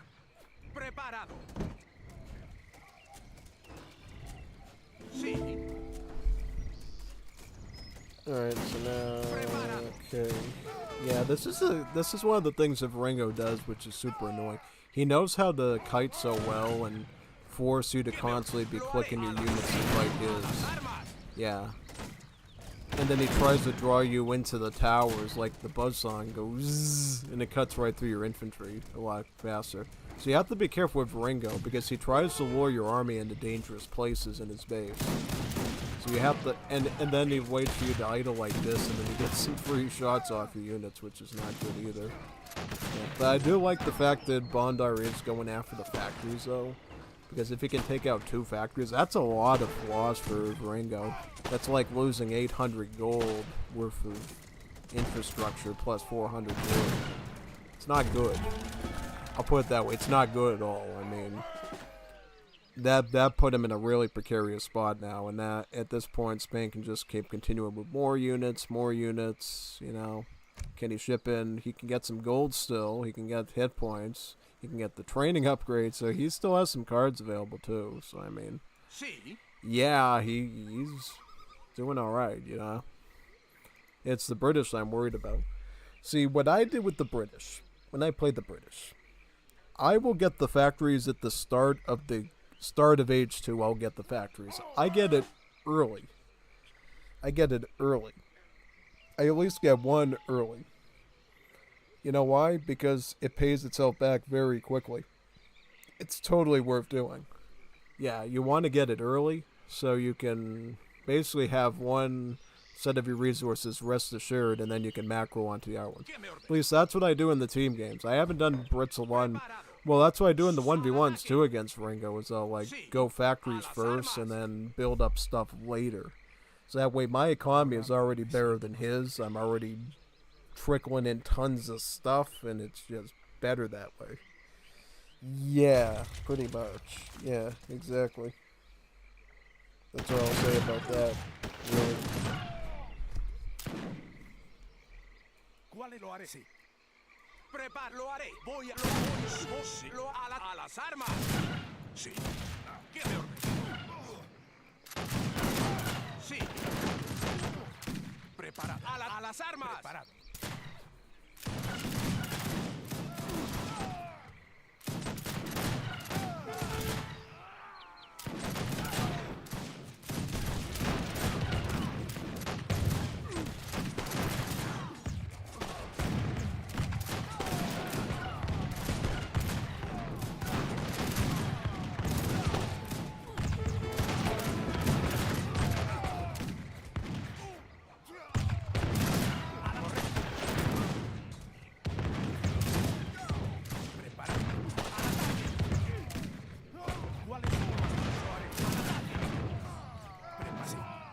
Sí. Al ataque.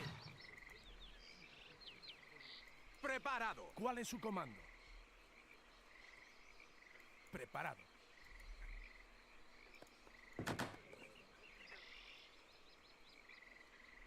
¿Cuál es su comando?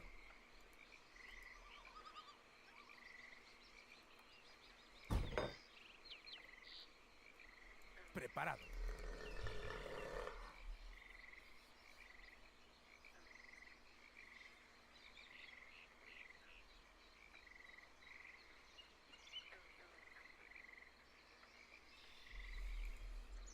¿Qué me ordena? Sí.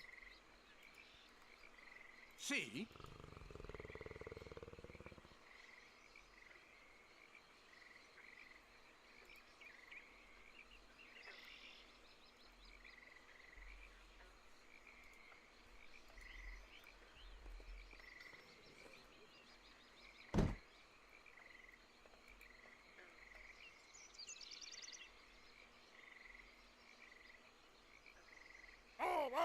¿Qué me ordena?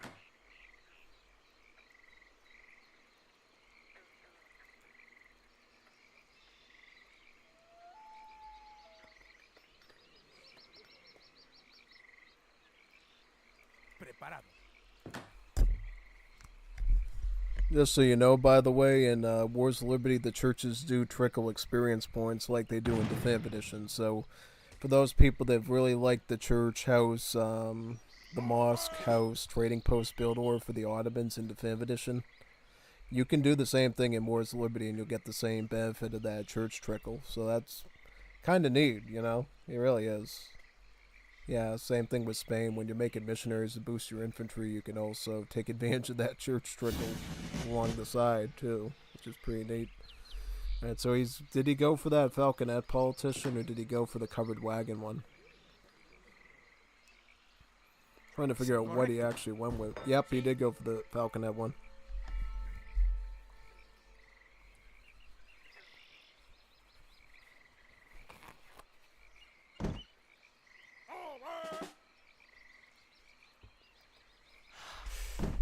So he's going to have 3 falconets, he's going to have a ton of infantry, he's getting veteran on the volunteers, right, because he wants to keep doing those.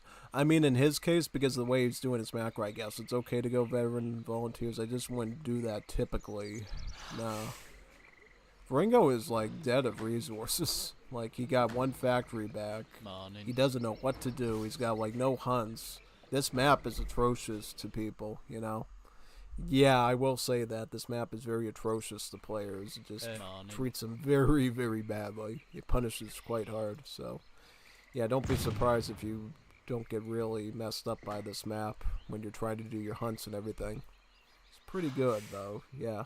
It's pretty good if you're the attacker, that is, because you have a much easier time raiding them and cornering them into a corner. If you're the defender, though, it's a living hell on this map. But I do think Viringo could have gone around it if he just built the factory sooner, got food with them, and then just kept all of his vills in the base game, wood and coin and stuff, and then gradually growing out. That, I think, probably could have, gave him some better odds. At least in my opinion, But who am I to say? Who am I to say? Maybe I just don't know what I'm saying, but, word of the wise is I would have done it that way if it was me. Just saying.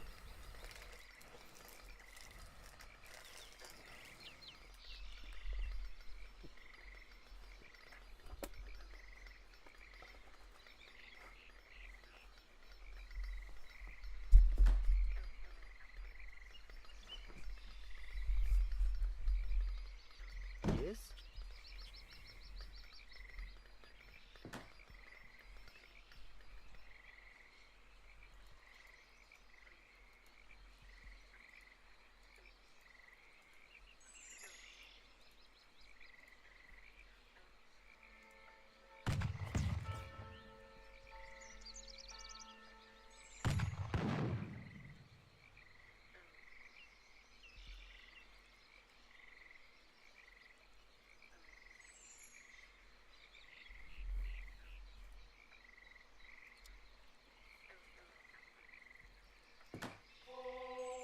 See.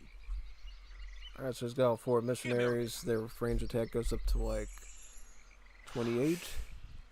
That's pretty good. That's a pretty good range attack for volunteers. Almost an Imperial Skirmisher's level damage. Just saying. Yeah, that's quite good. If he had Advanced Arsenal, I think he probably would go up to 30. He doesn't. I know a lot more of the advanced AoE3 players will have Advanced Arsenal in their decks just because those bonuses, particularly the ones for the Gunpowder Infantry, can be more or less beneficial to you. For sure. So that's why usually we see a lot of Advanced Arsenal in the more advanced players' decks. Oh, wait. He's building a town center underwater. It's under... Oh, no, the cherry bums are getting him, man. No. Yeah, cherry bums are very dangerous raiding units because they actually have better movement speed. 7.25. 7.25 movement speed means that they're going to catch up to your vills a lot quicker than Hussars do. But thankfully, at least the fort is okay. The fort is alright. I mean, he should be able to finish this town center, no problem now. Now that he has the pike. Is he going to ring around the rosy to get his vills? Ring around the rosy, get about a posy, the ashes, they all fall down. Yeah. That actually has a dark meaning behind it, that song, I believe. If I remember correctly, it has to do with the bubonic plague and how they used to burn the dead corpses with the plague during the Black Death. So yeah, that kid's rhyme actually has some like satanic level context behind it that most people don't know about. Everybody thinks it's a cute thing the kids say together and sing together in preschool. Well, no, it literally has to do with people having boils the size of a grapefruit and their heads exploding and blood and all this icky stuff from the bubonic plague. Yeah.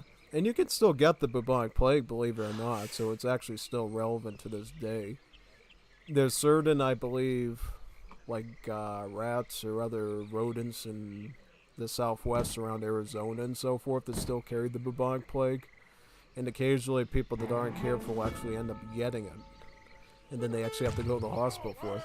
Because if they don't go to a hospital within so much time, they can actually still die from it. Just like anyone did during the Age of Empires 2, AoE 3 time era. So, yeah, it's scary to think that the Black Death is still something that's out there. It's just not a plague because we have so much medicine and disinfectants and stuff that we can stop it easily.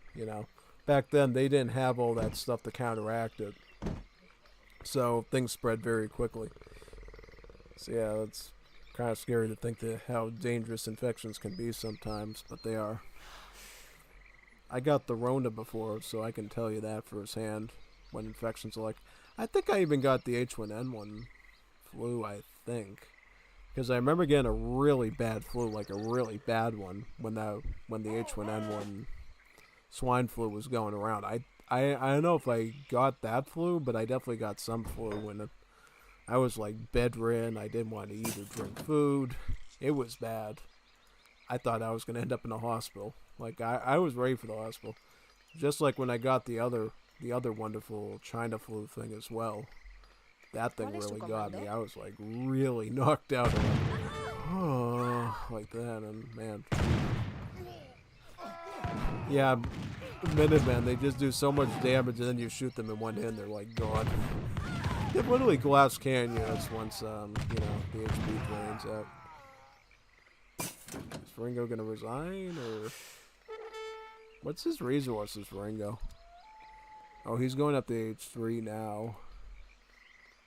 I don't get why he would resign, though, because he's just going to H3 now. He could get Falks and maybe do something. His economy's just cooked. Oh, that's why his economy's cooked. He's gonna get another town center, though. So, yeah. Good day. Oh! Kitty! Wow, the kitty almost took out a falconet. That would have been funny. Big time. Meow. Meow. Yeah. Meow. You remember my skit with that last week? I don't know if people are gonna ever want to hear me do my kitty thing ever again after that. Made too many cat noises. That's me as a kitty cat for you. I tell you. I don't know. I come up with the funniest stuff sometimes. I don't know what we're doing for the next skit. I'm still, like, thinking it out on my noggin. It's going to be a tough one, but we'll figure it out. Figure it out. Let me see here. I'm trying to boot up another match, and we will start now. I think we're done with the Bondar games, and now we're going to move on to the ones from Nathan. Nathan R06. So we did a Viringo one, we did a bunch of Bondar ones. I think we did one Nathan one. Now we can do some more Nathan ones, yeah. Just have to see what they're called. 1 second. 1 segundo.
And so, what's this one called here?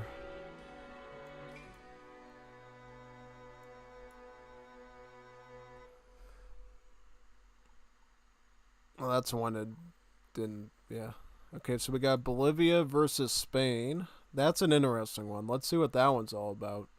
And then Japan versus Spain. Now, Bolivia is a very fun civ. I'm glad we're finally seeing another Latin American civ tonight, instead of just European stuff. Bolivia versus Spain. Bolivia is a very interesting civ. It's very native-centric. It's very... I wouldn't say map control centric. It's very boom friendly if you know how to do them the right way. Yeah, they got a lot of interesting mechanics. So basically, what Bolivia is known for is they get these vills, the pongos, and they're actually weaker than normal vills because their hit points are lower. And what they do to make up for that is the fact that you can access them easier by building mining camps. So mining camps are these neat little tent structures you can build around a mine, either using the Explorer or making wagons for them from the town center. And pretty much what they do is they'll make like one batch or two of the pongos, and then they'll make another batch of two more pongos. So every mining camp that you make gives you about 4 free villagers. Yeah. And interestingly enough, the pongos have a build limit of 125. See? So you can actually get a really big economy, more tuned to Age of Empires 2. Right, in Age of Empires 2, more often than not, you're going to have like 100 to 125 villagers in a normal game, right? At least depending on what the size is. So, yeah, quite a lot. And you might be asking yourself, why would they have such a huge build limit for villagers? Because basically that would be cutting into so much of your military population, right? Well, any map that has natives on it, Bolivia can get huge build limit boosts on them to the point of having huge armies of natives, right? So, yeah, basically you get the Sociedad Folclorica, and essentially it doubles the build limit on your natives. Estoy lista. To the point you can get huge armies, and they get cards. And they get cards from the home city, which this player doesn't have, sadly, but they do get home city cards that actually lets you add more natives to your embassy. Lets you add the Guarani and the Aymaras. And then they get cards like this too for Macaets as well as Aymara ones, so you can ship them in too. So basically you can get like 3 different natives with Bolivia. You can get the Macaets, the Republicate de Macaets, basically just like a musketeer that has multipliers of range, quite good. You got the Aymara, basically just a dragoon that uses a bolas instead of a bow or a sword or a, gun, basically. It's quite good. And then the Guarani's a skirmisher that slows down enemies, making it easier to shoot them. Quite good. I mean, solid pack. And on top of that, bigger build limits on all the maps names. In particular, Mendocino is a great map to do it because you can get Zapotecs and you can get Mapuche on this map. So it would be pretty normal for Bolivia to actually get a ton of natives here and spam out a ton of Mapuche Blackwoods and start like sieging everything with them, I think the only problem is that Mapuche Blackwoods in the Legacy game are poop. Total poop. Literal poop. I think they should just make them like the Mapuches in Definitive Edition. That would be a little bit more logical. That I think would make more sense. See, the Mapuche in Definitive Edition, their clubmen basically do splash damage, so they're actually quite useful. They're like a semi-doppelsolner type unit, so you actually want to make them. Normally you don't have that with the hand inf, so yeah, pretty much.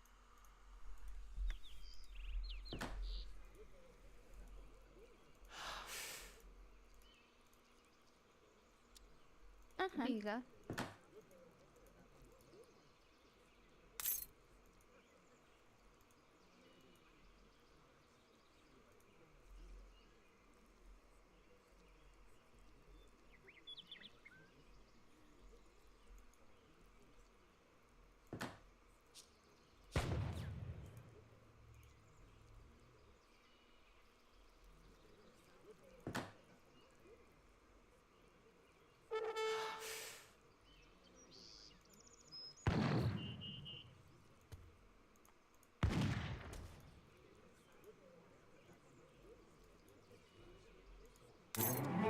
Hola.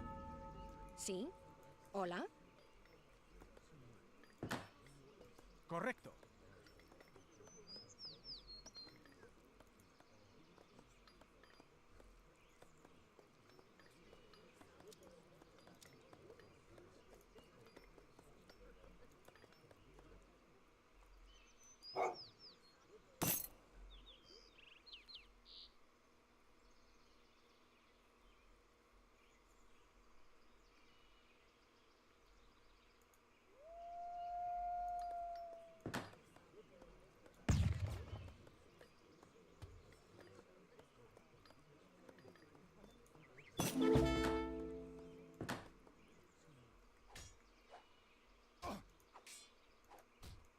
¿Cuál es su comando?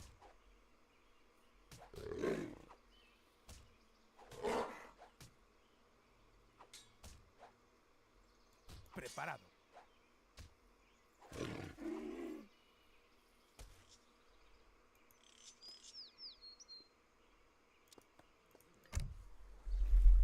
So he's using that same Spain deck that he used against Viringo. So he has a lot of rush cards at the start. Falconet, Hussar, Peasantero option H3, Fort. H4, he's got mortars, steel guns. Yeah, okay. I don't know. I can't recall correctly how good. Oh yeah, I'm trying to remember. I'm trying to remember how good Nathan is with Bolivia, because Bolivia, they got kind of an interesting roster. So they do have natives in their regular roster too. It's just that one of them just happens to have a native tag, but it does cost population still. It's the Kearuna, which is a native grenadier that they can make. So it costs food and wood and has the native tag, but it costs 1 pop. So it's a native like the boomerang for Australia. It's a native, but it's a pop costing native, sadly. So yeah. So that's usually the main unit you go for with Bolivia. They also have Pardos, Mushateros at the barracks. They have Vivanderos at the stable. They got Lanceros, Yanets, Escoltas, and they got a mounted skirmisher called the Flancatirador. So instead of like, you know how Brazil and France have like mounted real skirmishers? The Flancatirador is like a mounted early skirmisher. So it's kind of like a mounted skirmisher like normal, except its multipliers are like that of a crossbowman. So it's a little bit different, you know? It varies a bit. That's the main difference.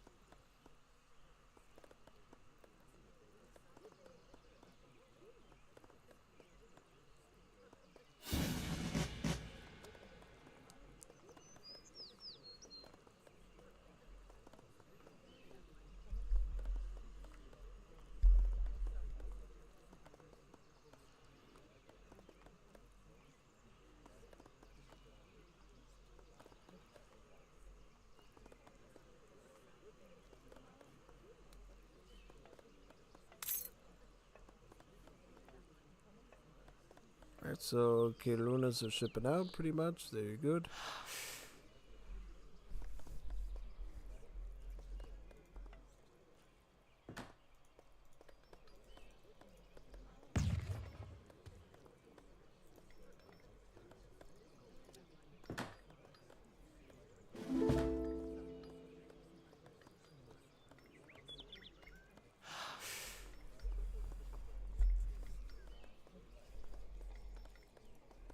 Kaka.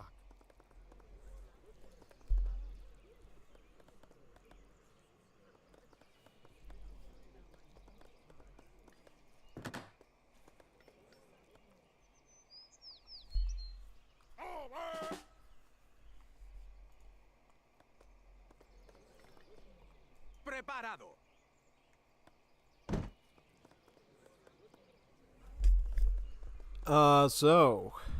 Crossbowmen type infantry versus grenadiers in War's Liberty.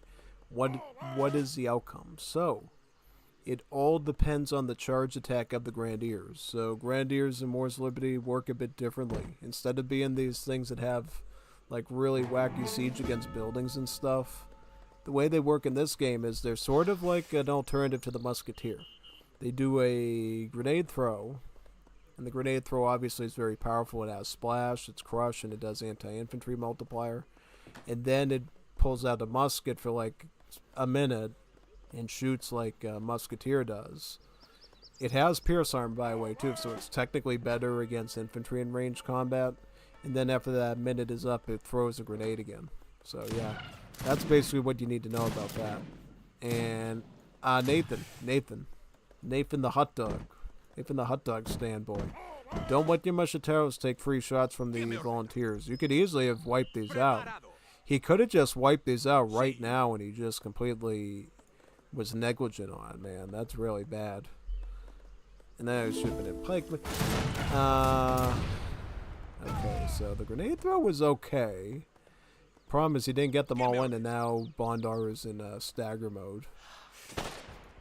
Yeah, not a good situation, because once you go into stagger mode, that completely is a killjoy to the Grenadier, because now that splash attack means almost nothing, and then you have to micro like a Giga Chad genius to retain any of the value of those Grenadiers. It's really puts you in a bind, a really tough bind usually when that happens. Yeah, pretty much, yeah. Preparado. Sí.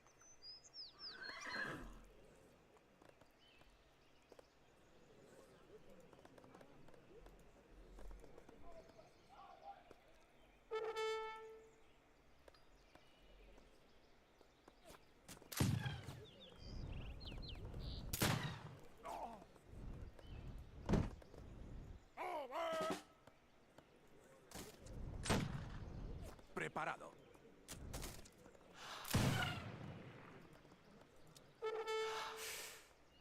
Aquí lo vamos a hacer.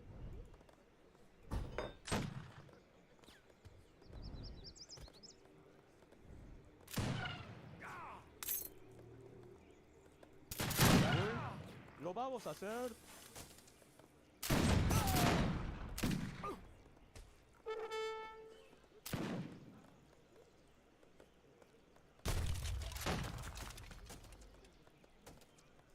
Órdenes. Mi taita.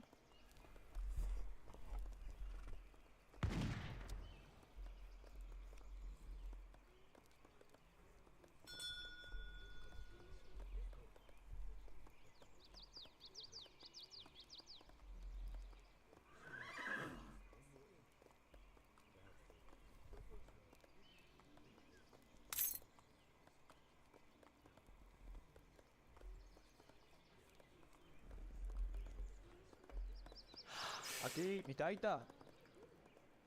Órdenes.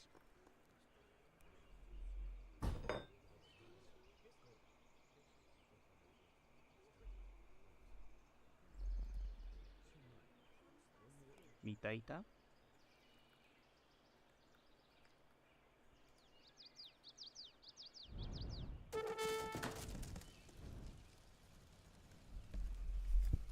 Why is he getting Macaeans? Why is he getting Macaeans? Why is he getting Macaeans? Why is he getting those? That's really not good. You only get these if you're dealing with cavalry, and he doesn't even have any hussars on the map. That is a waste of a card. The only thing I might maybe can justify that is if he's just trying to save wood on housing. That's about it. Like, it's a waste, man. He's wasting stuff. He needs to get this. He needs Francotiradors, because that's like a mounted skirmisher. That'll be good against all this stuff. Alright, now he's gonna get that. Okay. I was like, why is he getting the anti-cav thing when there's no cav? Because look at these stats. I mean, the range attack is like 15. It's not that good. It's definitely a lot more mediocre than your average musketeer. It's sort of like almost like those Danish musketeers, you know, the ones that the Danish get, the Lansoldatars, kind of like that. Very weak. Against cavalry, it's beautiful because it's got the range multiplier against the cav, but in like regular use case, it's just really not. Oh no! Whoa! I just started shaking in my table. Did you hear that? I started shaking in my table when I saw that. I was like, you gotta be kidding me. You gotta pay attention to that. I mean, I do the same thing, but I'm just saying it's like an outside pair of eyeballs that you don't want to do that. You gotta be on top of that. Like, that's a huge loss. And why are you not targeting these? Why are you not targeting these on the right here? You gotta make the most of every shot in this game. If you don't, they're getting free shots out of you and they're gonna win. Don't do that. Look at him, he's got a huge line here. He's basically kiting you like crazy. Yeah. I mean, I'll be honest, Bolivia is not that good of a save. I would not recommend Bolivia in 1v1. There was a time and a place where Bolivia had some very scary builds that made people shake in their boots and stuff. But I think those days are long gone. Yeah, no, those days are long gone. We're out of those days when board game was like a creepy, spooky civ, you know. Now they're good on native maps and team games. That's sort of what they feel like now. I would not bring him into a 1v1 because look, he's just playing standard European volunteer gameplay and just made a few pisoteros out of the home seat. That's it. Nothing really wacky about that, you know? Maybe, yes, his shipment timing was a little bit better with Spain in their bonus, but that just, I don't know, I might be exaggerating. I don't know. Yeah, that's what I'm going to say. Yeah, I know. Alright, let's get to, I think we got one more recording and then we can do some gameplay afterwards. Yeah. Pretty much.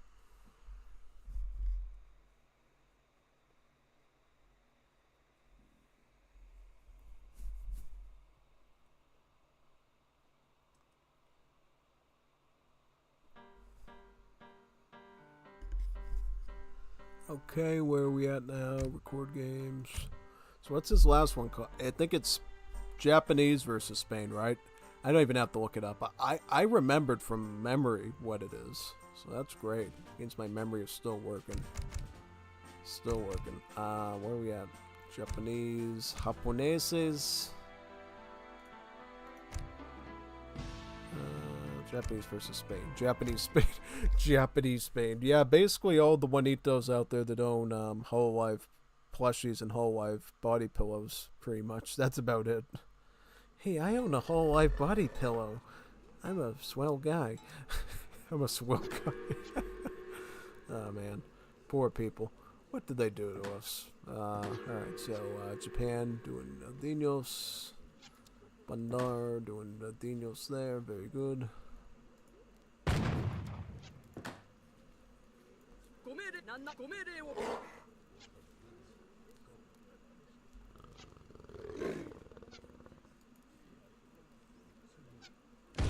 Alright, so you can get that gold there. Very nice.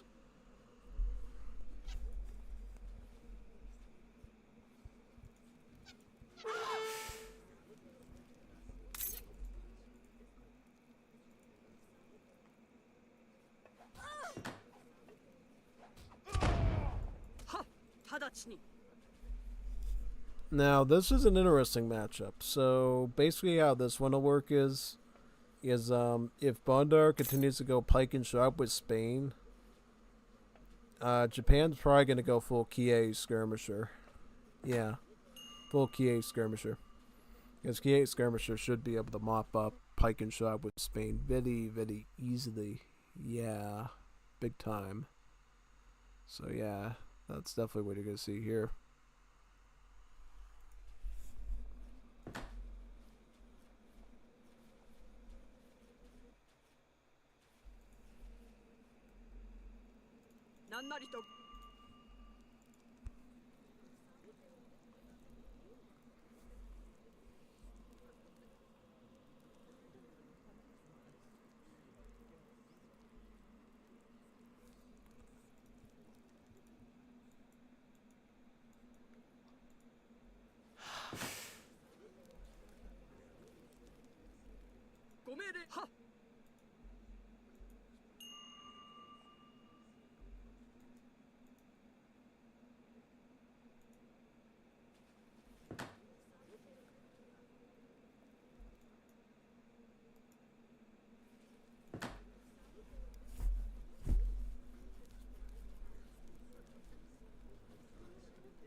Heavenly Kami is usually going to be the preferred card to start with Japan, because what it does is it actually makes your shrines cheaper and allows them to work a little bit faster too by about 50%, which is quite good.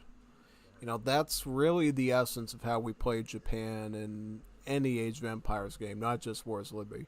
Get a ton of shrines. Everywhere get shrines. Get them here, get them there, get them everywhere. That's how you play Japan. Get shrines everywhere.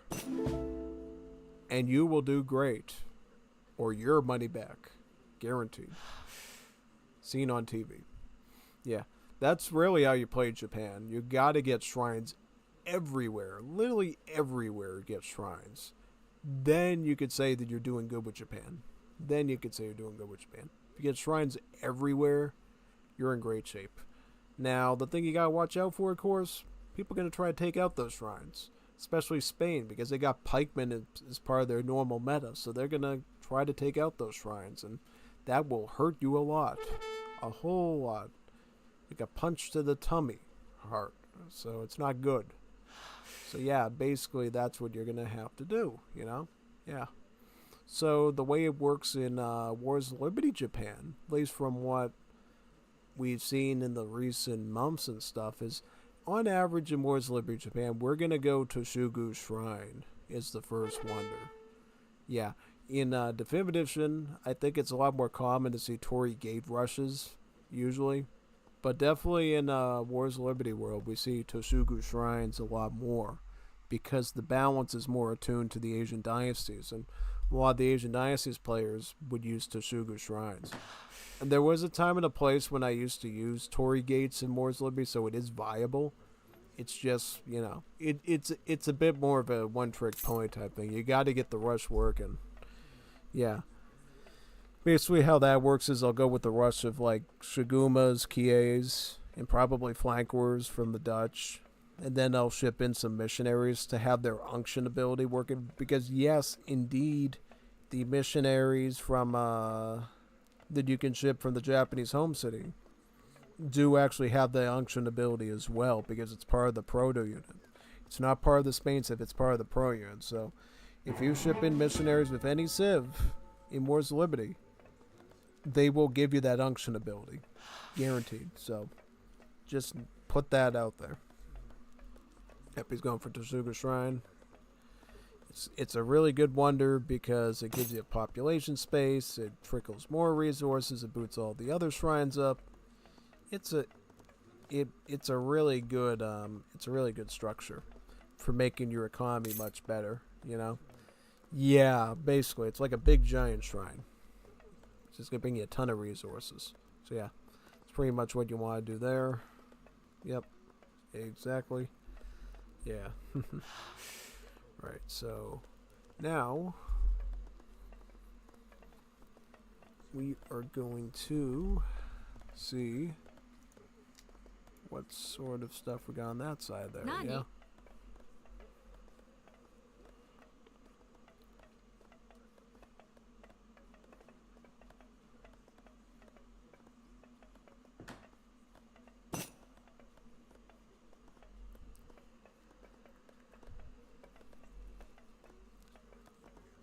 Alright, so some ideas are coming out, right? Yep, very good. Very good.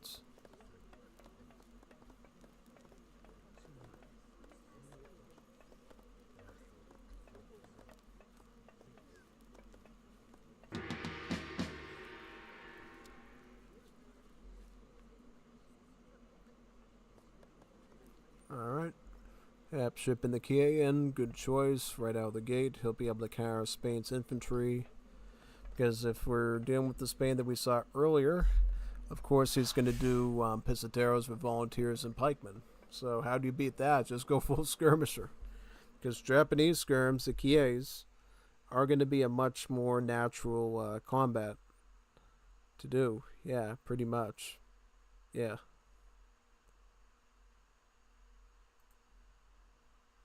Big time.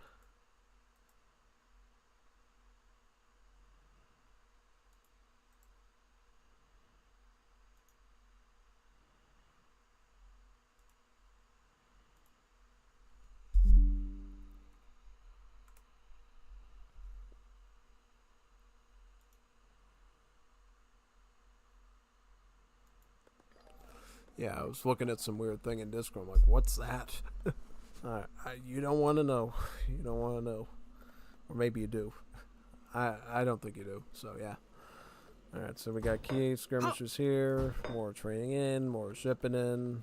Very nice. This would put things much more in favor of Japan. Yeah. Bondar will have to adjust his build. He can't go volunteers against Kies. Kies will beat volunteers no problem because they got like 19 range attack, they got more range, multipliers are better. Yeah, it just beats whatever Bondar was doing in its track. So he's going to have to pivot in the Hussars now or age up and get some better things like Falconets, Cuirassiers, that sort of thing. He's just going to have to come up with a viable setup there to get around it, pretty much, yeah.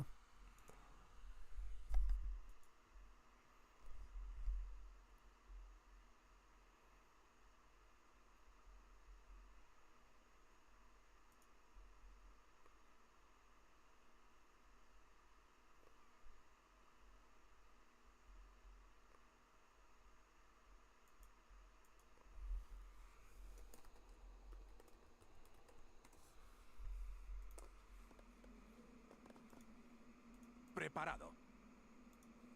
Preparado. Sí. Going for the Empanado, it sees. Yeah, okay, so he's going for a Empanado there. Pretty much he knows he can't beat Kies one-on-one out of the same queue, so he's going to have to find a way to train them faster. Muy rápido, you know? Because if he can train them faster, maybe he can get a bigger number of them to fight the Kies. That's at least what he thinks. Whether he can or not, I don't think so. I don't think Kies are going to be able...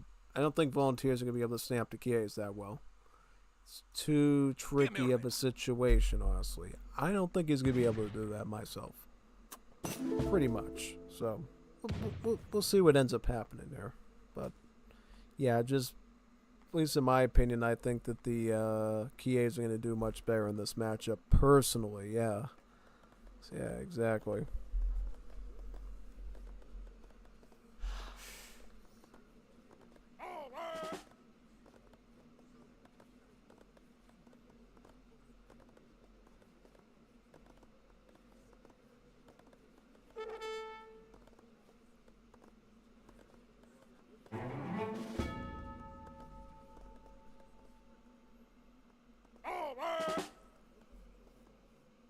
Sí.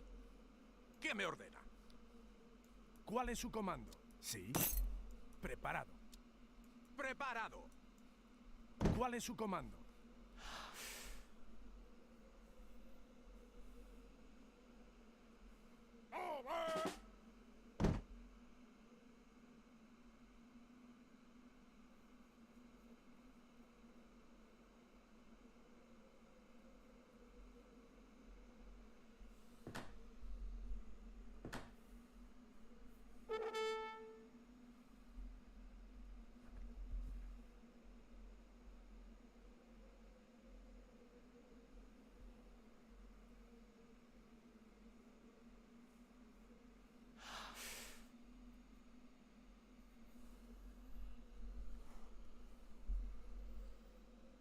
Sí.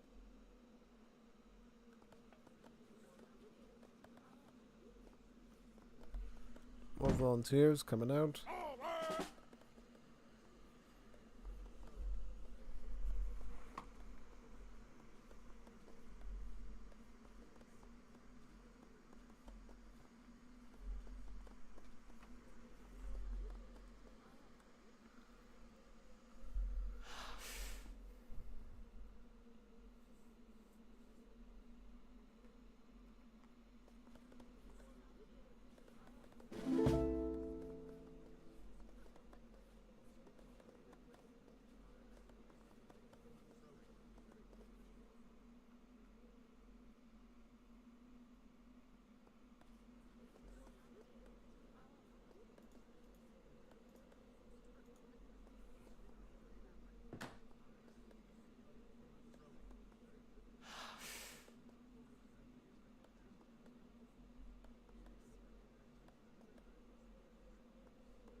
Yeah, yeah, that's exactly what I figured was going to happen. Spain was going to try to go mass volunteers to try to outnumber the Kies Preparado. and statistically win against them in battle.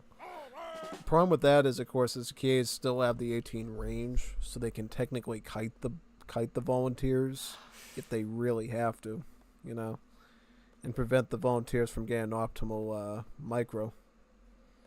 And of course, the Japan went with the Portuguese allies so they could get their own volunteers to even the odds, even more in Japan's favor. So, yeah, kind of volunteer versus volunteer at this point, you know. The academicos, which the Portuguese call them, versus the Spanish ones, yeah. Quite the interesting shake-up there, right? Oh, yeah, most definitely.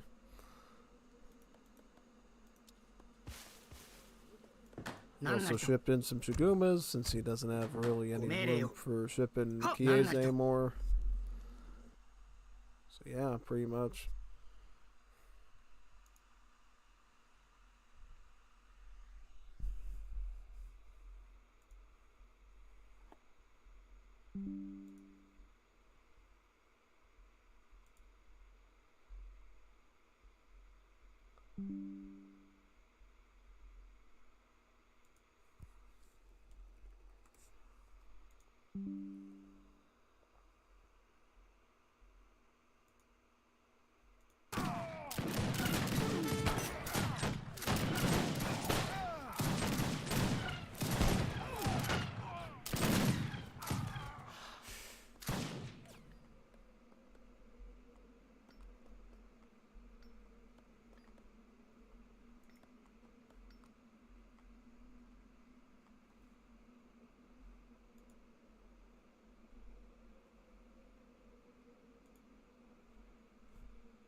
Comere.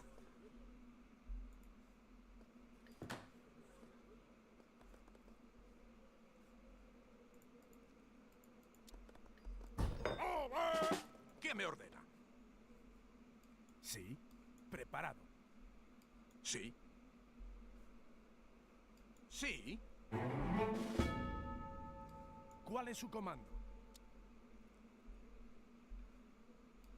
Preparado.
Preparado.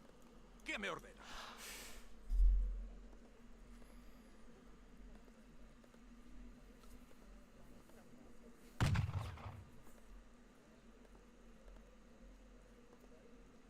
Alright, he's aging up with the Falconet one, right? Hairline. Nathan, he's not aging up yet. So, oh, he's got stable now too, so he's adding Scout in. Theoretically, adding Scout in is better than adding Falconets in because the Scout units, the Guntos, can fight skirms as well as cannons. So technically, Japan is building up the more long-term setup there, which is good. You know, kind of what you want there.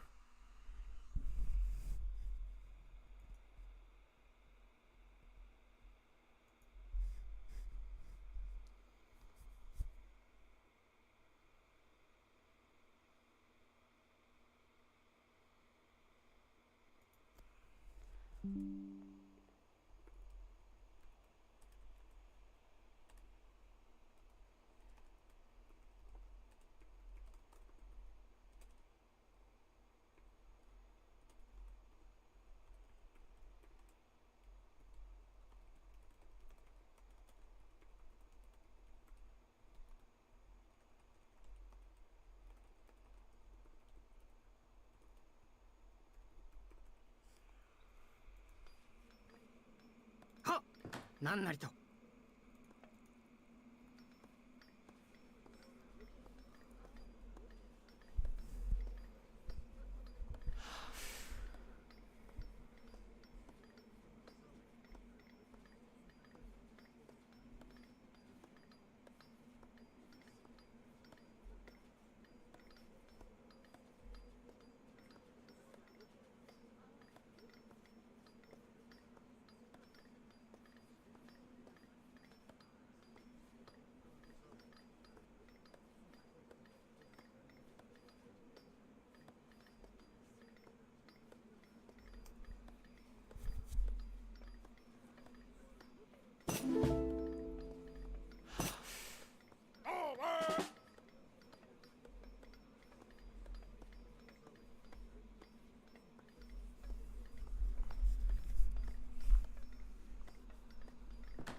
See?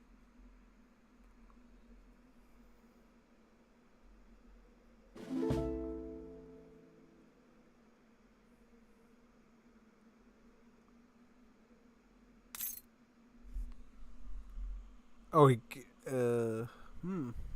Why is he saving up all those resources, though? He should be, like, training skirmishers.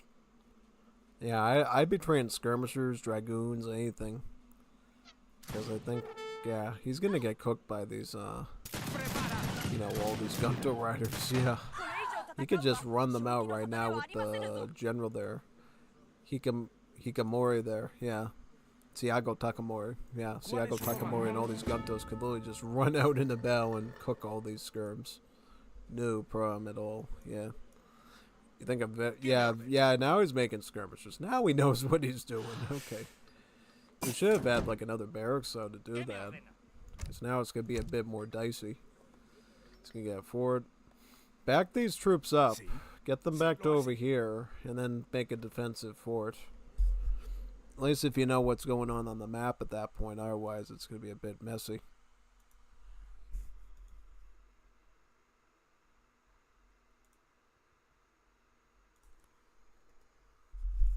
Oh, Viringo pinged. He said, "You want to do a bolero?" And they're like, "Sí, let's do a bolero, bonito taco." It's actually good timing because we just finished the cast of games. Wow, that's like exquisite timing, you know? You know what I mean? We rarely get good timing like that, you know, where the person's just right there when you need them. Oh man, I'm so thankful. I'm so thankful Viringo showed up. That little Juanita Peruana. Very, very lucky that he showed up at that time, yeah. Big time. Alright, so now we're going to play with Juanita Peruana and Wars of Liberty, alright? Just restart the game and we can do that now. Yep. Let's get in there.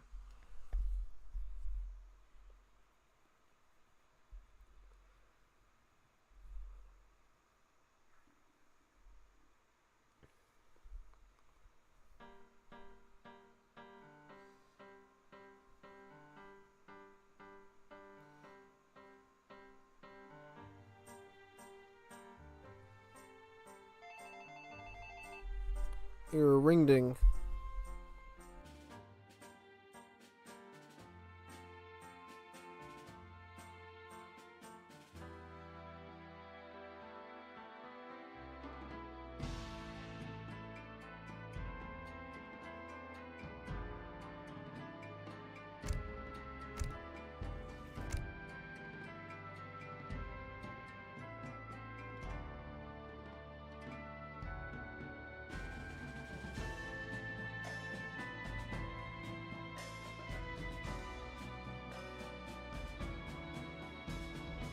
Delivery that's arriving, so yeah, that'll take a while.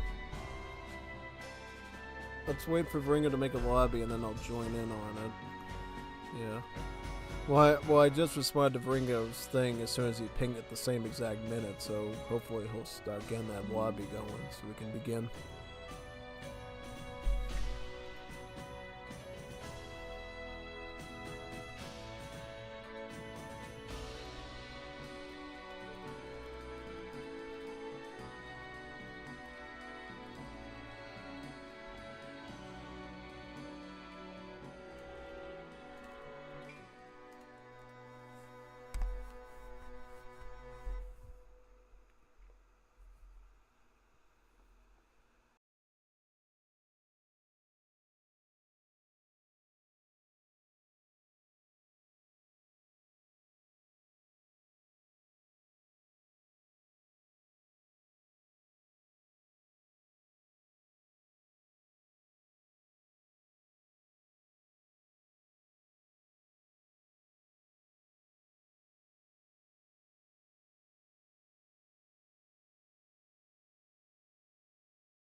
Viringo making a sala? ¿Dónde está sala, bonita peruana?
Where's Viringo's lobby? I thought he was gonna, like, open one or something. Yeah. ¿Dónde está, bonita peruana?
yet, huh? This is a little cringe. I might have to open Definitive Edition up. Yeah, let me see here. Let me talk to. Let me go to the server and figure it out. This is crazy.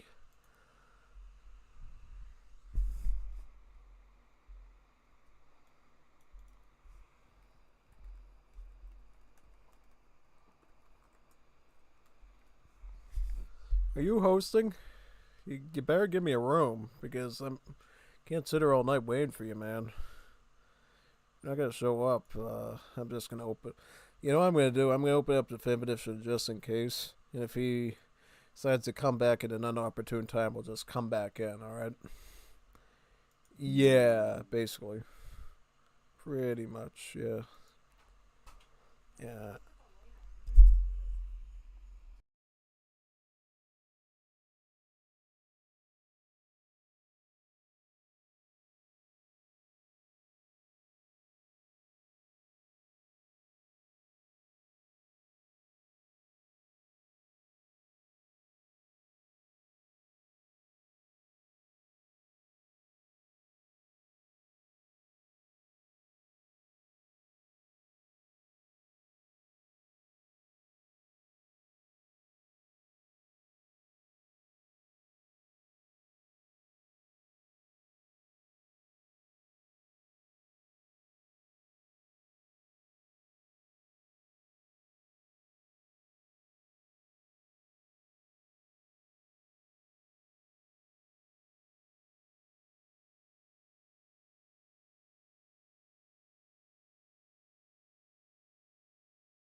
Yes.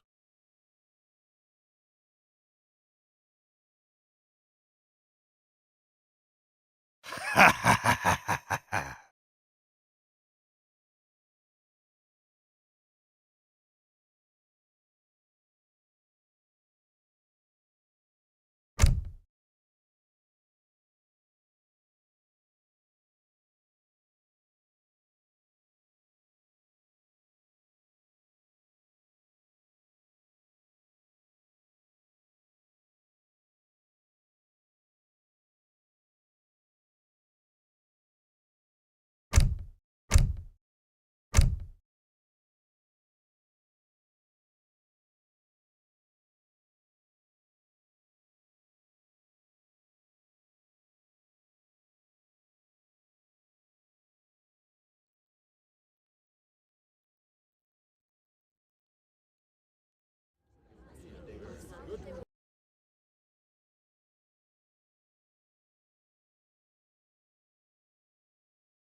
Im wall. Recht. Håkaster. Yes. Håkaster.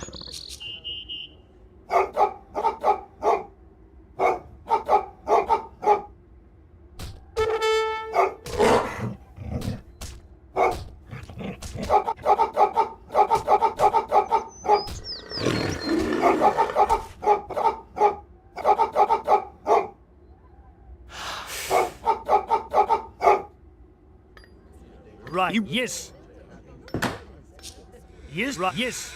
Stand. Ready. Immenso. Yeah. Ready. Immenso.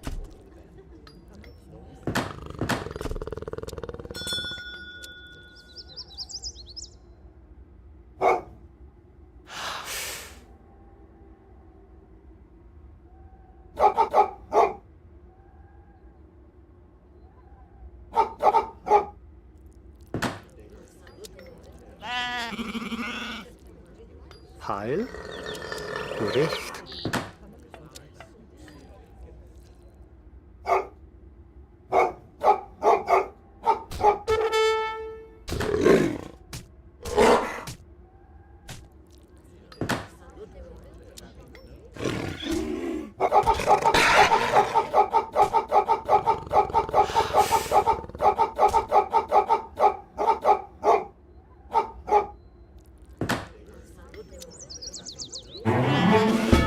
Håkaster.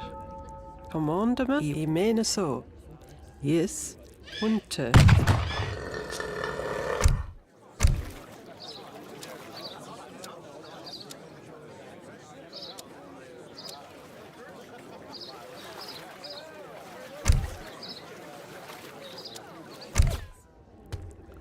Ready. Stand.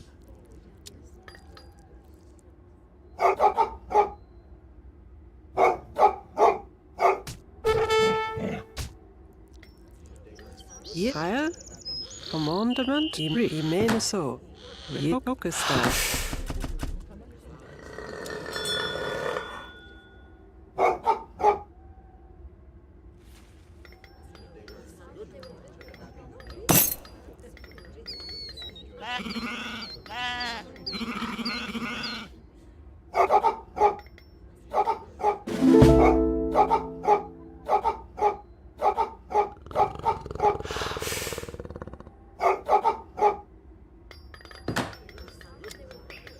Yes. Dígame, don. Pasasat. Yes.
Heil.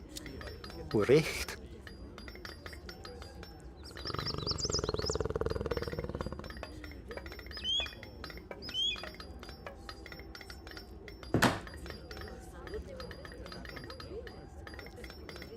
Håkaster.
aha, to haile aho.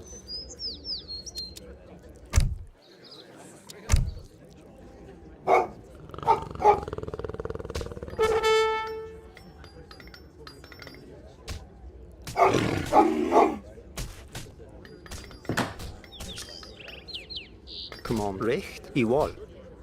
Im yes. High, I wall forster. Yes. Recht, yes, I wall. Yes. Hunter. Ready. Get a haile aho. Come on, I mene så. Commandement, recht, I mene så. Yes. Ready. Right. You won't. Right. Yes. Right. Right.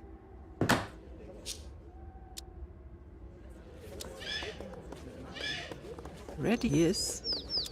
Richt. Get the haile aho. Yes. You won't.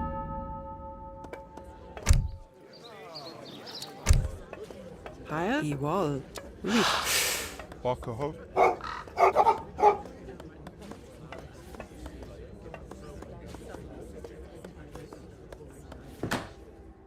Come on. Right. You won't. Assail! Yeah, recht, I mene så. Hunter, ready, hunter. Heil, hunter. Ready, recht, I wall. Recht. Hier, I wall. Richt. High for forster. Yes, red for forster. Yes. Hunter. Come on, for forster.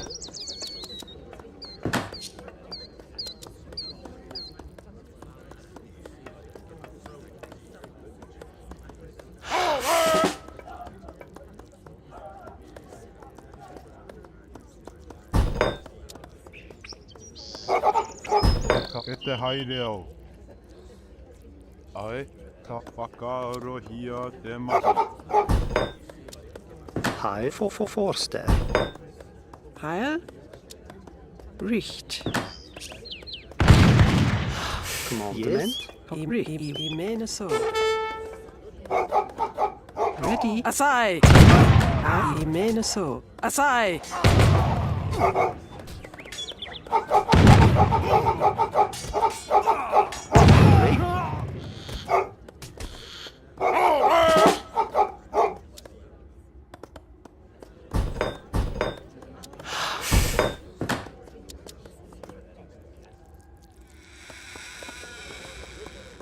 Ready, hunter.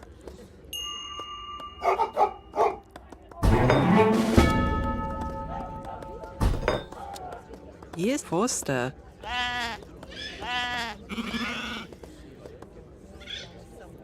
Ready. Yeah, for forster. Richt. I wall. I mene for forster. Richt. Lay on. Commandement. Richt. I with. Commandement. Yes. I wall. Asai. I mene så. Asai.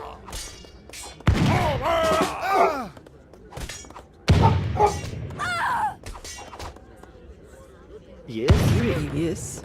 High, I mene så. I mene så.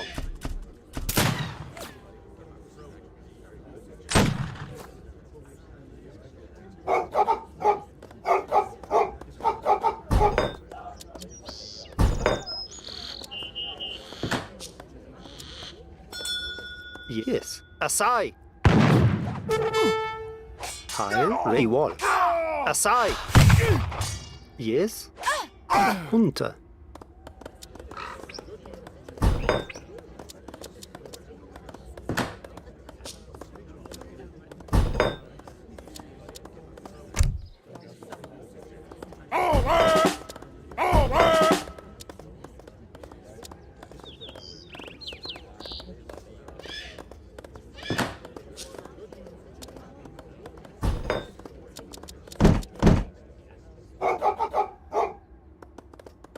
Get whakaaro hia te mahi.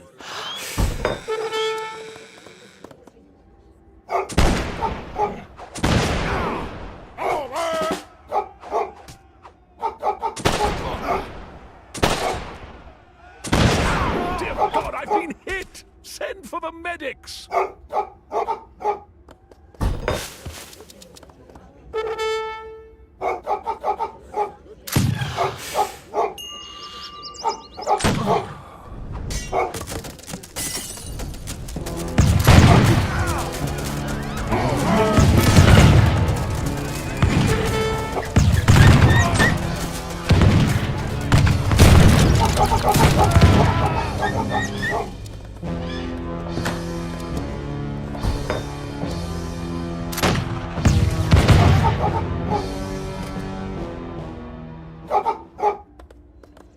Yes.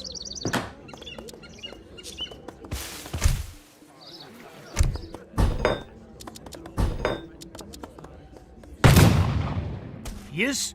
Come on. ASEAN! Command Richt. Richt.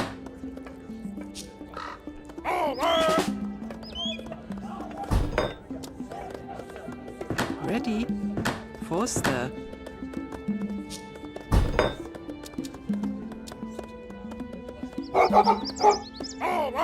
Right. Yes. You walk right. Come on. Yes, right. You walk.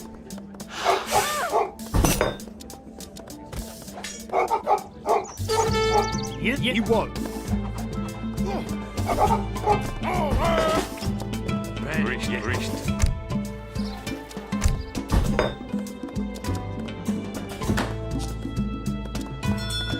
Come on, the man. Yes, right. You right. ASEAN!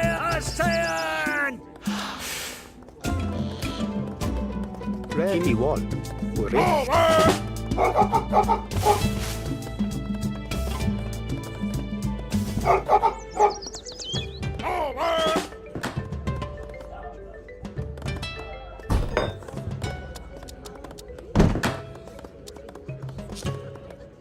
Forster. Come on, Forster.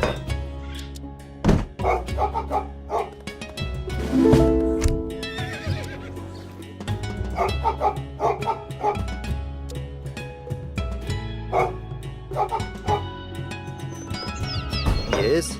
Yes.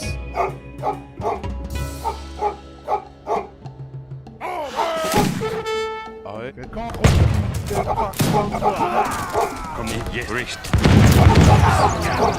Yes.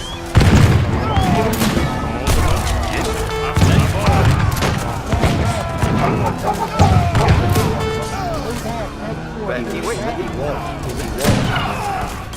Ready wits. Ready minutes. Richt. Unter.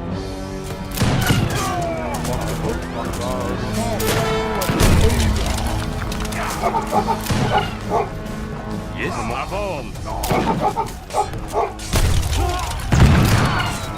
Yes. Commanderman, me. Avance. Lion. Yes. Now he wins.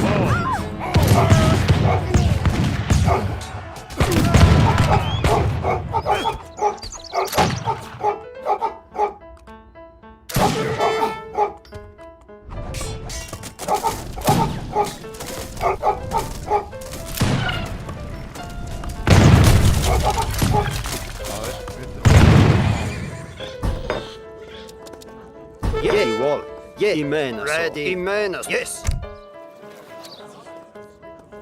He recht.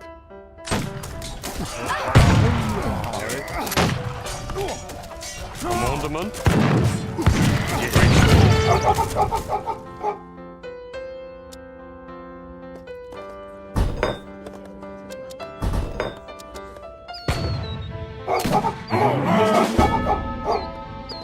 Yes, Jimmy wall.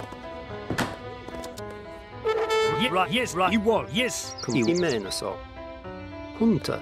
Yes. You wall. Yes. ASEAN!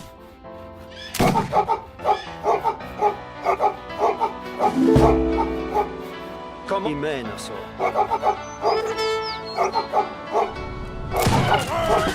Yes. Commander. Ready. Lion. Yes. He wins. Yes. He wins. He wins. Ready. Ready. Yes. Avance. Commandament. Yes. Die West. Avance.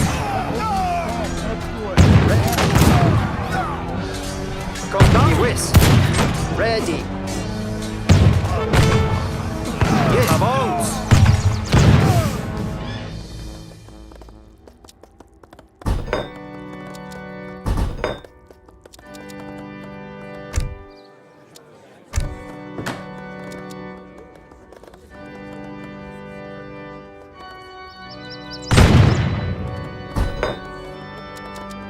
Command die wall. Gericht.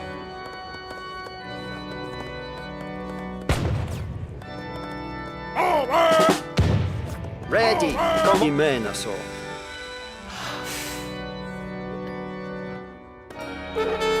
Yes. Yes. Fire in die Wall. Richt.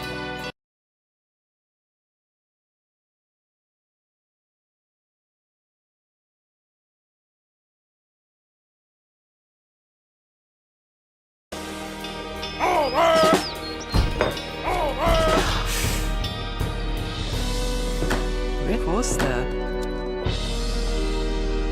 Command yes.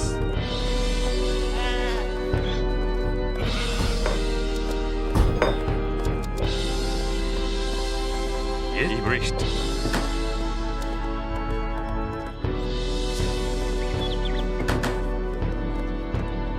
Yes, you right. Yeah, you wrong. I say Ready. Yes. Wall, yes. Yes? Yes. Heil. Ready. Commandament. Yes. In the wall. Wall. Come. Yes. Ready. Yes. Come on. Gericht.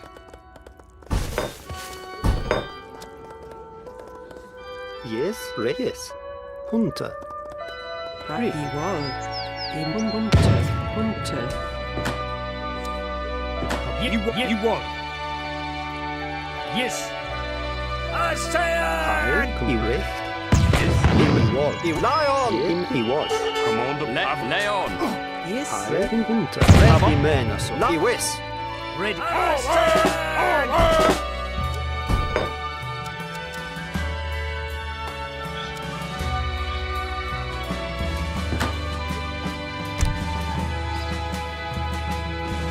in the wall.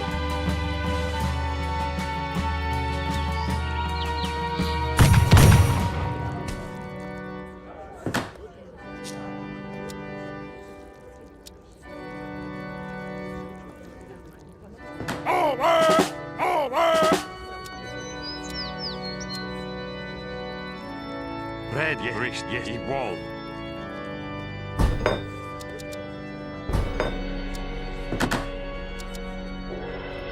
Command yes, reached. He wall, reached. Ready, he whiz. Yes, he avance. Command, lay on. Ready, man, yes. He whiz, avance. Yes, he whiz. Ready, he whiz, avance. Commandament. He man, he whiz. Ready, reached. High. Yes, I say Yes, aside. Yes, I stand. I stand. Ready. I stand. Ready.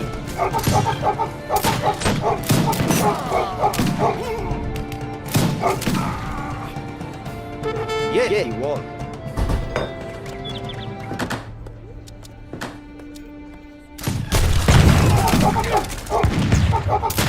Commander, avance.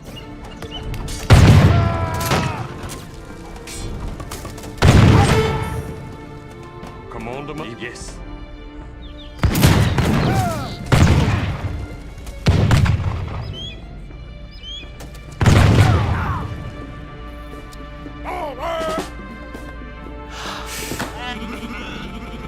He wall, yes. Ready, richt.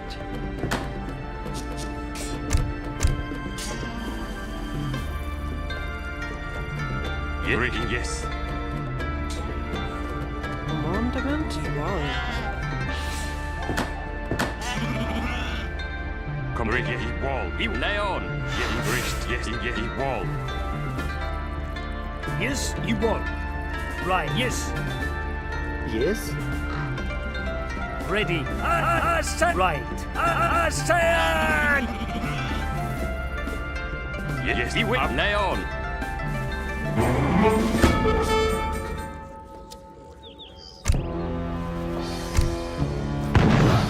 Yea, west. He wall. Yeah, he wall. He wall. Yeah, he man, I saw.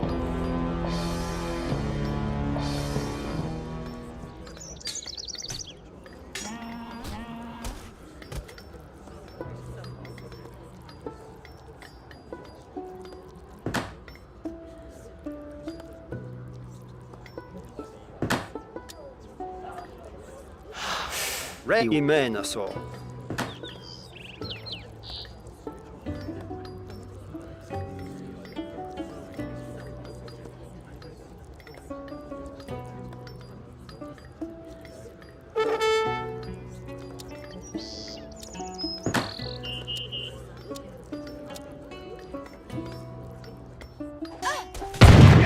Right, yes, right. Yes. Yes. Ready, yeah, he wall. Come on, right. Wall. Yes, right. Come, yeah, he wall. He man, I saw. He west. He means ready wall for Foster. Yeah, he man, yes, he wall. He man, I saw. He wall. Ready, he right.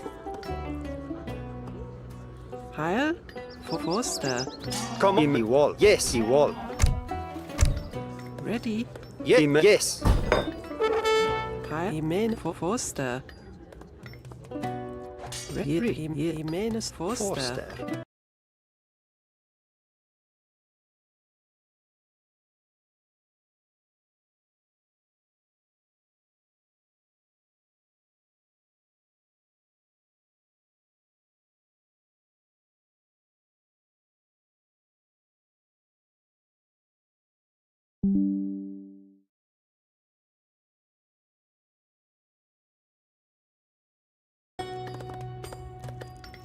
Ready, man, I saw.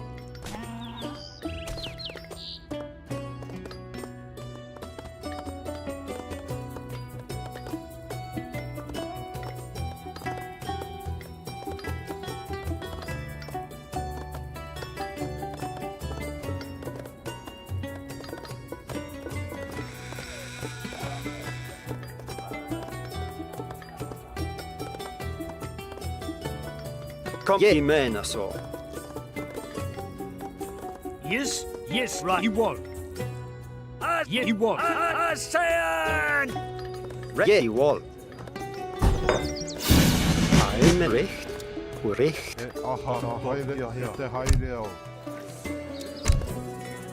Come on. Yes. Come on, him for Foster.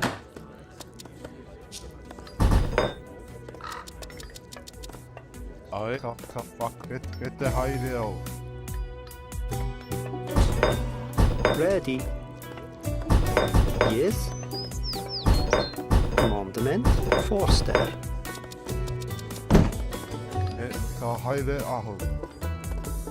Heil.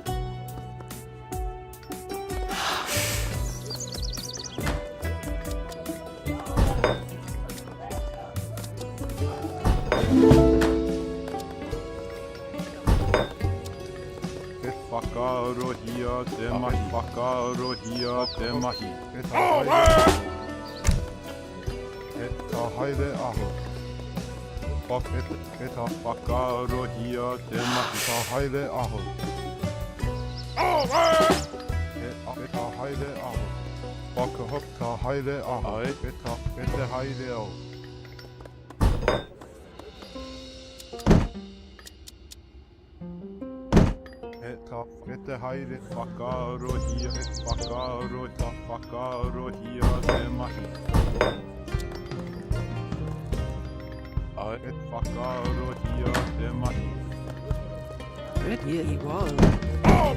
Richt. Yes.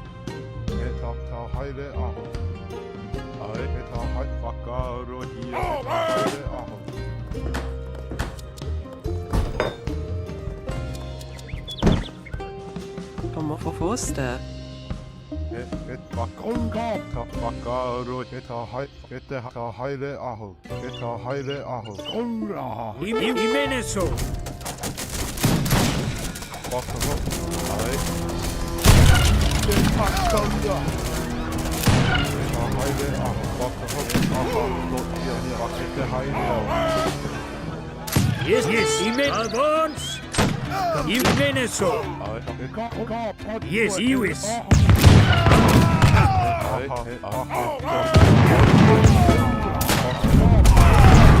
Imeneso. Yes, Iwis.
Paraíba. así. ¿Sí? Voy a hacerlo así, lo haré. Voy a hacerlo así. Voy a hacerlo. Así, sí. Maitei. ¿Hola? Sí, lo haré. Sí, lo haré. Cazadora. Prepara, voy a hacerlo, voy a hacerlo. Lo haré. Prepara, sí, lo haré, sí, lo haré. Alba. Ay, muñan kuama. Sí, voy a hacer, sí, lo haré. Lo haré, sí. Paraíba. Preparado, así, lo haré. ¿Quién me ordena? Voy a hacerlo. Sí, sí, lo haré. Preparado, sí. Lo haré. Corre. Sí. Cazador. ¿Quién me ordena? Sí. Lo voy a hacerlo. Sí, sí, lo voy a hacerlo.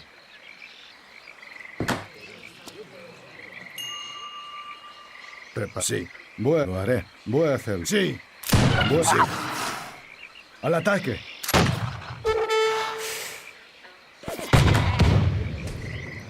Cazador.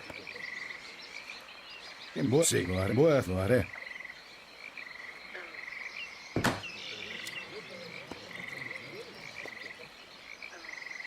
¿Sí? Sí, lo haré.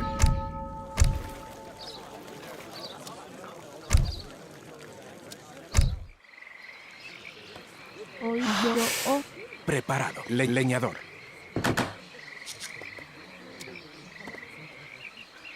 Preparado. Sí, lo haré.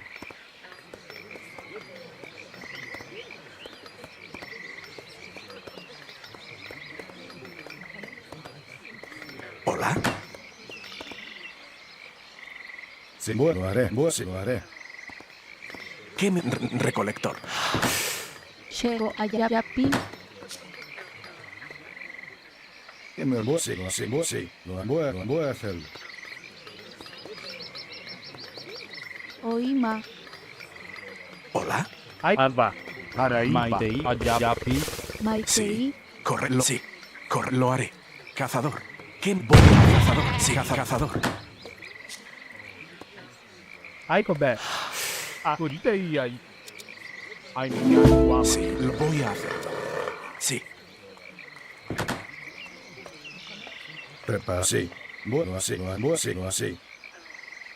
¿Quién me ordena? Sí. Lo haré. Voy a hacerlo. Lo haré, sí, voy a hacerlo.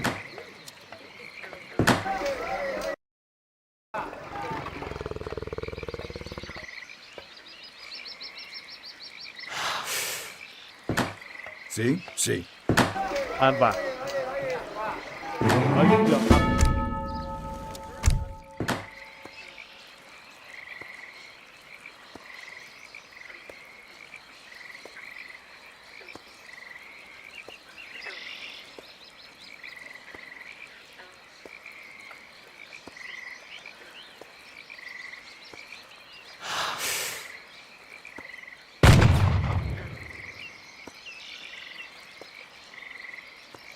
Sí, correcto. Cazadora.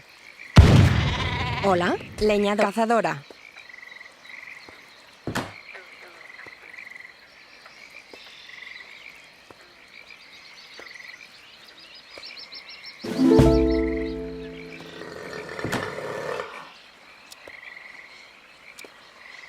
Correcto.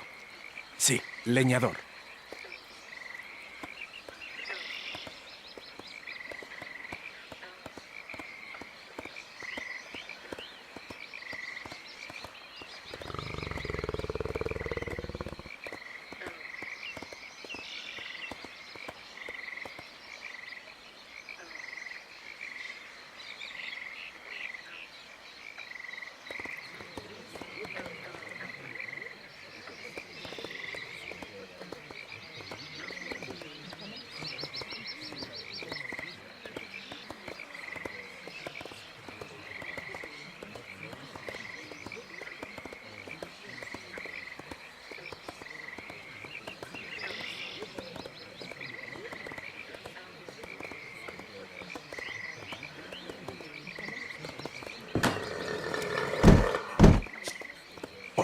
Sí.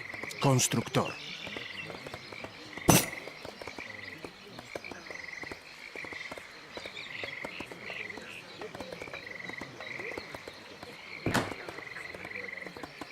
¿Qué me leñador?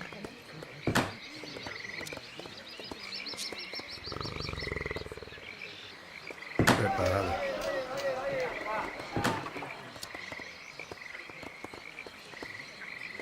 Paraíba. Ainunyanquama. Bonjour. Correct. Chego agayapota.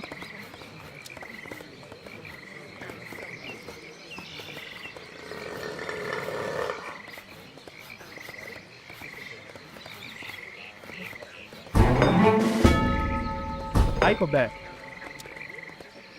Ainunyanquama.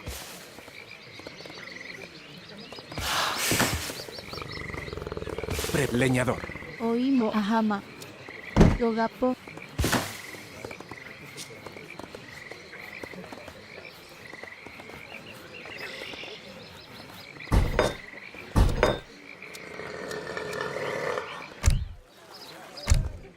Alba. Aira.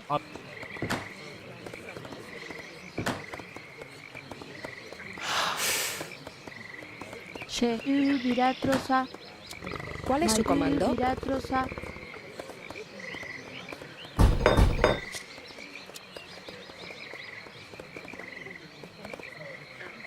Paraíba. Ainunyanquama. ¿Qué me ordena? Voy a hacerlo. Aikobe. Aira.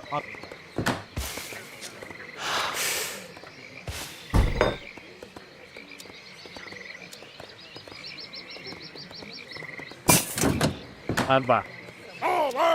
Ainunyanquama. Sí, voy a hacerlo. Sí, lo haré. Paraíba. Aira.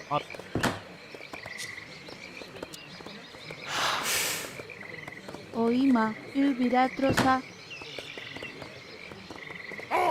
¿Qué me ordena? Lo voy a hacerlo. Sí. Sí, corre. Sí. Voy a hacerlo. Voy preparado. Hola. Constructora.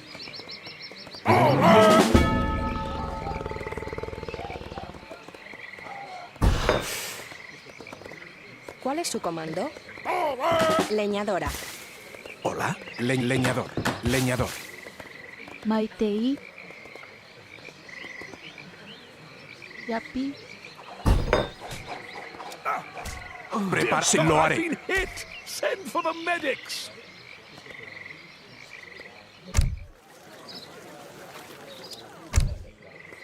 ¿Sí?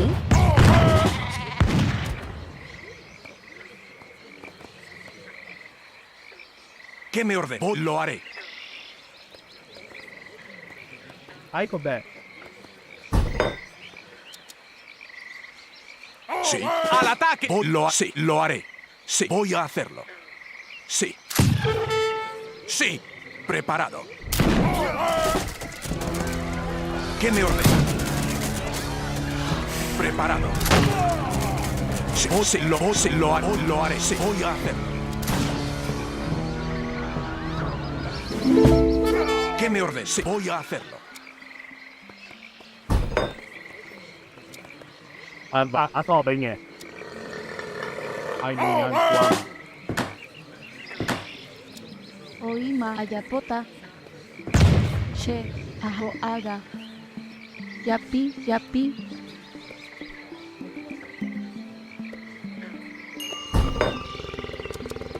Paraíba. Asobeñe.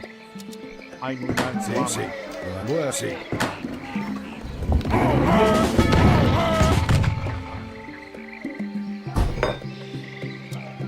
Alba.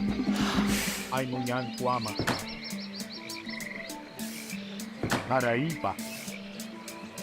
Ainunyanquama.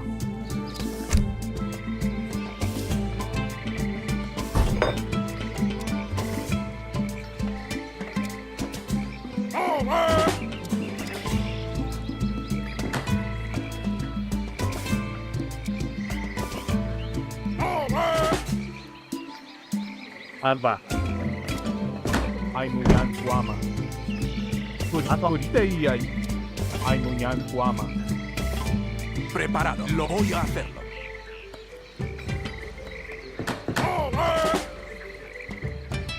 Sí, sí, voy a hacerlo. Sí, voy a hacerlo. Sí, lo voy a hacer. Lo voy a hacer. Sí, lo voy a hacer. Lo haré. Sí, lo sé. Voy a hacerlo. Sí, lo haré. Voy a hacerlo. A las armas. Sí, A la sí. A la sí. A la sí. Sí, Al ataque. Sí, lo voy a hacer. Entendido. Sí, sí, sí. Sí, lo voy a hacerlo. Lo haré. Sí. A las armas. Sí. Asesor preparado. Ahí, entendido. Ahora, por vencer o morir. Ahí, por vencer o morir. Preparado. Sí. Preparado.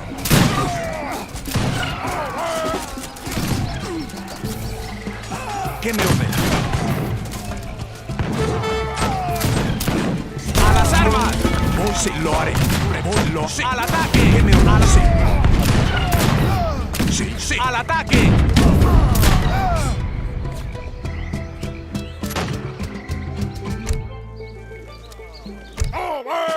Preparado. Ato Benye.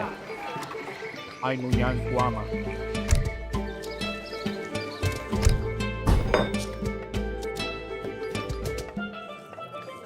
Alba. Ainuyan Guama.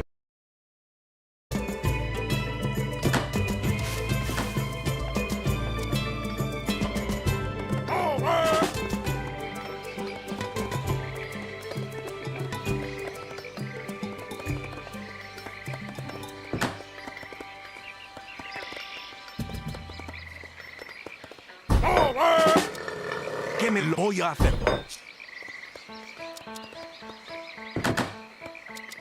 Sí, recolector. Hay que ver. Ainuyan Guama. Sí, lo haré. Alba. Ainuyan Guama. Sí, vos sí.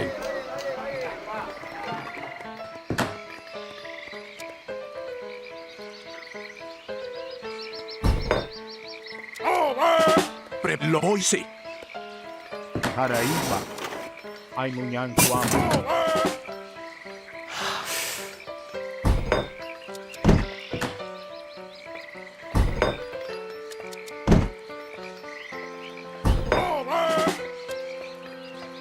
Hay que ver. Ainuyan Guama. ¿Qué me ordena? Lo haré.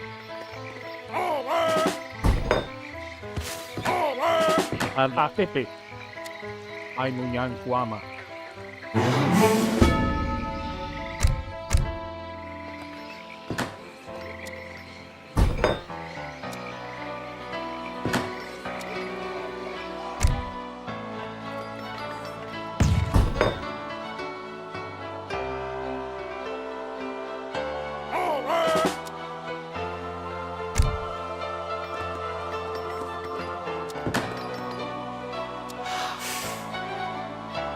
¿Qué me lo sé? Maite yapi. Sí. Vos sí, lo haré. Preparado. Sí, voy a hacerlo. Sí, sí, lo haré. Voy a hacerlo.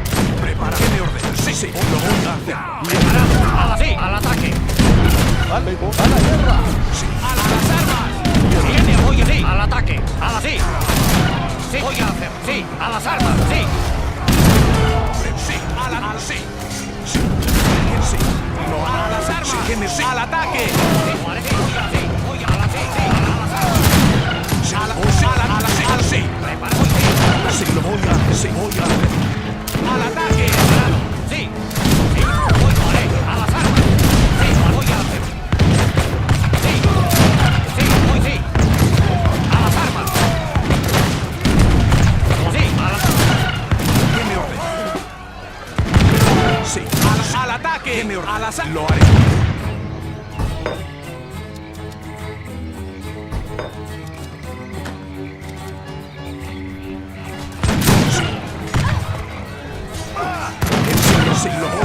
Sí, lo sé, hoy lo haré. Alba. Ainuñan Juan. Hola, cazadora.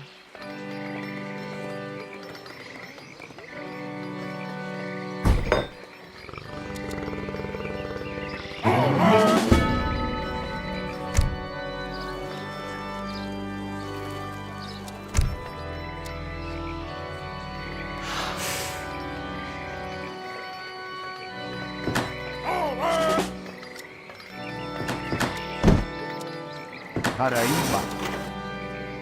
Ainuñan Cuama.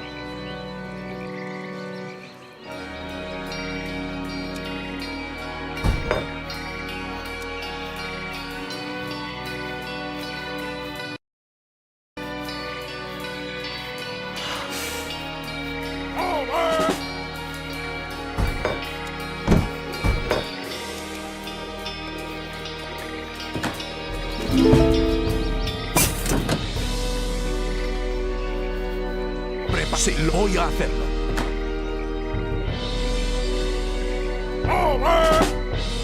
Ay, Ainuñan Cuama. ¿Qué lo voy a hacer? Prepara. Ahorita y Ainuñan Cuama.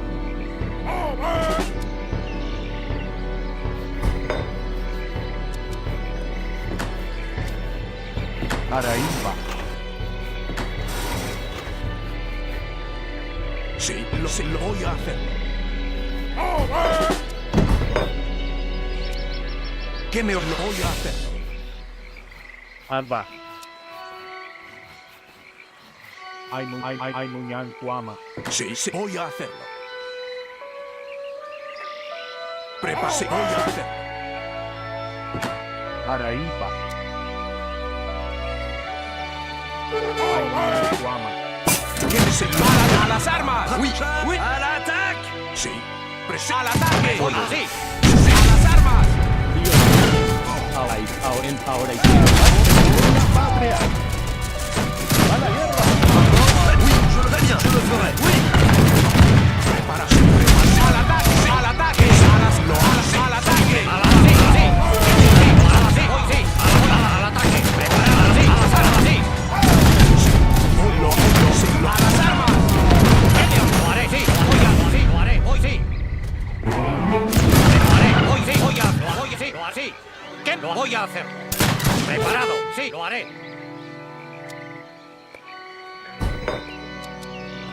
Sí. Recolector. Alba. Ahorita y ahí.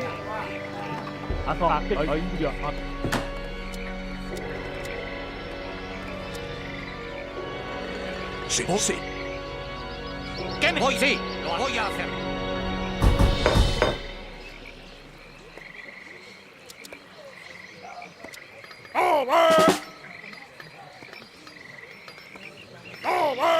¡Sí! ¡Lo voy! ¡Sí! Prepose. Preparado. Şeridi Viratrosa. ¿Qué me ordena? Ay, compadre. Ainuñan Cuama. Ainuñan Cuama.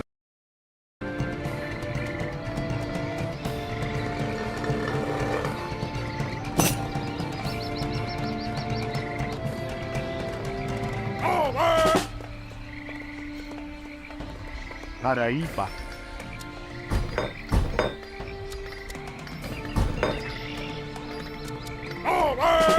¿Qué me lo así?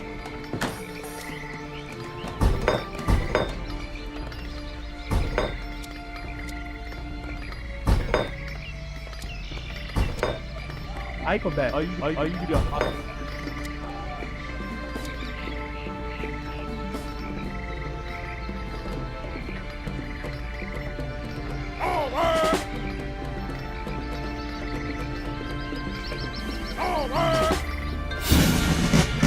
¿Qué me lo voy a hacer?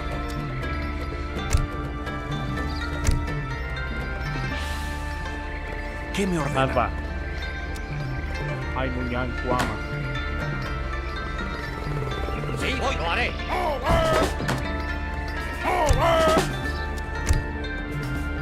Paraíba. Ainuñan Cuama. Sí, sí, lo voy a hacer.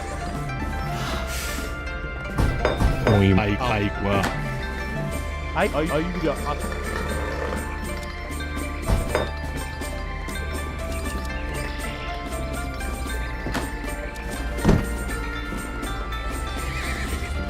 Para ahorita y ay.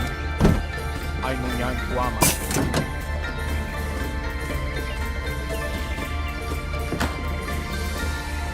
Bato ateke. Ay, no yan guama. Preparado. Constructor. Lo haré, lo haré. Hola, lo voy a hacerlo. Correcto. ¿Cuál es su orden? Voy a hacerlo.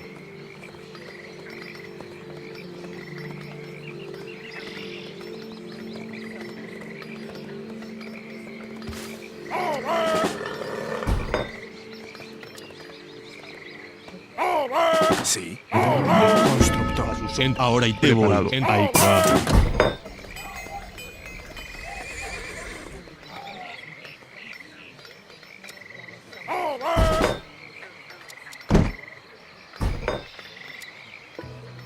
Prepáraselo, sí.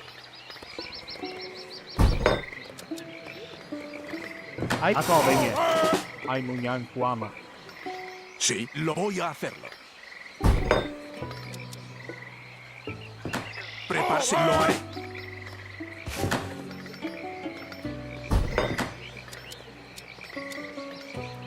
Sí, voy a hacerlo.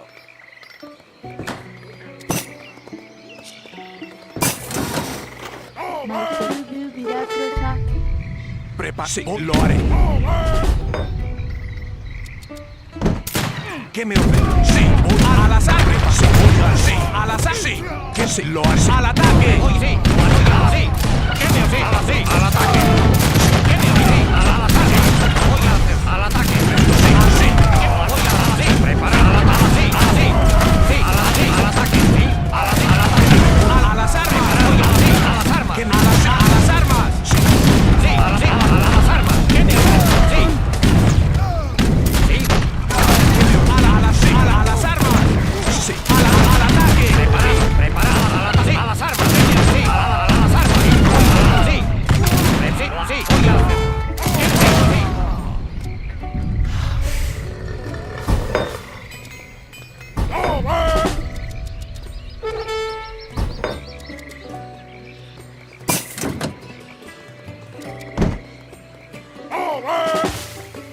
Koan aima.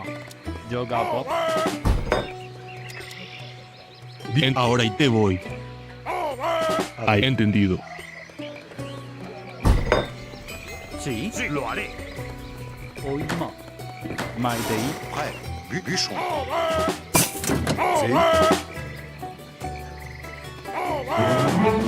Prepara la leñadora. Prepara ay, gua.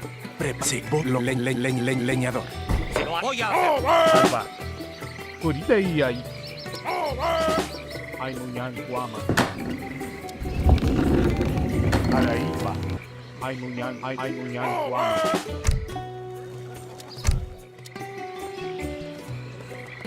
Oui, très bien, très bien.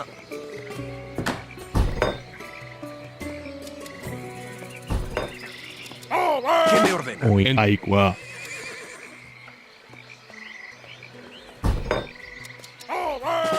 Ahora y te voy. Ahora y te voy. ¿Qué me ordena? Corre, leñador.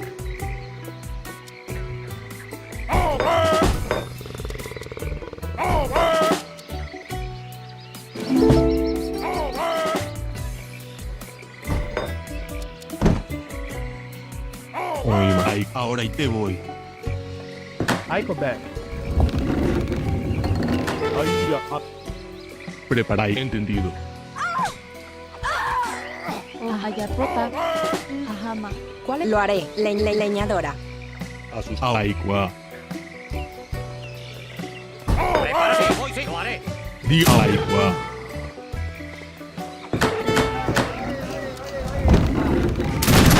Tus órdenes. Sí, voy a hacer. Sí. Ahora por la patria. Preparado. Ahora entendí. Ahora entendí. Ahora vencer o morir. Sí, a las armas. Sígueme así. Sí, voy a sí, a las armas. Sí. ¡Al ataque! Las armas.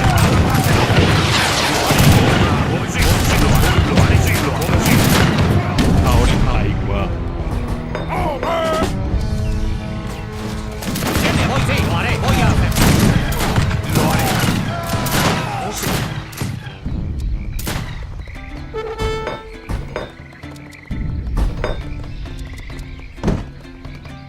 Sí, lo haré. Sí. Entendido.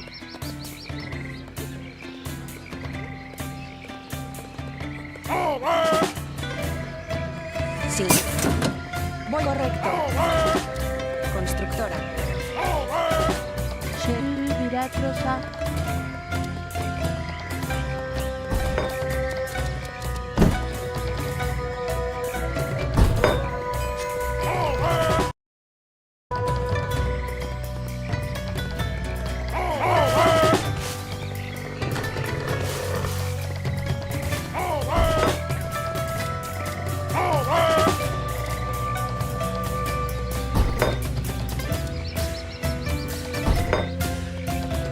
Prepara, oh sí.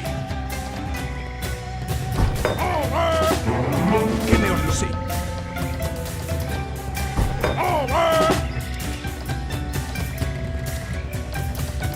Prepáralo, sí.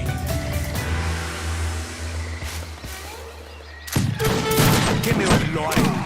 Preparado. Ahí va. Entendí. Ahora te voy.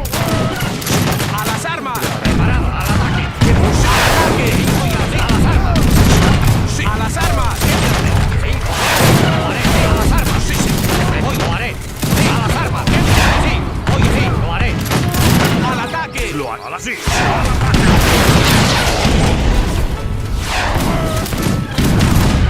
¿Qué me ordena? Sí. ¡Al ataque! ¿Qué me ordena? Lo sé. Oh, lo haré. Sí, lo haré.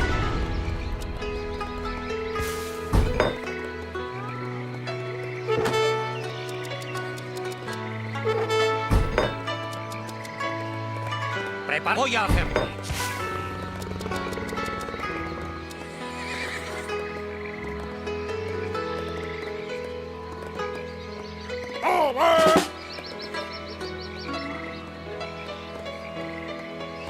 Koan. Akun. Ay munyan kuama.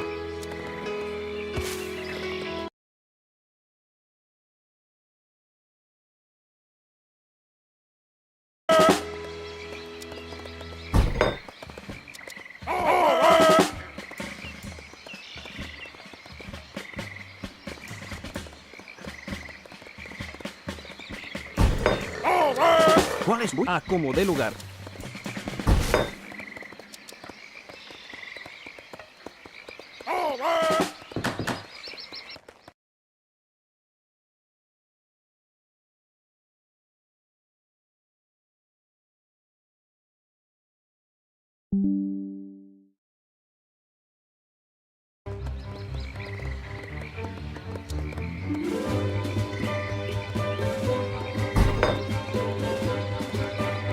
Sí, sí.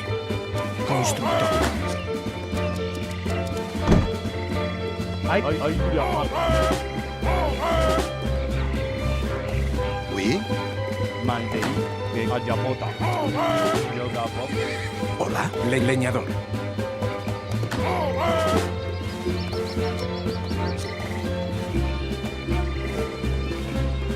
Dígame, mariscal. Ahí va.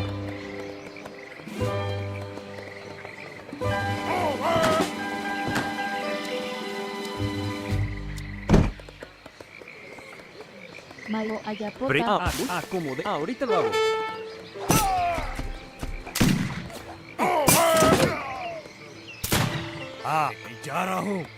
Alba. ¿Qué me lo correcto? Lo correcto. Leñador. Para Coronga.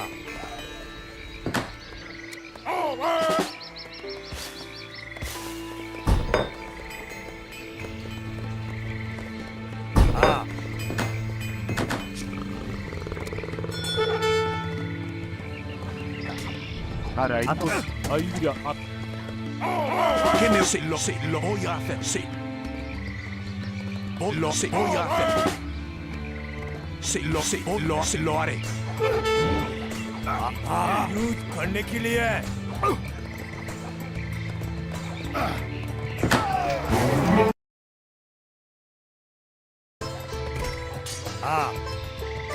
तैयार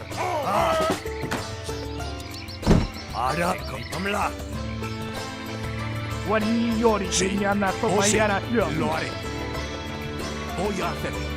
तैयार युद्ध करने के लिए Entendido. Vencer o morir por la patria. Sí, sí. Che Maiteir, Sí. hoy mai Ajapota. Yoga Bob.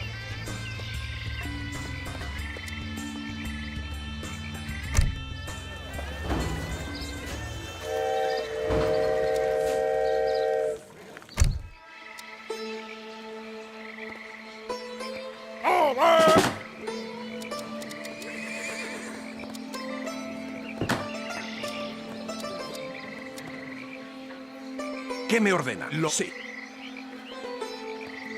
Ay, akun teyay. Ay, nunyan kuama.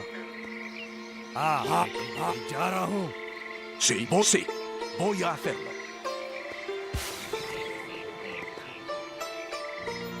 Prepáralo, sí, lo haré. Oui, très bien. ¿Qué me sí? lo voy a hacerlo Sí, sí, lo haré. Sí. तैयार करूंगा Prepara las armas. Sí. ¿Qué me ordena? ¡Así! A las armas. Sí. Al ataque. A guerrear. Así. ¡Preparado! ¡Al así! ¡Al así! ¡Al ataque! ¿Qué me ordena? Así. Sí, lo haré. Voy a al ataque. Al ataque. Lo haré. Voy a hacer ¡al así! Lo haré. Sí. A las armas. Sí. A las armas. Sí. Sí, lo haré. A las armas. A las armas.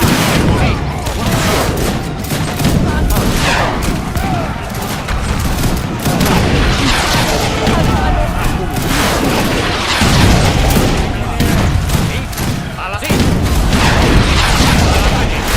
Voy a hacer ¡al ataque! Sin sobrevivientes. Ahorita vamos. Sin sobrevivientes.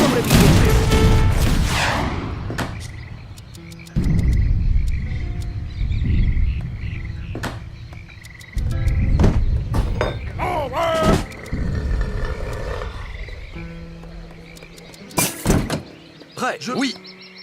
Très bien. voy sí al ataque al ataque Je le ferai. Oui, très bien. Oui. Très bien. Oui, très bien. Prepara-toi. Oui. Alba. Ay, mira. Ay, entendido. Vrai, oui, très bien. Oui.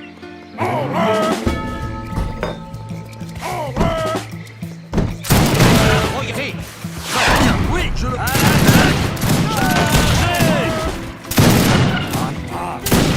करने के लिए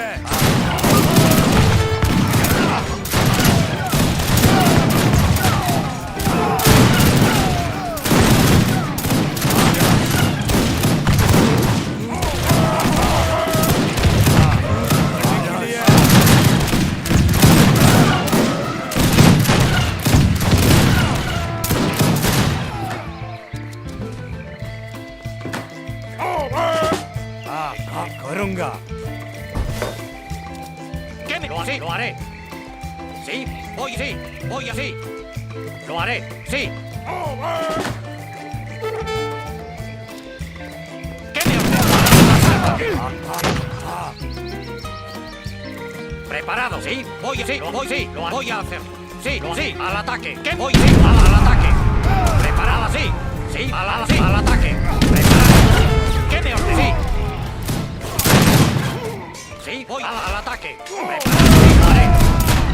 ¿Qué me ordena? A las armas. Sí, sí, preparada, a las armas. ¿Qué me ordena? Voy al ataque.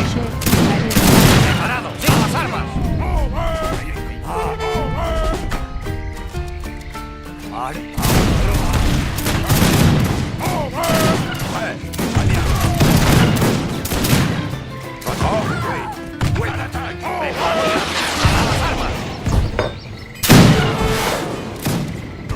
Je le ferai. Oui, oui.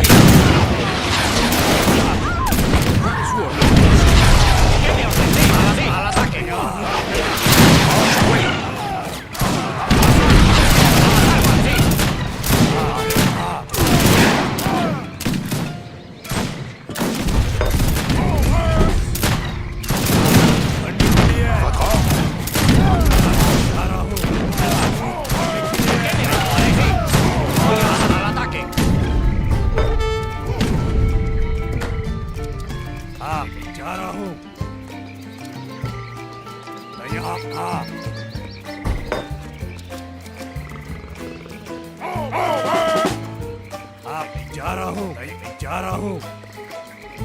Preparado. Ahora y te voy.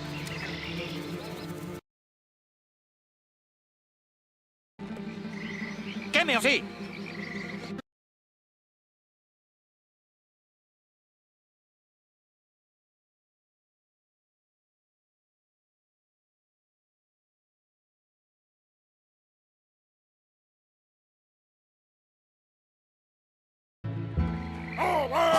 Karunga.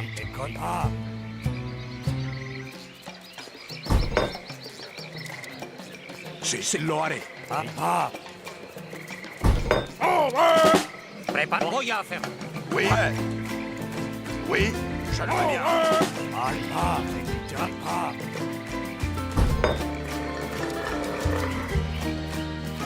तैयार जा रहा हूँ करूँगा तैयार Prêt? Oui. Oui, je le ferai. Oui.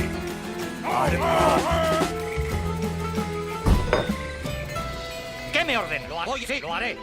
तैयार जा करूँगा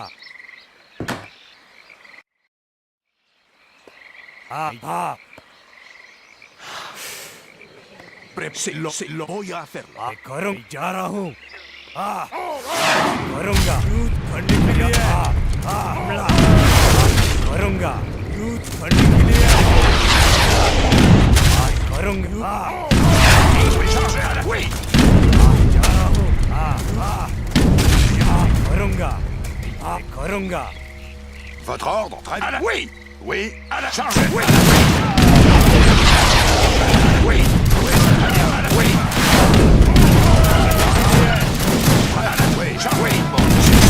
¡Al ataque! ¡Prepárate! ¡A las armas! ¡Al ataque! ¡Varunga!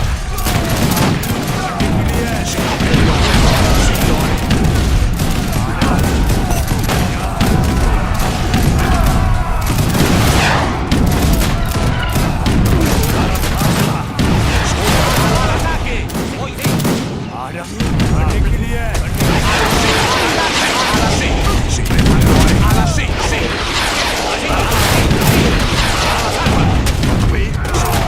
¡A las armas! Sí, al ataque. A las armas. ¿Qué me ordena? Sí, al ataque. Sí, sí. Sí, al ataque. Sí, al ataque. Preparado. A las armas. Así.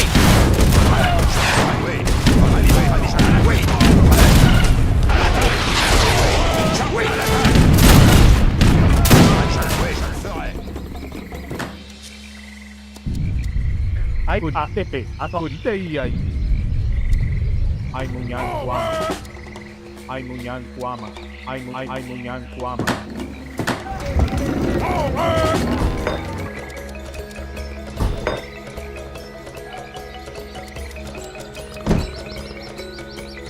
Oui, je le ferai.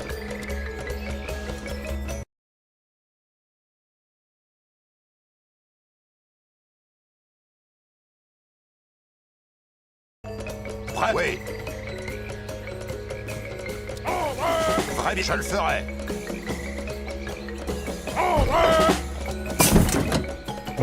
Diga ahí, ahora entendido. Prêt.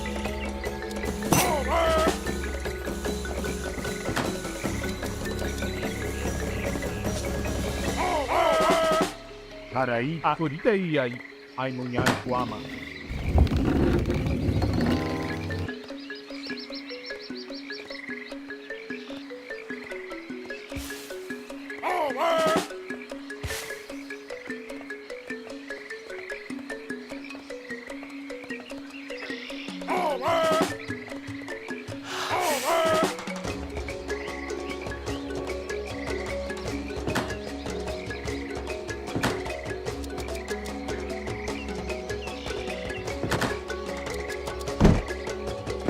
Ay, muñan guama.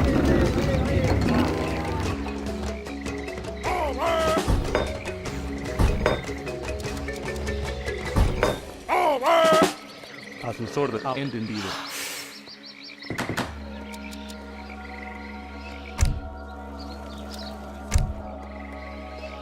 Ay, muñan guama.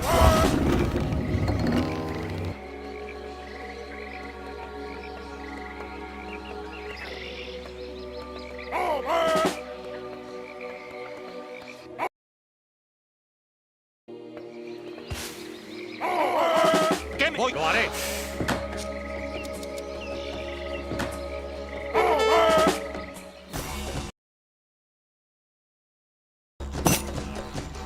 Voy, lo haré. Voy, sí. Di ahora y te voy. Vencer o morir. ¿Qué me ordena? Lo haré. A la joya. Ahí, ahora y te voy. Ahí, entendido. Preparado. Di ahí, cuá. Entendido.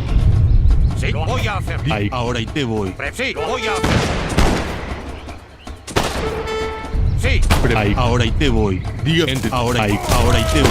¡Por la patria! ¡Vencer o morir! ¡A la guerra! Ahí, cuá.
Don, an excellent suggestion, sir.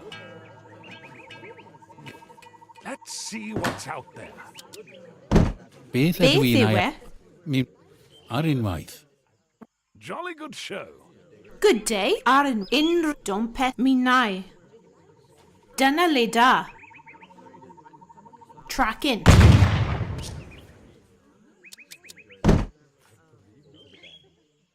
Let's see what's out there. Very good. Let's see what's out there. Beth ydw i'n ei adeiladu? Building the British Empire. Jolly good show. Beauty. Let's see what's out there. An excellent suggestion, sir. Get and jolly good show. On my way. On my way. On my way. Very good show.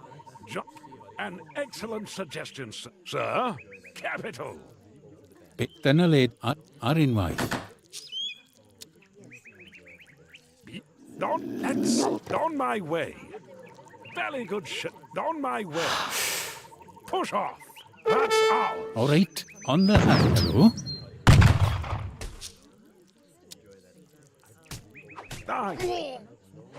Capital.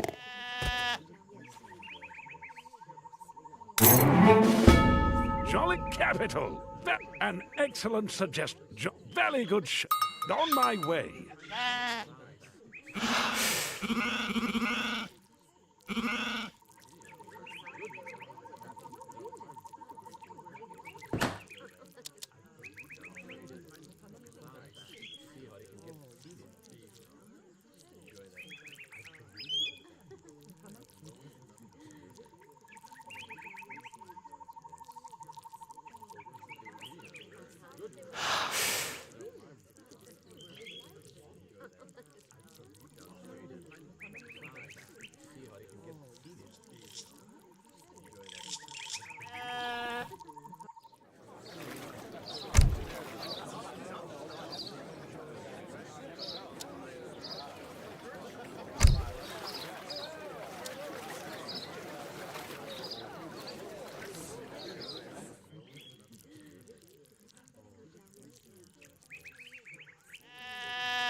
On my way.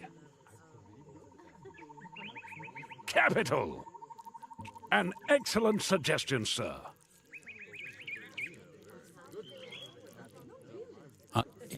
All right, torri mi mnau. Torri coed. Jolly good show. Very good. An excellent suggestion, sir. An excellent. Let's see. On my way. Out there. Very good show. Hello? Don't glove out.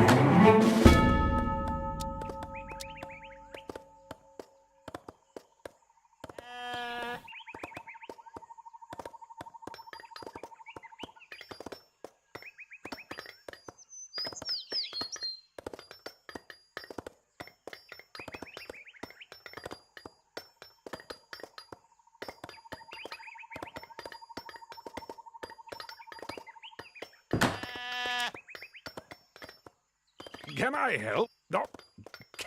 Very good show.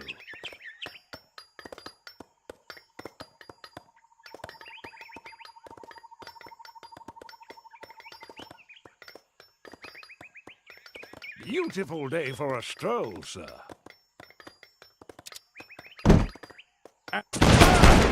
Moving to attack.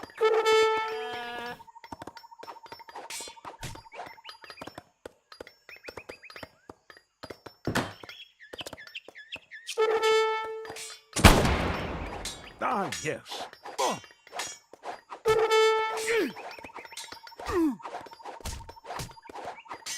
Ah! Very good job. Open! Let's on capital. Let's see. Very good. What's the good work? Let's see what's up. Very good show. It was yours. Now it's ours. Good day, sir. Dyna le da.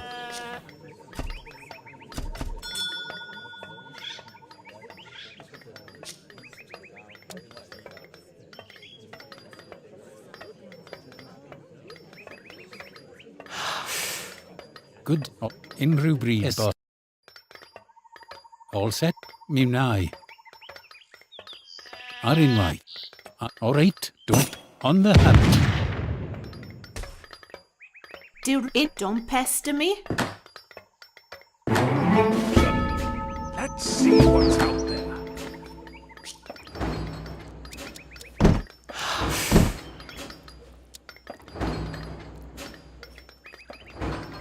What's the good word? It was yours. Now it's ours. Beth ydw i'n ei adeiladu? Dyna mi wna ar unwaith. O unrhyw bryd, dyna le da. On the hunt. All set, you?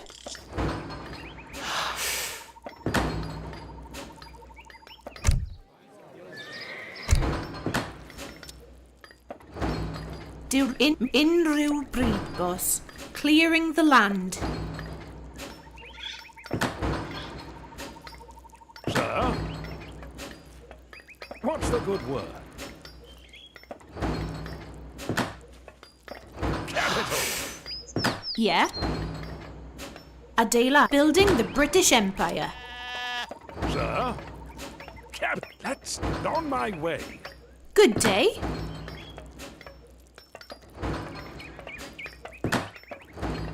Yeah, Torri coed. Beth o dyna le da.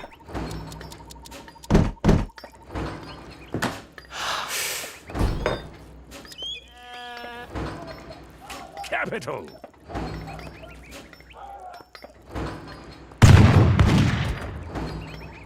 Yeah, on the hunt. We are on tracking. Hello. Dyna le da. Clearing the land.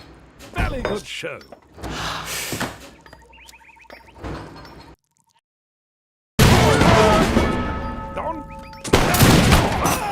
Jolly good show. Let's see what's out there. Unrhyw bryd, Ar boss. Ar torri coed. Let's see what's out there. Good day. On the hunt. Me nigh. Clearing the land. What needs doing? Yep. Jolly good show.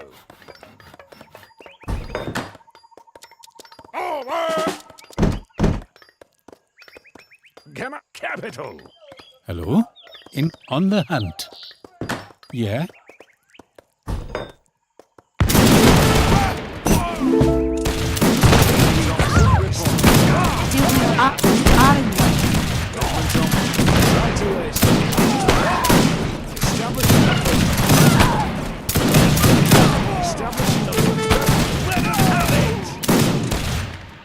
Right, grab your rifle.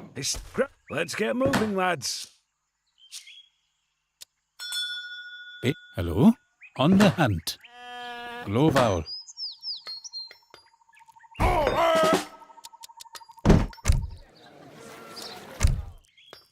Ah, yes. On the hunt. Dyna le da. Adeilad. Don't pester me.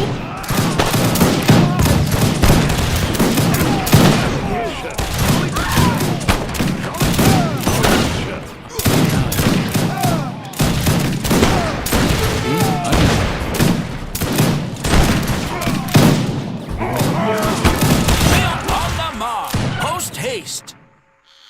Swift and attacking as ordered. Very good, sir. Be on the lookout, lads. Post haste.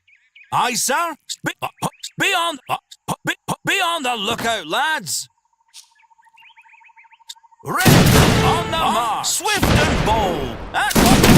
On the march. Feeling. Post. Swift and bold. Post hit. Be on the lookout. Swift and ready. Be on. Swift and bold. Fire at. Be on the march. Swift and bold. Swift and bold. Good. Dyna le da, adeilad. Arinwa, unrhyw on the hunt. Aye, sir. Post haste.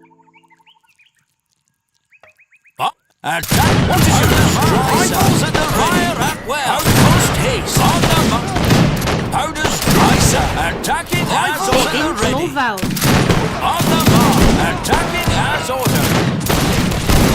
Rifles at the ready.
Capital.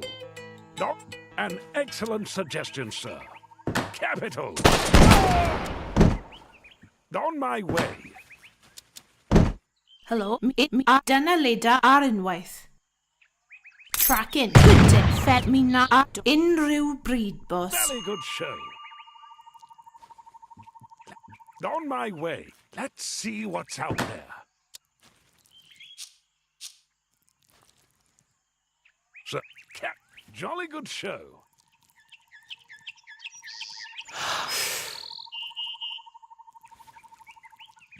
Jolly good show. Beth yw e? That's very good show. Good day ar unwaith. Adeilad. What's the good word? Very good show.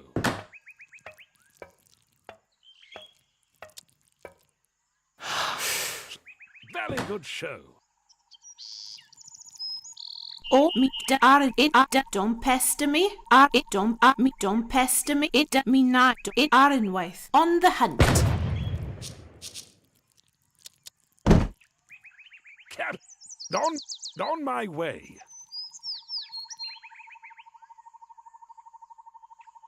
What's the very good? Let's see what's out there, sir. Very good show. Not capital. An excellent, jolly good show. Very good show.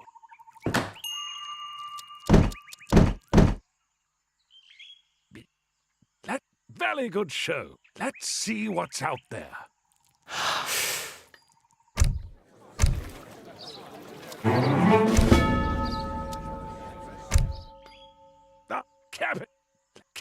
Let's see what's out there.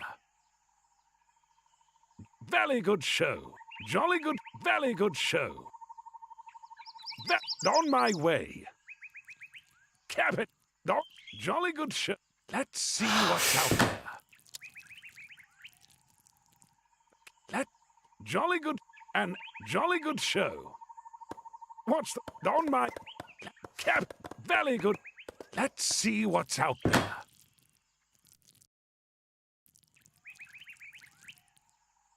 You very good. Let's see what's out there.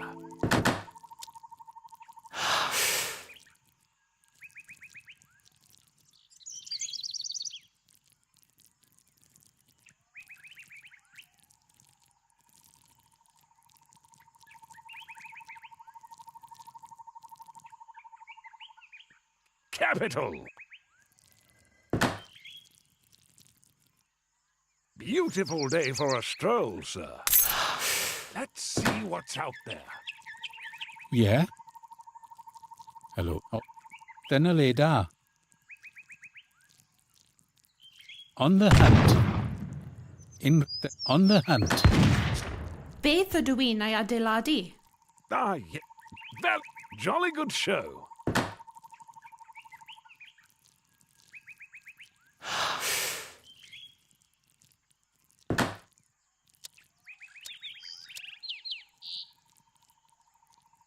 Dyw top felling lumber. Capital.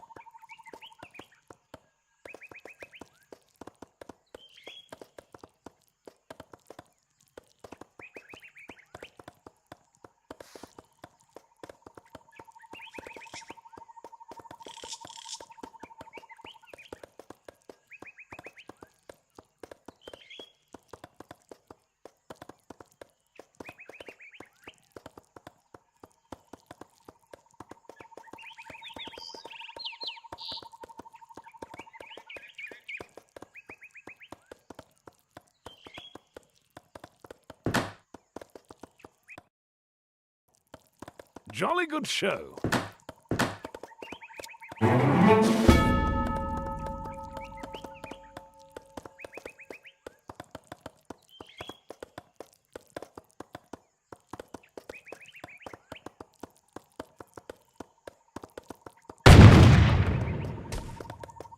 Beth on the hunt.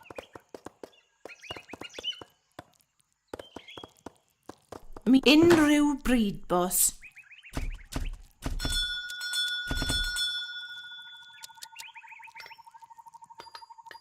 Jolly good show.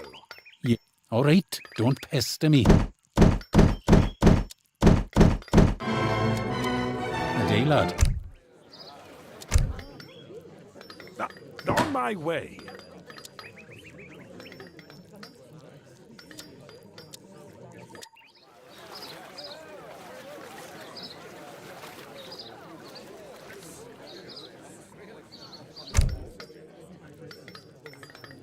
Jolly good show. All set here, sir. Beth ydw i'n ei adeiladu? Good day, sir. All right, don't pester me. Yeah, dyna le da. Sir, very good show. Beth yw e? Building the British Empire. Can I help? Capital. It was yours, now it's ours. All set here. Let him have it. All glofal. Let's get moving, lads.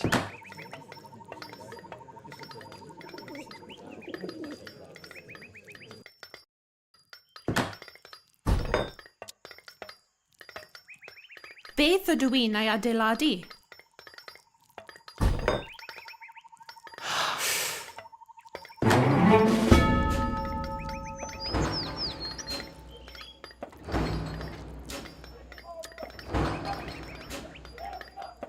Right away, sir. Very good show. Be on the lookout, lads.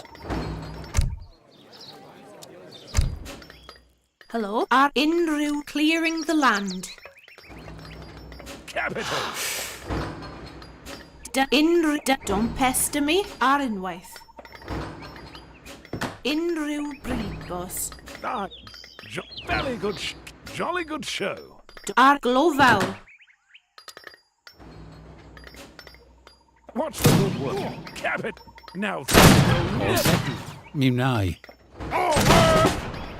On the hand. Swift and bold. On my way. Sir, let's see what's up. It was yours, now it's ours. Be on the lookout. Be on the post haste. And what, sir? Aye, sir. Fire and well. Want it swift and bold. Be on post haste. Be on the lookout, lad. Ready. Be on the lookout, lad. On them. Be on. At once, sir. Post attacking. What is your command? Post haste. Und kann mich nicht bewegen. It was yours, now it's ours. Yeah, mi wna. Building the British Empire. Rifles at the march. Be on the lookout, lads. Mi wna. On the hunt.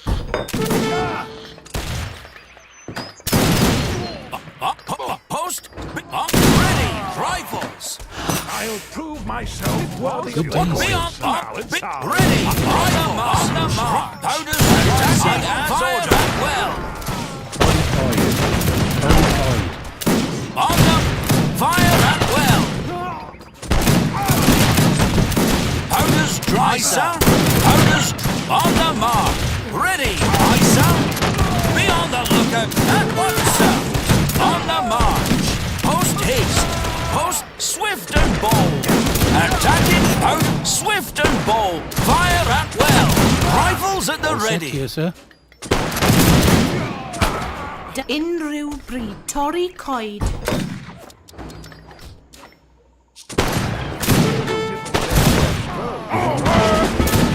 Post ready. Post haste. Be on the lookout, lads. Be on the lookout, lads. What is your command? Fire on the mark. Ready. Rifle. Attacking as ordered. Swift and fire at well. Post haste. At once, sir. I post beyond. Attacking as ordered. What is your at once? Swift and bold. Fire. I sound. Post up. Attacking as ordered. Post haste. Ready. Rifles. What is your command? Don't track it. Alright, Lieutenant, on the hunt. Rifles. I sound. Be on the lookout, lads. Attacking and.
그러니까 그러죠. 그러니까 실시. 그러죠. 에? 그러니까 실시. 예, 실시. 사냥꾼. 대기. 사냥꾼. 실시. 준비. 그러니까 그러 실 헐격. 그러니까 그러죠. 그러니까 할게. 에? 그러니까 실시. 그러니까 할게.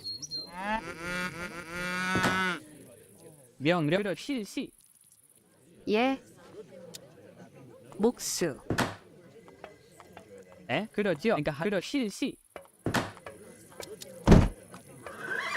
그러죠. 그러죠. 안녕하세요. 공격. 저요? 사냥꾼. 예, 사냥꾼.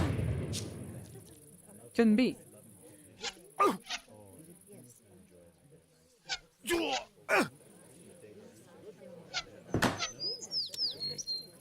에?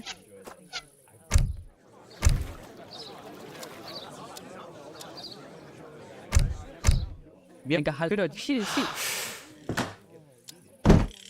안녕하세요. 그러지요.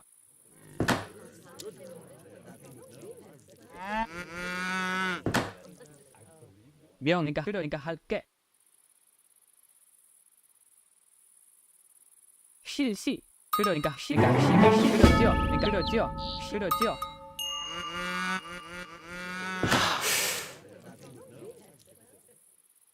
준비 그러니까 할게. 그러니까 실시. 예, 사냥꾼.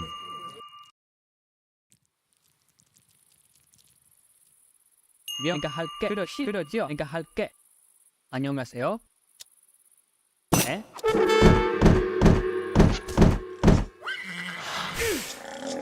명호 상격.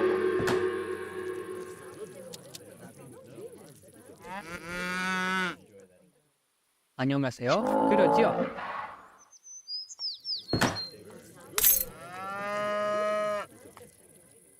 명령 그러니까 할게.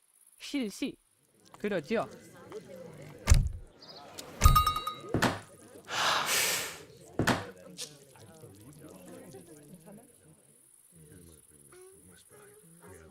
그러니까 그러지요.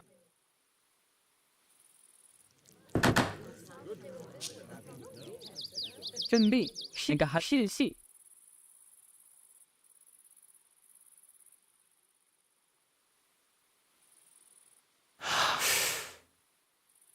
안녕하세요. 그러니까 그러지요.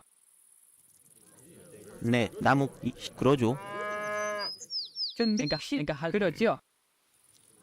이동, 사냥꾼. 이동 사냥꾼. 준비, 사냥꾼. 이동 사냥꾼. 안녕하세요. 준비. 그러니까 할게.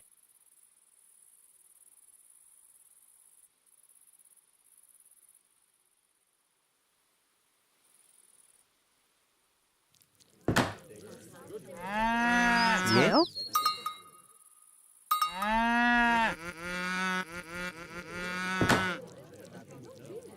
예, 실시.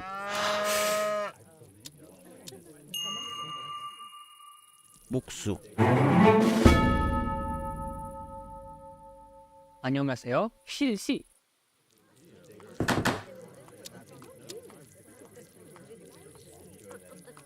네. 그러니까 할게.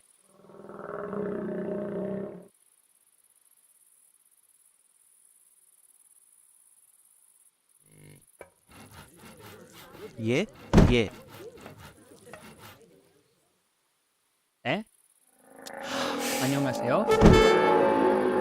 에? 사홀격.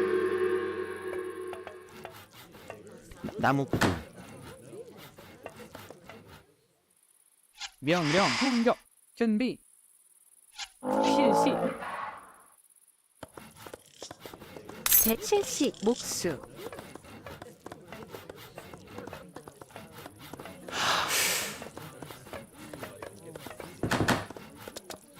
준비, 사냥꾼. 절 준비, 그러죠. 실시. 이동, 실시. 나무꾼. 대기, 이동, 그러죠.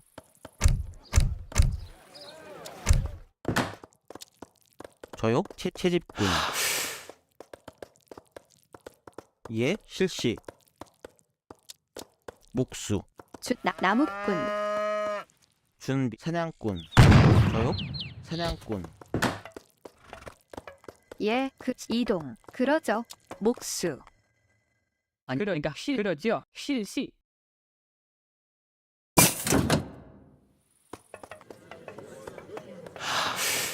네, 이동.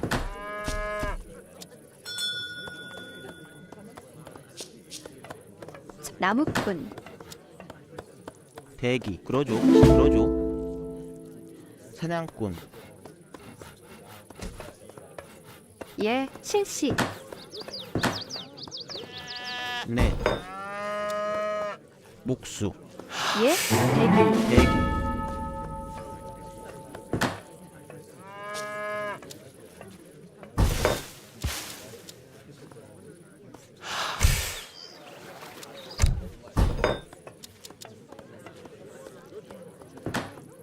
예, 채집꾼. 그러니까 싫어지요. 그러니까 싫어지요. 그러니까 할게. 그러지요. 그러니까 실시. 저요? 목수. 저요? 실시. 목수. 예, 실시. 예, 채집꾼. 나무꾼.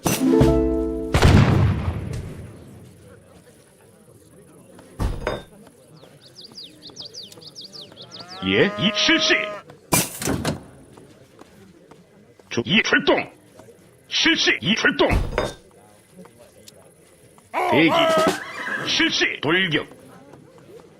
예, 나무꾼.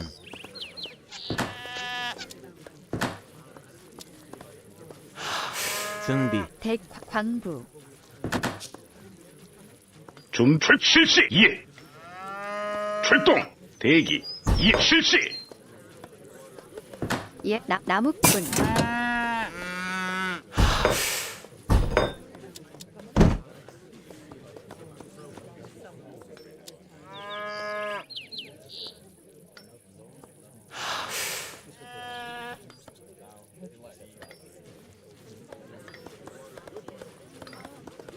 대기. 목수.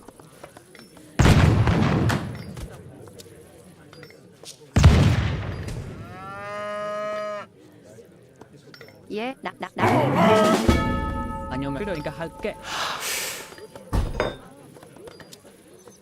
싫어지요.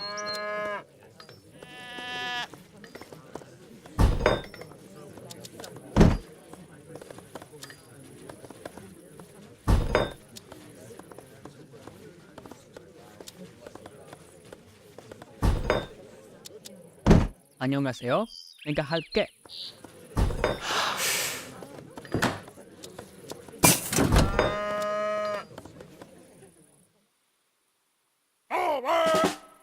싫으니까 할게. 예, 예.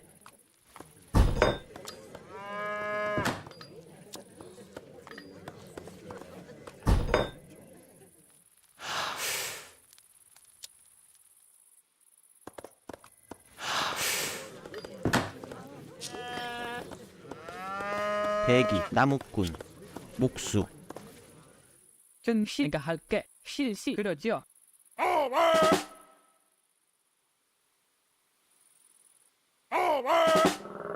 실시. 그러니까 그러지요.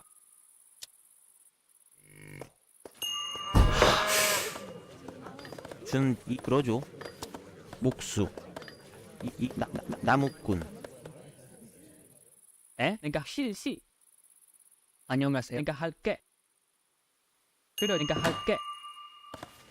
대기, 나무꾼, 목수. 예, 나무꾼. 나무꾼. 그러니까 할게. 아니, 그러니까 할게. 그러지요. 아니, 그러니까 실시. 그러니까 할 실시. 예, 나무꾼.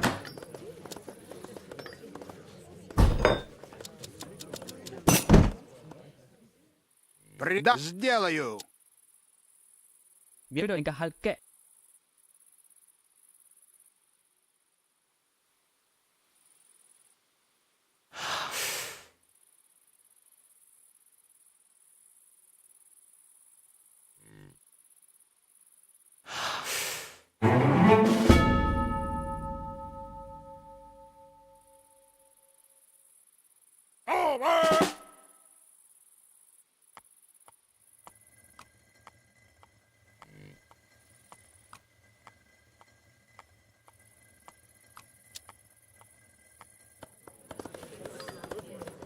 대그로 실시. 목수.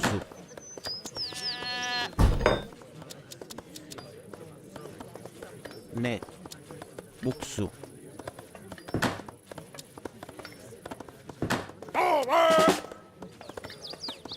예, 출동.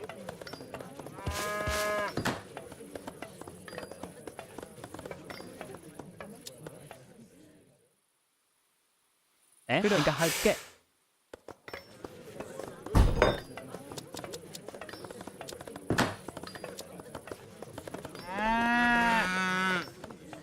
예, 나무꾼.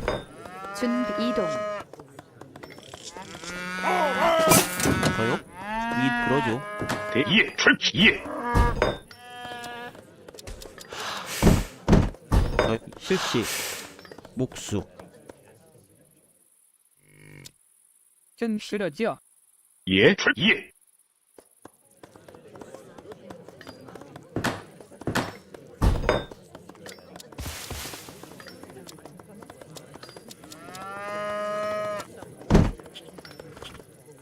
저요? 그러죠. 목수. 대기. 나무꾼. 예. 네, 그러죠. 실시. 사냥꾼.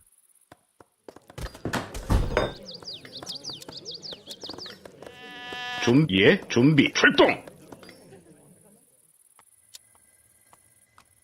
아니가 그러 실시.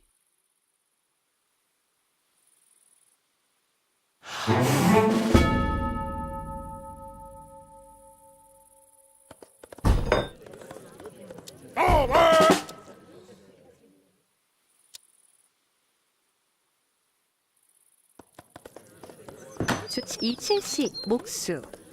대기. 이동. 목수. 예, 예. 출동, 실시. 그러죠. 그러니까 실시.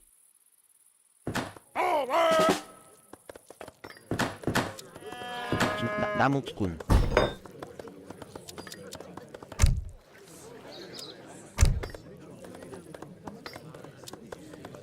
네, 예. 네, 예, 예.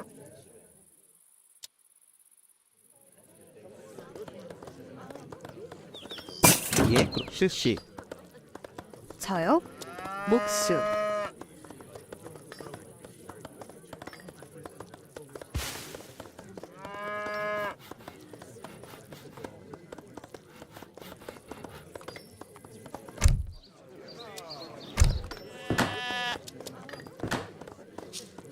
예, 나무꾼.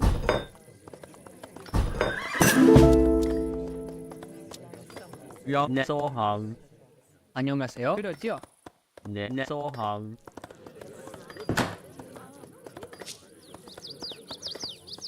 이동. 나무 이동. 그러죠.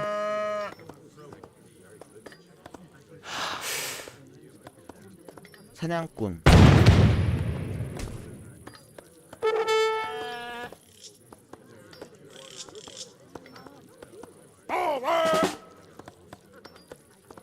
저 나무꾼. 예, 나무꾼.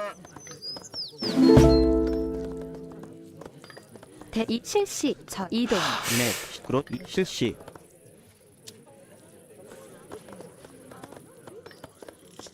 그러죠. 목수.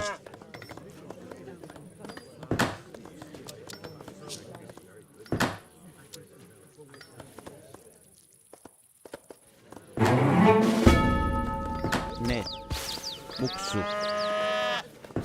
준 실시 목수. 예, 실시. 목수.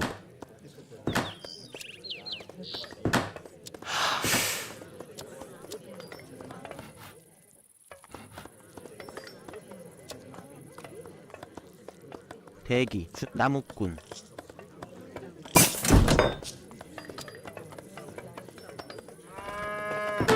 그 실시. 그러죠. 실시. 네, 그러죠. 실시. 준비. 나무꾼. 대기. 사냥꾼.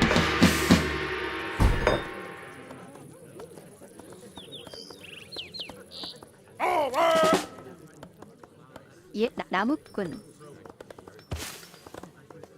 예, 이동. 실시. 그러죠. 저요? 나무꾼. 네. 준비. 나무꾼.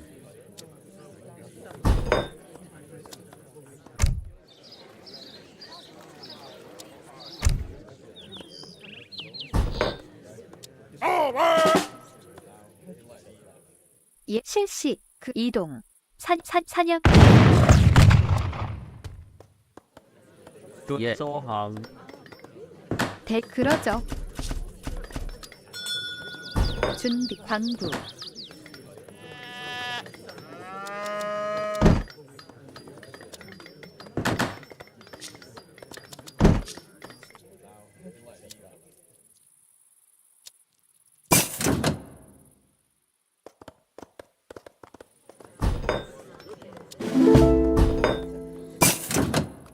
명령. 내가 할게. 대기 출동! 출동!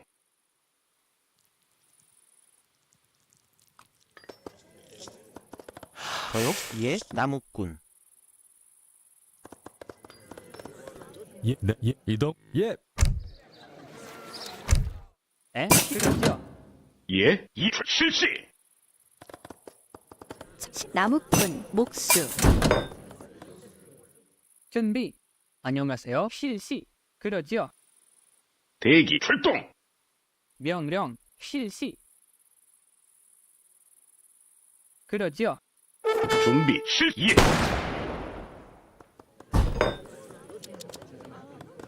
실시 목수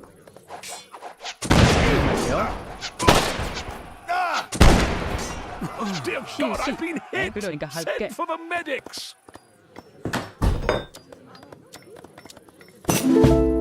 그러니까 할 실시. 에? 그러니까 실시. 네 예.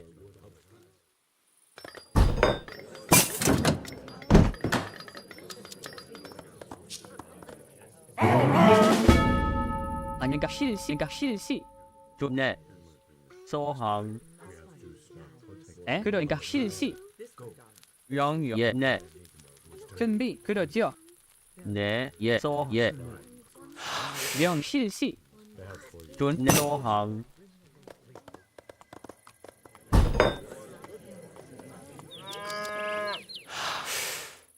에? 그러니까 할게. 예 소 예 네 예. 공격 예! 공격! 돌공격! 실시! 돌격! 대기! 돌기 출동! 예! 공격! 준비! 돌공격! 대기! 돌격! 출동! 기공격!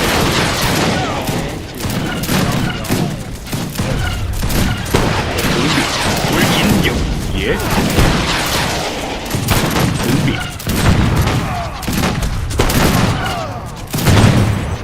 실시! 네 소항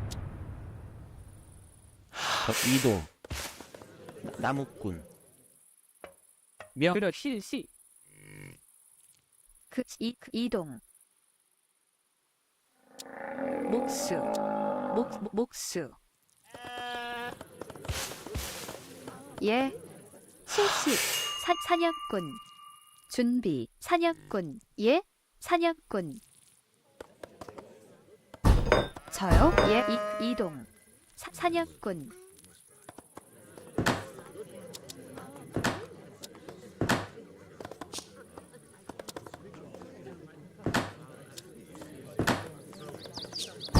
나무꾼 대출 실시!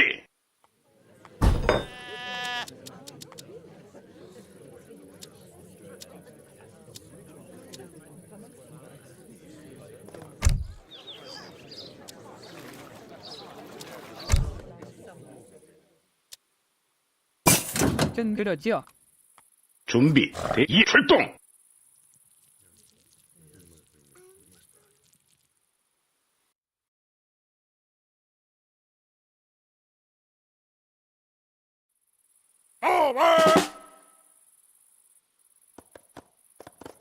나무꾼 나무꾼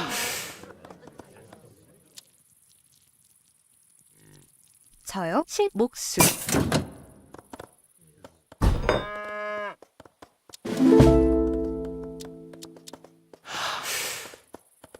이동 목수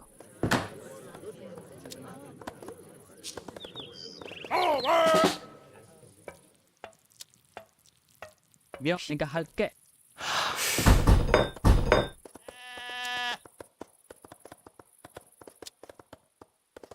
데크 나무꾼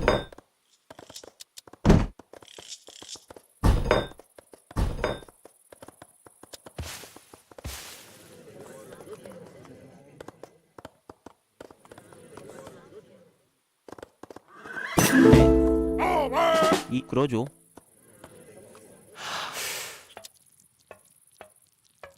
내가 내가 실시.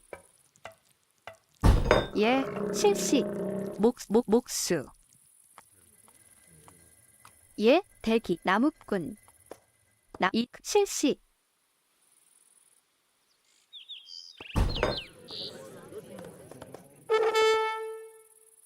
그러니까 싫어져. 내가 헐 공격.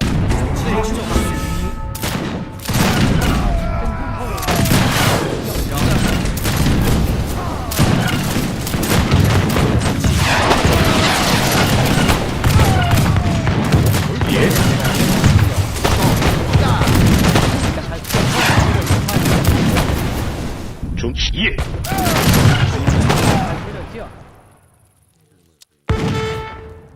예, 이동. 예 이동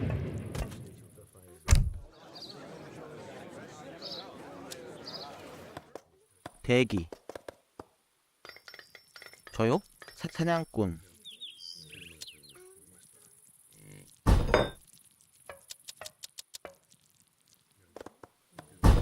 그러죠. 광부.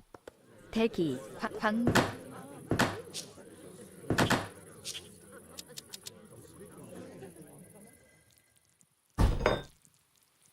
실시 예 그러죠 사냥꾼 준비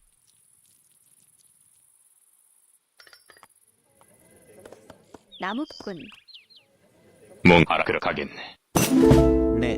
사냥꾼. 대기.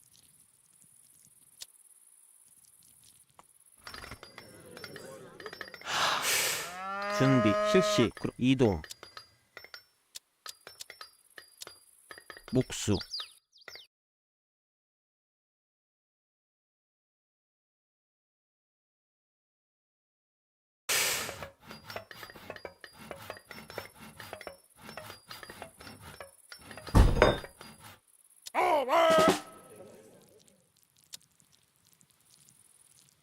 예, 실시. 방금 알았네.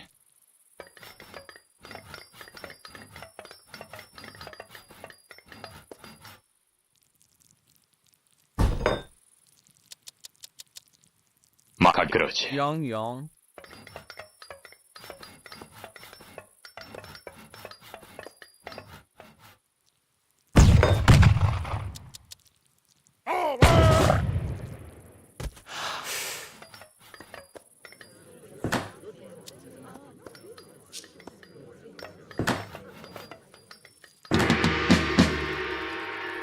그러죠. 사냥꾼. 광부. 실시 나무꾼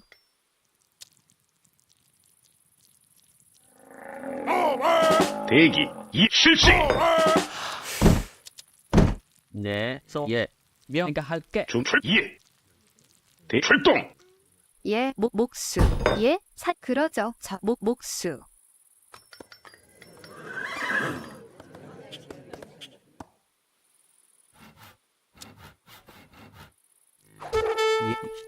실시. 이동. 실시. 싫어져. 내가 할게. 예, 출동. 저요? 이동. 나무꾼.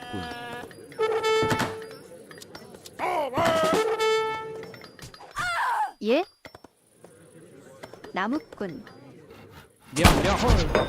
준비 예. 공격.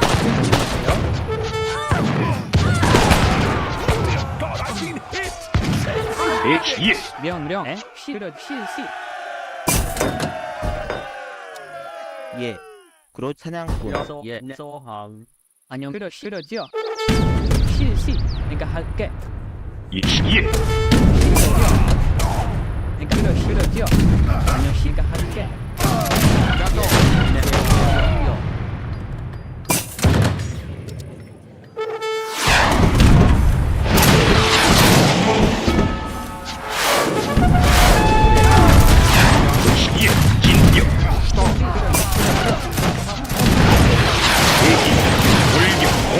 돌진격. 돌진격. 출동. 예.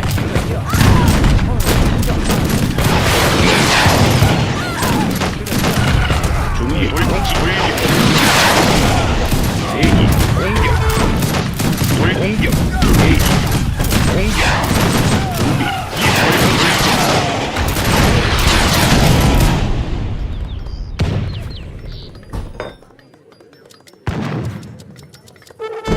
도와주세요. 난 상처를 남 입었어요. 270. 예. 그렇죠. 70. 난 상처를 입었어요. 대기. 이동.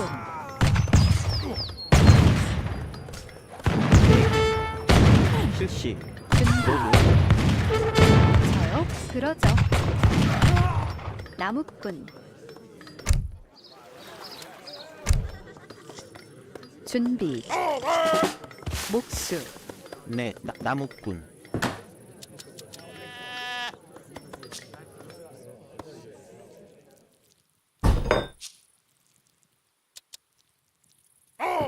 사냥꾼.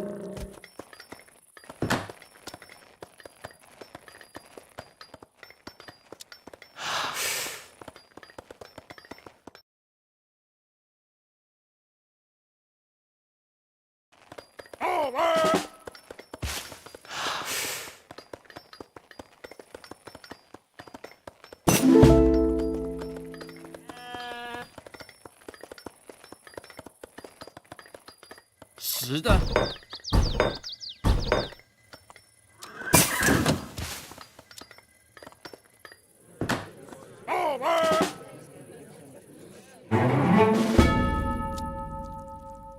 예.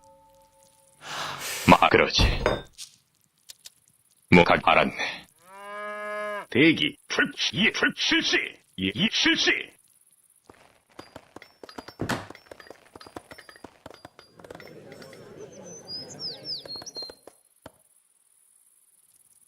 방그러 알았네. 대기 출시.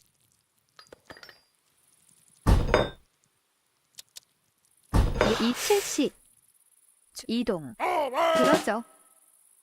사냥꾼.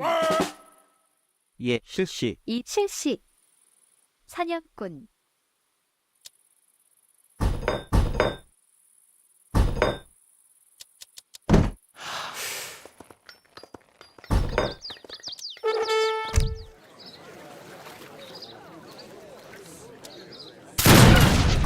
출동 공격. 대기 돌격. 예, 돌진격. 예, 실시. 예, 공격. 예, 돌격. 예, 출동. 진 돌격. 진격 공격. 대기. 예, 진 돌격.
usho njalo nakanjani?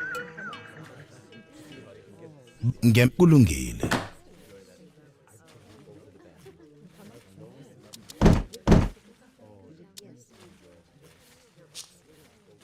Uzokwenzani lapha? Ngiyavuma.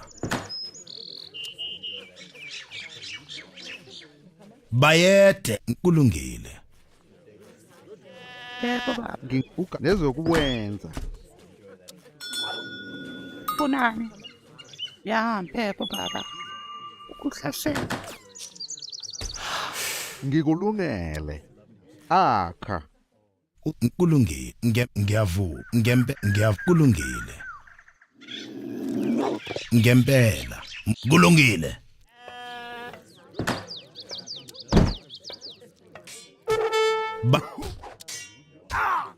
Uzokwenzani la? Baye kulungile. Uzokwenzani la? Ngiyavuma. Yebo baba. Phuma yahamba ukuhlasela.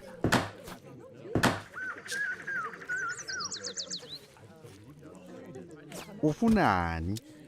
Akha. Kulungile. Ngempela.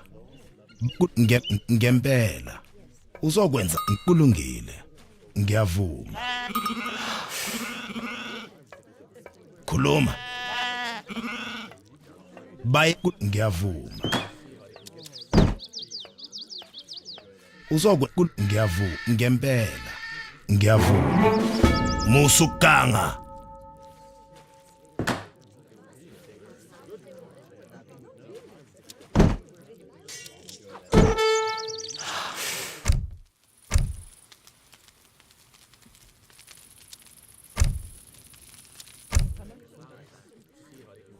Ngiyavuma.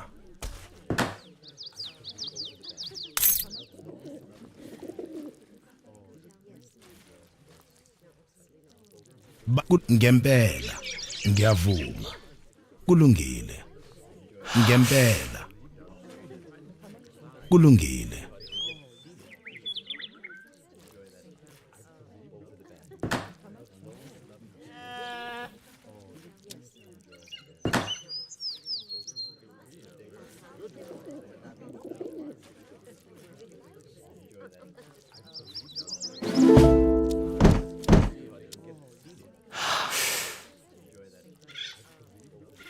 Funani esigodwa. Ukuhlasela. Ukuhlasela.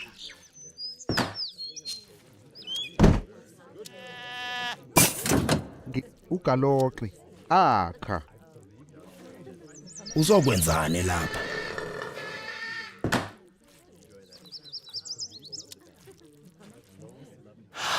Bayede ngempela.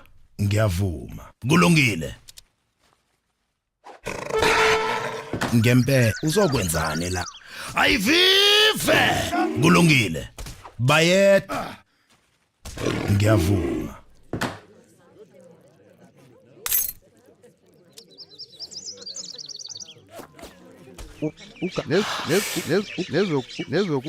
Ukuhlasela. Yebo baba. Ukuhlasela.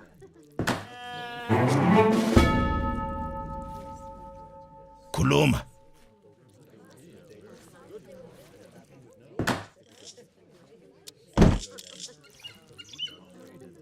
Funani. Phumani bawami.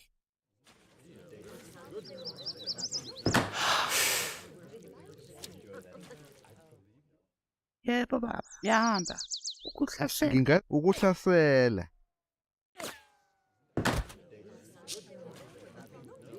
Yahamba. Ukuhlasela.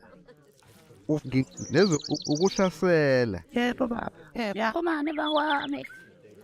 Yebo baba. Ukuhlasela. Ngikulungele. Ufunani? Ukuhlasela.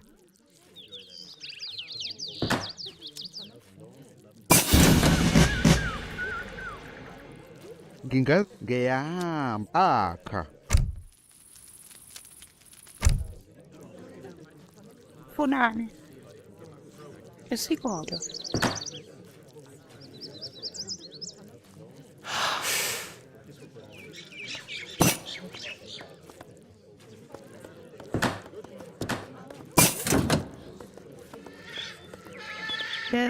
Pomane bawami.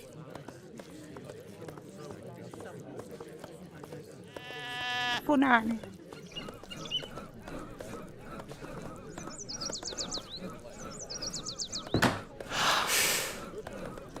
Yeah. Punane. Yeah. Ufuna nezokuwenza. Baba. Punane. Pomane bawami. Yeah. Pomane bawami.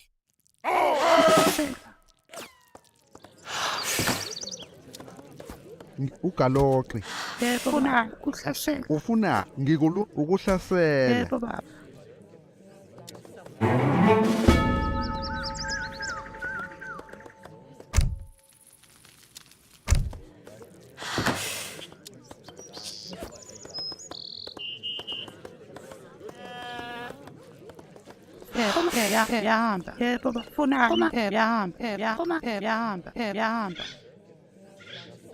Uzokwe ngiyavuma.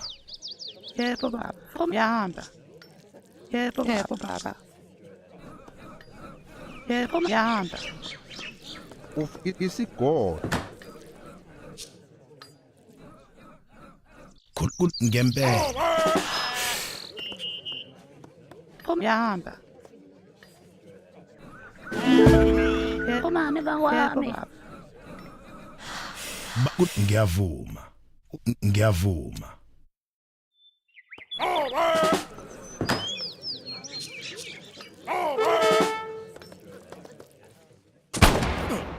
Ngempela musukanga. Kulungile. Ngikulunge ngiyahamba.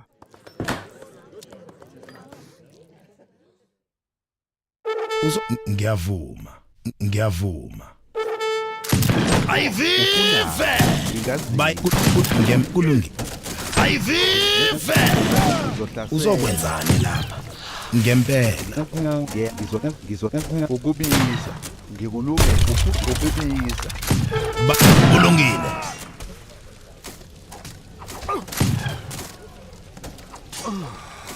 Kulungile musukanga.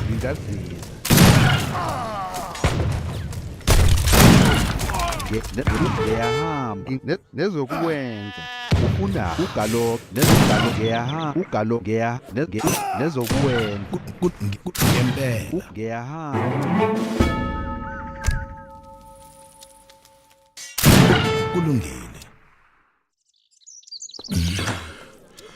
Amabutho ami ahlulekile.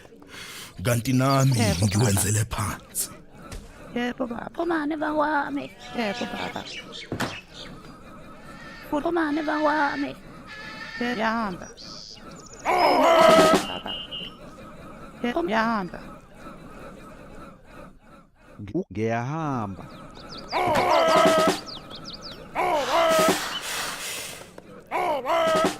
Punane. Yebo baba. Ukuhlasela. Ugaloxe.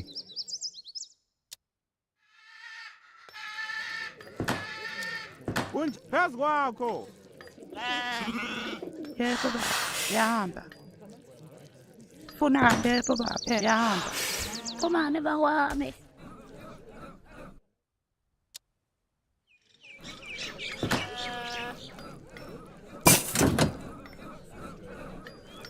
Ufunani? Akha.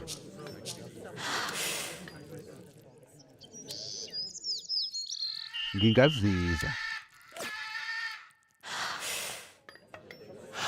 Punane. Pomane bawami. Yahamba. Pomane bawami. Emgodini. Isigodo.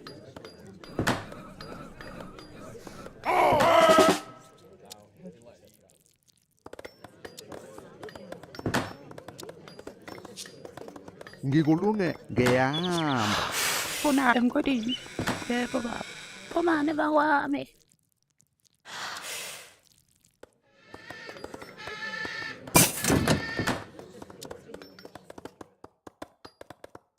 Ufunani? Ngiyahamba. Ukuhlasela. Funa isigodo.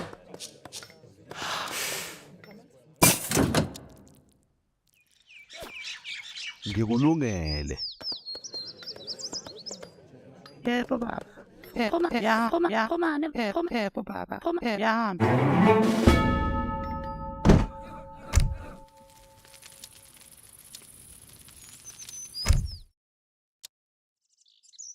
Ufunani? Ngiya ukulwa.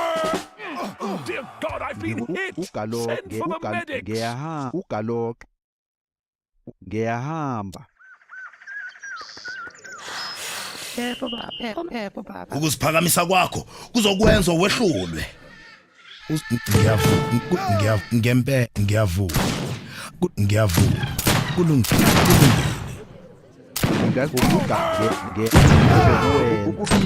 Ngizohlasela.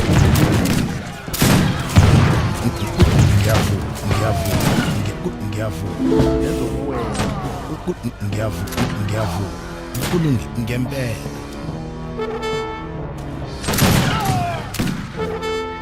Kulungile.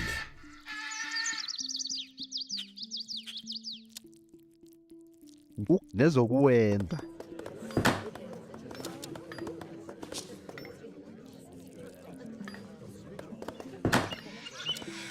Yebo baba. Yahamba. Yebo komane bawami.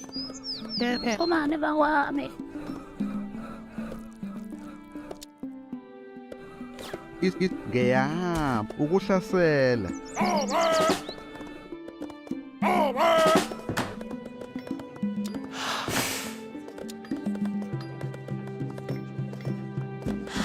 Ufunani? Emgodini. Yebo baba. Ufunani? Yahamba. Ngiyahamba. Nezokuwenza.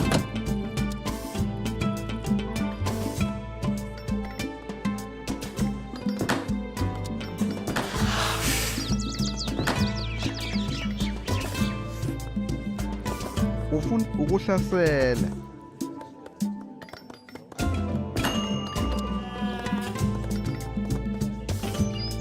Yahamba. Komane bawami. Funani? Komane bawami.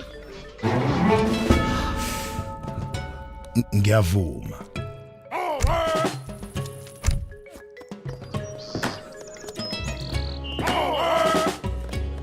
Kunjalo. Nezokuwenza. Nezokuwenza. Funani? Komane yahamba. Komane bawami.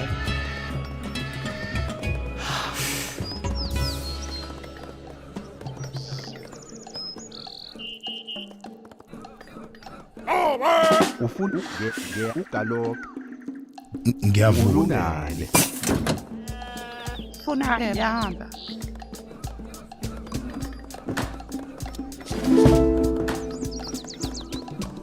Yebo bubuka yena.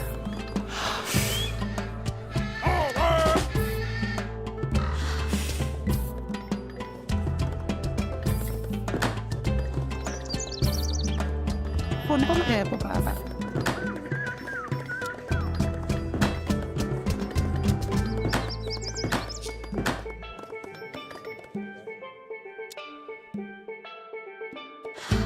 Ngingazi ukuhlasela. Kulungile. Ngempela ngiyakulungile. Khuluma. Kulungile. Bay musukanga. Yebo baba.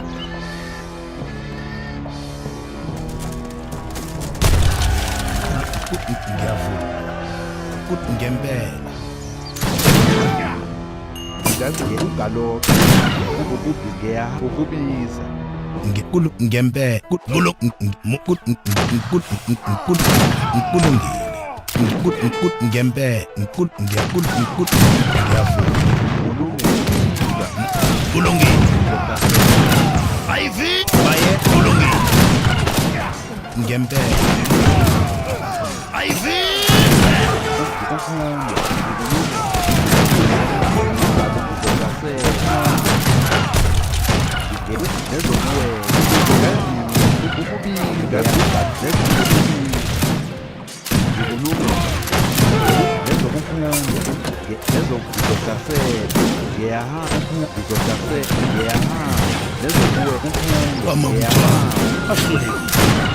Kanti nami ngiwenze phansi.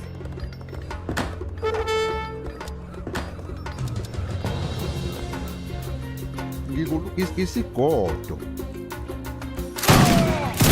Bayet khuluma. Bayet ngikulungile. Ngikulungile. Nezokwenza. Ngiyahamba. Yebo, kuhlasela. Ufunani? Ngikulung isigodo.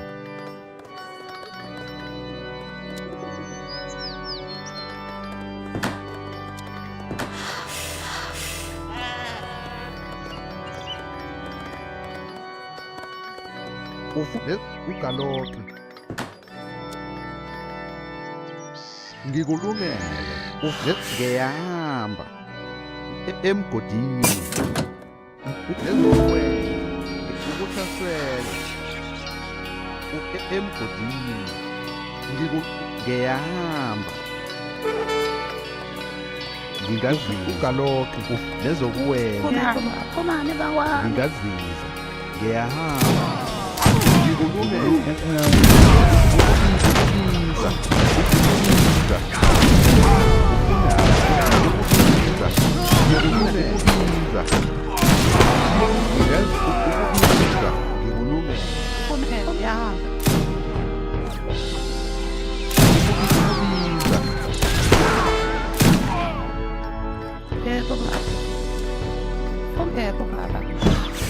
Ngingazifuna nezokugaloka ugaloka ngiyahamba isigodo ugaloka Yebo, isigodo. Kuhlasela.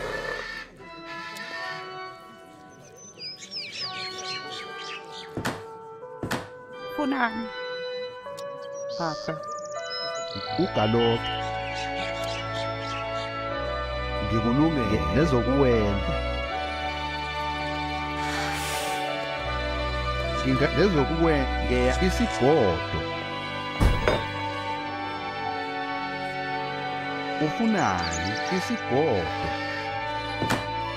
Yebo baba. Papa.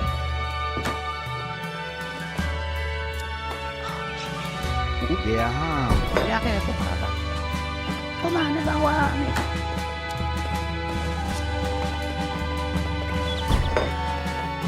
Yebo baba. Funani. Funani. Yebo baba. Yebo baba. Yahamba. Funani. Komane bawami. Yahamba. Funani. Komane bawami. Yebo baba. Funani. Yahamba. Yebo baba. Komane bawami. Funani. Yebo baba. Yebo baba. Komane bawami.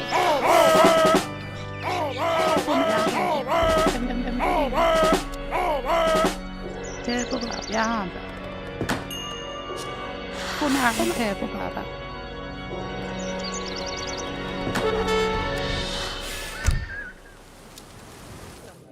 Ja, emgodini. Ayikinki phezu kwakho. Ngingazi isigodo. Usho njalo. Funani. Yebo baba. Yahamba.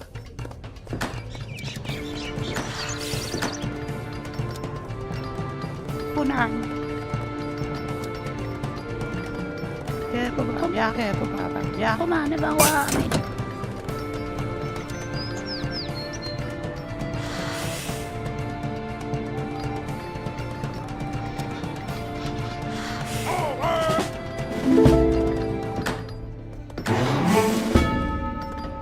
Funani. Ya. Komane bawami.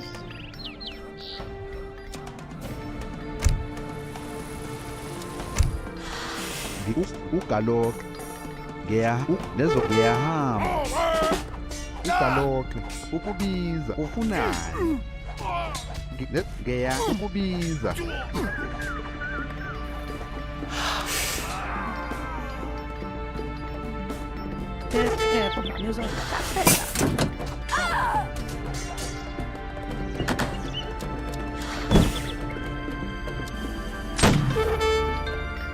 Funang, kumane bawami. Ngikulume. Ngeyaha ugalo ugalo ugalo ngeya nezokuwena ugaloke Funake baba yahamba. ngingazike nezokuwena ngiyahamba ngikulunga ukubiza ufuna ngiyahamba ugaloke ufuna ngiyahamba ngihlasela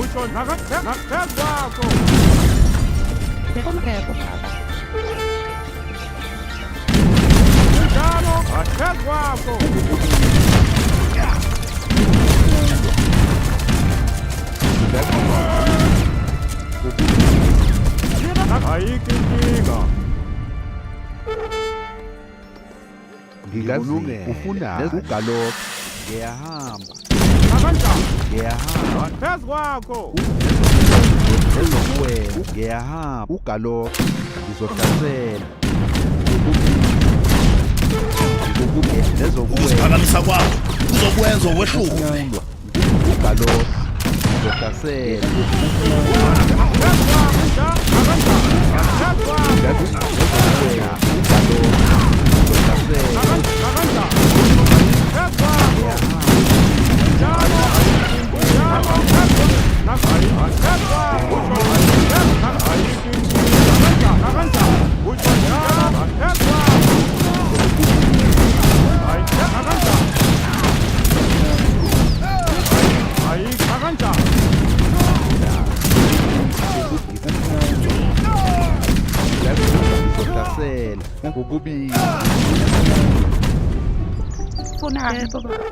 Kumane bawami. Baba yahamba. Funa baba kumane bawami. Funa baba.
Yeah, it's using Zulu. You had to bring the obvious one out.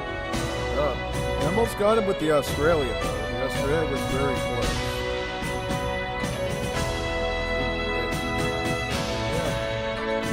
Yeah, of course. Keep counterpicking me. What am I supposed to do? You just deleted the message on the Discord server. Oh, man. No, it's after 7 games you managed to beat me. Yeah, just because you counterpicked me and you wouldn't even mirror me playing as the Brits. You were like literally afraid to mirror me as the Brits because you know my British build order is a more economic, greedy one than yours, and I would have overcome you with it. So, but whatever. I was actually really impressed that Viringo knows how to play Germany that well now. That was very good Germany. That was like cap level Germany. I was like, whoa. Like I'm a little, maybe not as fast as Cap, but that was well executed. I'm shocked he's that can execute Germany that good. Yeah, no, definitely not. Yeah. That's all I'm going to say about that. Okay. So if anybody else want to duel or battle or anything? Guess not. Well then, thank you for the stream today, everybody. It was a good one. It was a really good one. We play tomorrow. See ya. Alright. Well, we'll do Wars of Liberty tomorrow then, if that's the case. Sounds good. Yeah, let's do more of these battles tomorrow. This is actually forcing me to get intelligent and rethink my stuff. So, yeah, I've never dealt with this type of builds before. So, yeah, that's good. Well, anyways, sign off now, everybody. See you tomorrow for more Wars of Liberty. Now that we know that Viringo is going to be bringing his A game tomorrow even more. Yeah, that was good, though. Also, make sure you submit your casted game recordings so we can have another one of these next week, too. This was really fun. I want to do another one again. And have some other... We had some good battles between Viringo and Bondar. But also the ones between Nathan and Bondar were pretty good. And then that one team game, too. So,